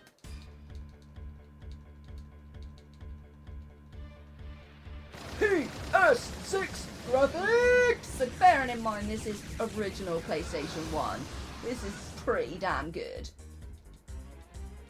Ahead of its time, absolutely. And I want to ride in a spaceship that's a dragon that's got opposable arms, because that would be cool. That would be absolutely cool. Hey Wedgie, thank you for the luck. Yuppers. So it's actually quicker, not when you do that, to come out of the Lunatic Pandora and then go back in, because otherwise you've got to walk all the way through the thing.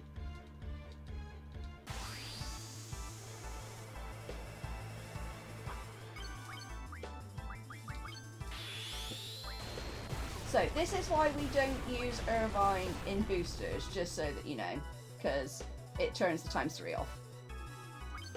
Why are you not dead? Now you're dead.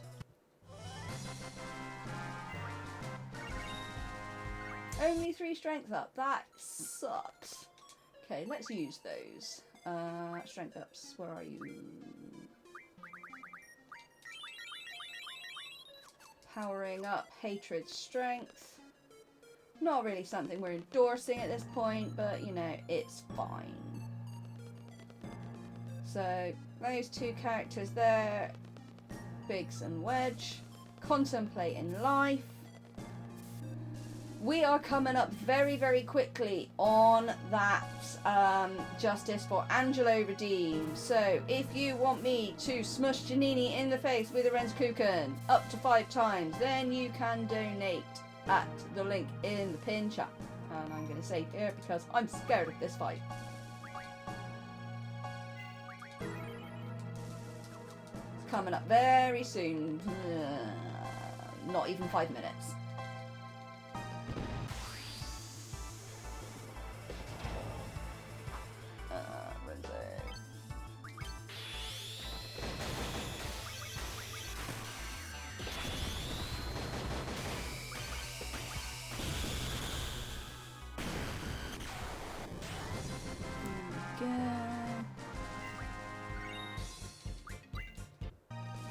Oh, Jack Hole learned stuff.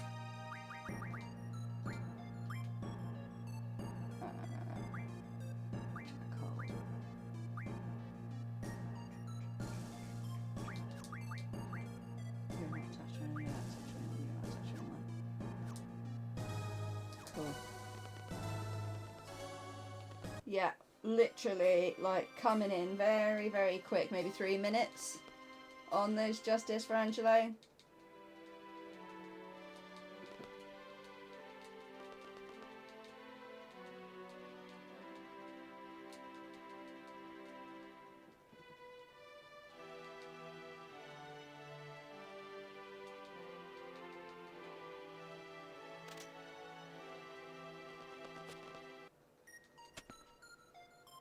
Yep, Gilgy time. Loopy, I hope you're here. Better text him. Gilgy time.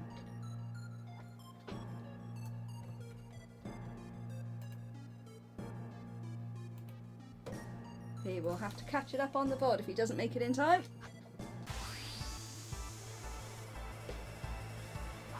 So, what I didn't say about Odin is that he can rock up anytime he likes. This is scripted. Cypher is that good that he can destroy Odin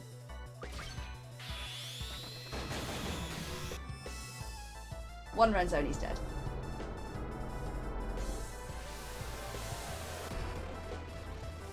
So, yep, Odin is now dead. Gilgamesh found Odin's sword. That's something that he wanted as well. Boo heroes. And so,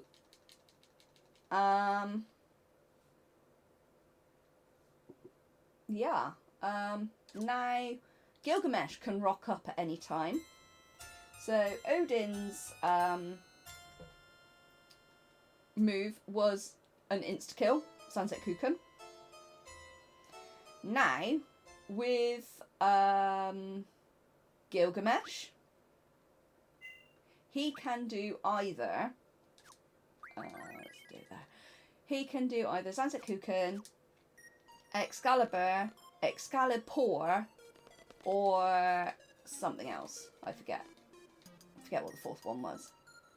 So Excalibur does 1 damage, Sunset Kuchen does the same thing, and then the other two do varying degrees of damage. And we are coming into the Adele fight, so if you want me to smush Manoa in the face, sorry, Janini in the face, with a Ren's Kuchen, now is your time.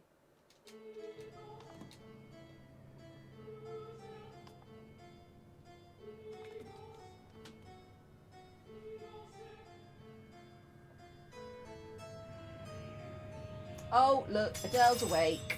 OMG.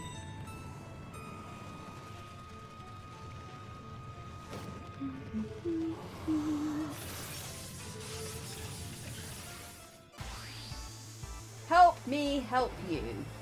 I think that's what I said the first time I did this. There's a freebie. I will donate to that later, once I'm done.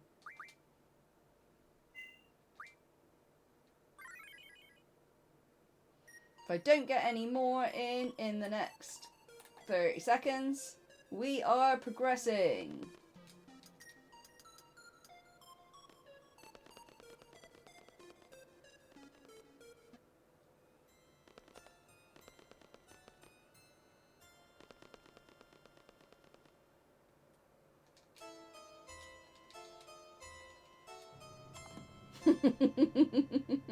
I know, right? I'm doing it for the animals, because she's mean to Angelo. Sorry, D-Pick forever. No, that's Reaver. Izumi. Yeah, she's mean to Izumi, so we're mean to her. Seems legit.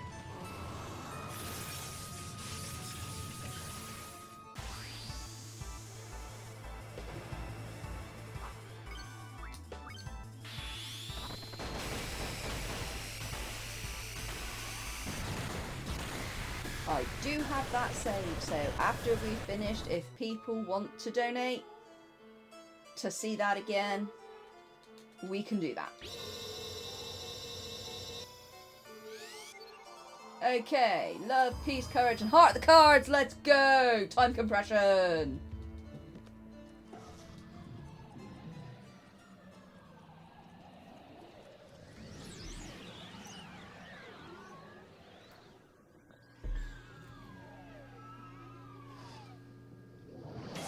So, with Odin, he would not turn up during boss fights. That was his only proviso. He could only be used on general random encounters. Gilgamesh, on the other hand, can rock up whenever he goddamn pleases. And sometimes it's very inconvenient. So, you know, there is that. Yeah, I have redeemed everything. So we are on the homeward straight of this run.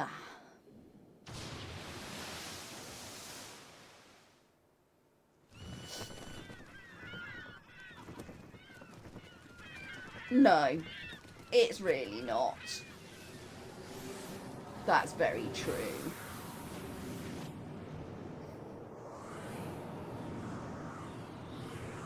I mean, I had it quite a few times where casually I was farming tri points for not tri points, try the three-headed things in the Deep Sea Research Center,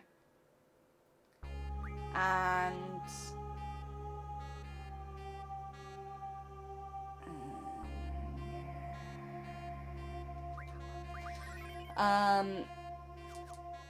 so you needed them. Yeah, that's right, exactly that. And yeah, Odin kept coming up and killing them, and it's like, no, I need to mug the curse spikes off them first. Can you just not? Because they dropped like something different. Right, sorceresses. Dark side every turn. Final Renzo. Let's try pressing the right button. Tends to help. Do not put that dark side through early, because otherwise you will dark side yourself in the face. And it is not nice, because you die. I did not do that in practice, I promise. That's a lie.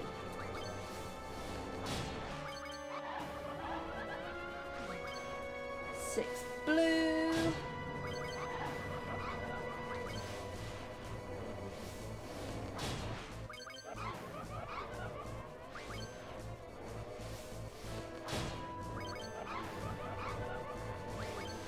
So you actually need to wait for them to appear.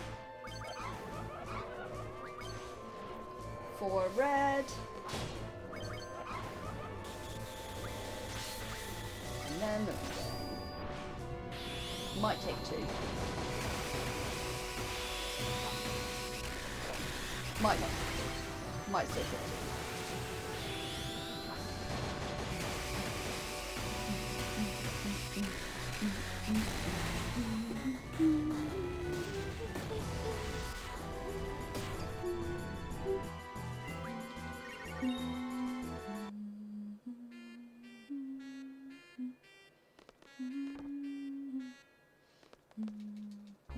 Right, so we have now time compressed. We ended up in the orphanage because that's, you know, about as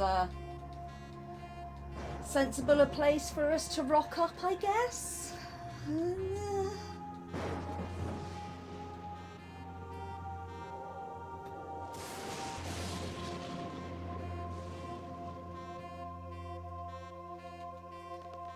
So we are going to do a save and quit outside of the thing.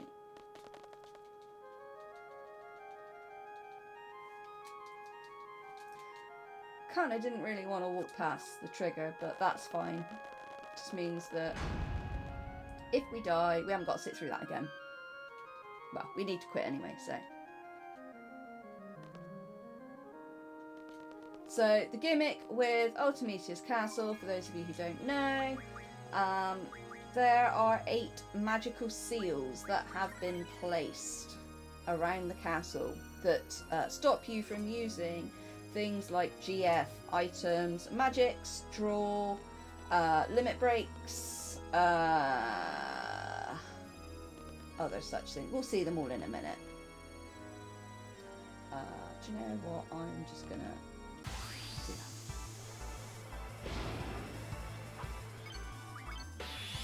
But we've got boosters, so we've already got access to limit breaks. Yay!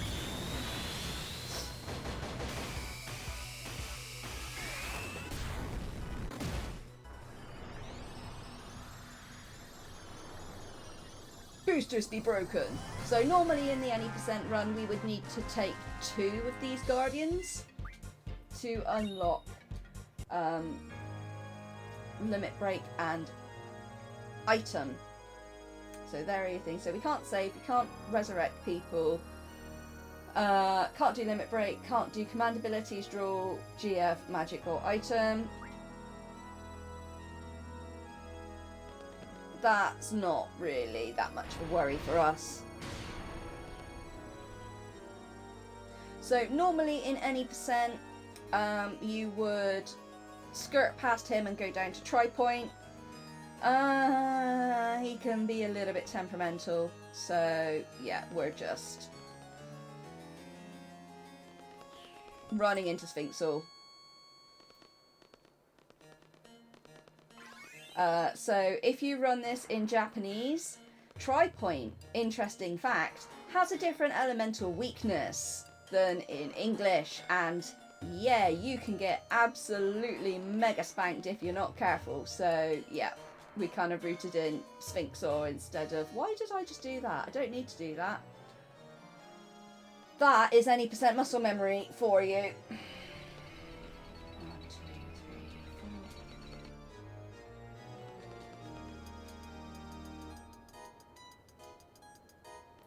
But yeah, so with standard attacks, it's a lot easier to do try point.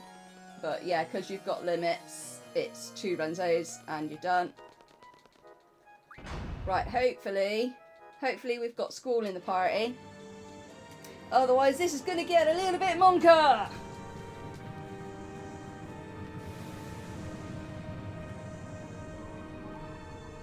Little bit monka, just a touch.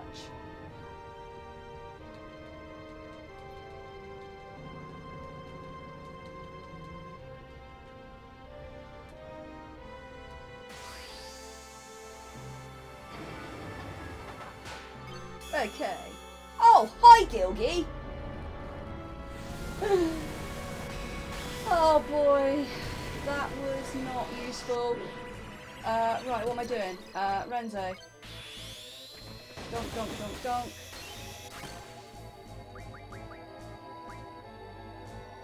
That is just we're not doing anything else, are we?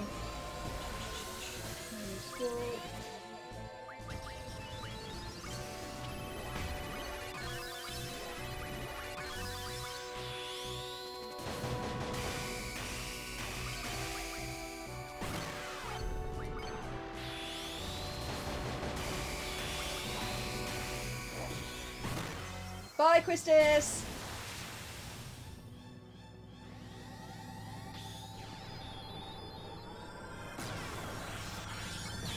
Bye!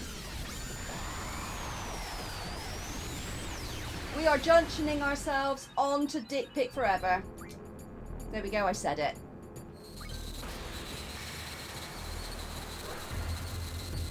Get your jams in, chat. Gonna be a brief one.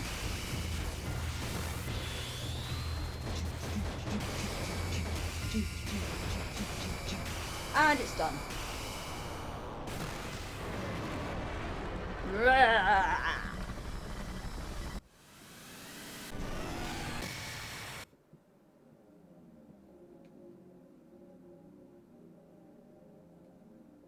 So we don't do it. So in normal any percent, we would do Tiamat for the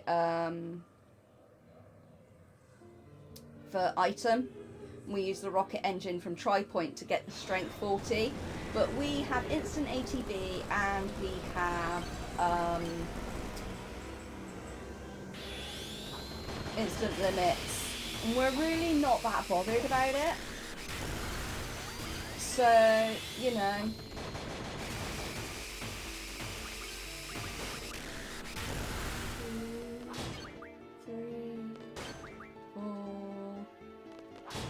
And time. Play.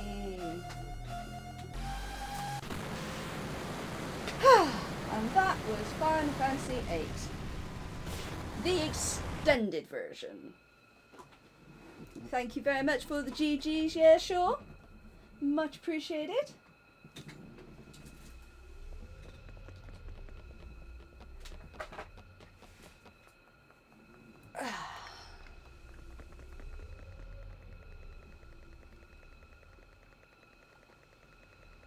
So, yeah, that was Final Fantasy VIII booster percent with some extra stuff chucked in there because you guys were generous enough to donate to this wonderful cause, Blue Cross UK.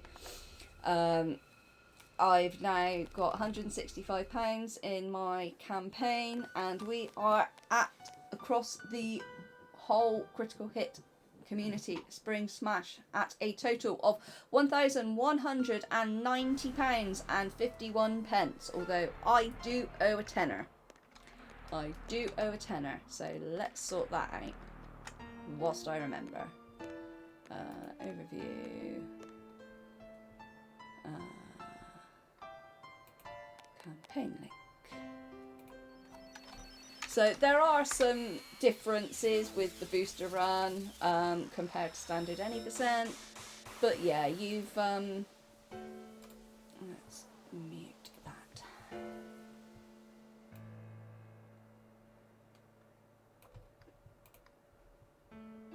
You know, there are a lot of people out there that think that boosters is just easy and it's cheating and, you know, all of those other kinds of things, and it absolutely is not. It is a tricky run. It absolutely is a tricky run, and it's got its nuances and its intricacies involved there as well. So, you know, why are you capturing me? You silly thing. I want to give you money.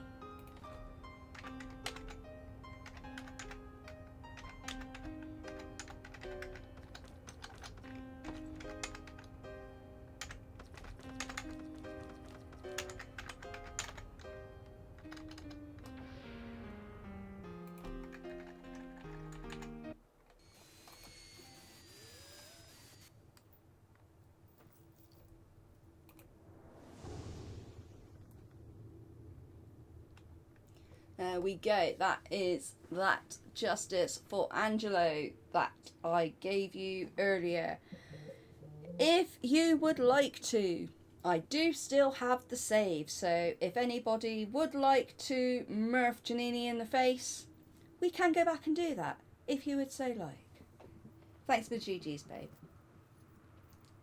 If you weren't here for Gilgy, then you're going to have to go back and look at the YouTube video, but we saw him twice because he rocked up during Ultimecia and did something very, very useless, which is kind of in Gilgamesh's style in this game, so it's all good in the hood. So yeah, that pushes us over the £1,200 event raised in total, so thank you very much, everybody. Our next milestone is at £1,337.69, and I will find the page again because I'm terrible and I don't have everything up. Not that one, that one.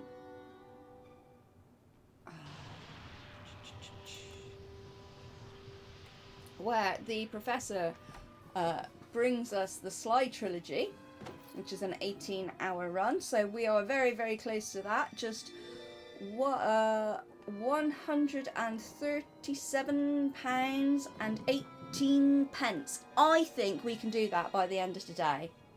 What do you think, guys? I think we can do it. Absolutely. Then after that, we've got at 1750, Master Mars will do a Final Fantasy XII TZA Hell Max Sphere Hell Rando, which, considering if anybody tuned into his run last night, that seed was pretty challenging in and of itself.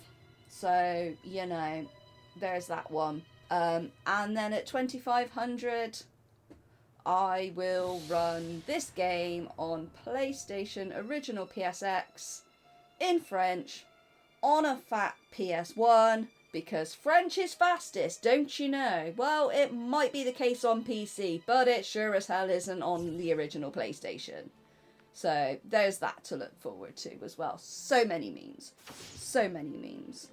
And absolutely, as Loopy said, we have already met the milestones for Buzz Tie who will bring us Paw Patrol on a roll, all missions. And Loopy has had his milestone met to do 7, 8 and 9. Back to back to back to back to back to back. With boosters. And he will be doing a different route, as I mentioned at the start. So this was with Quistis card only. So yeah, he will be doing RNG tracking, which I'm way too rusty to do that. Nah. So we're not doing that. So there is that. Right, okay. So in terms of the schedule, we have run slightly under, which is good. So if there are no further donations for either Justice for Angelo redeems, we do have the saves. Or, as I said, if we meet 200, I will go back and do Ultima Weapon in the Deep Sea Research Centre, because, you know, again, that seems like a really smart thing to do when you haven't even tested it. Yep. If that is everything, do you want to listen to Eyes on Me again? I don't know. Do you? You let me know, chat. You let me know. And if someone does the donate, I'll sing it this time. There we go. Can shirt. I would say free can shirt, but it's not free. It's £15.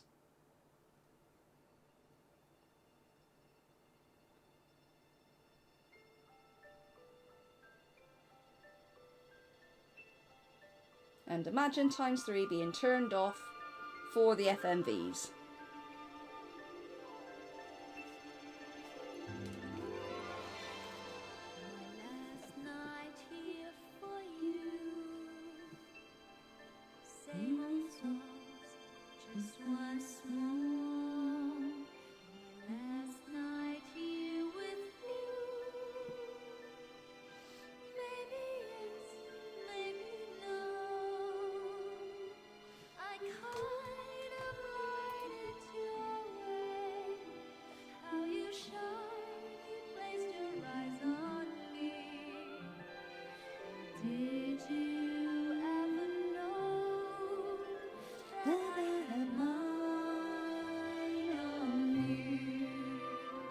That's a freebie. The rest is paid.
Still can't spell Jiva's name. There we go. Thank you for the GG's, Koto. Hope your run is going splendid.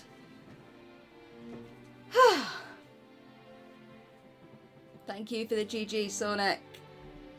Much love.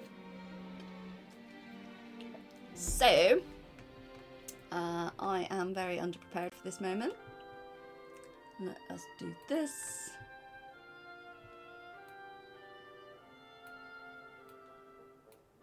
Oh wow, Words with Friends has been carrying on in the background for the last 4.5 hours.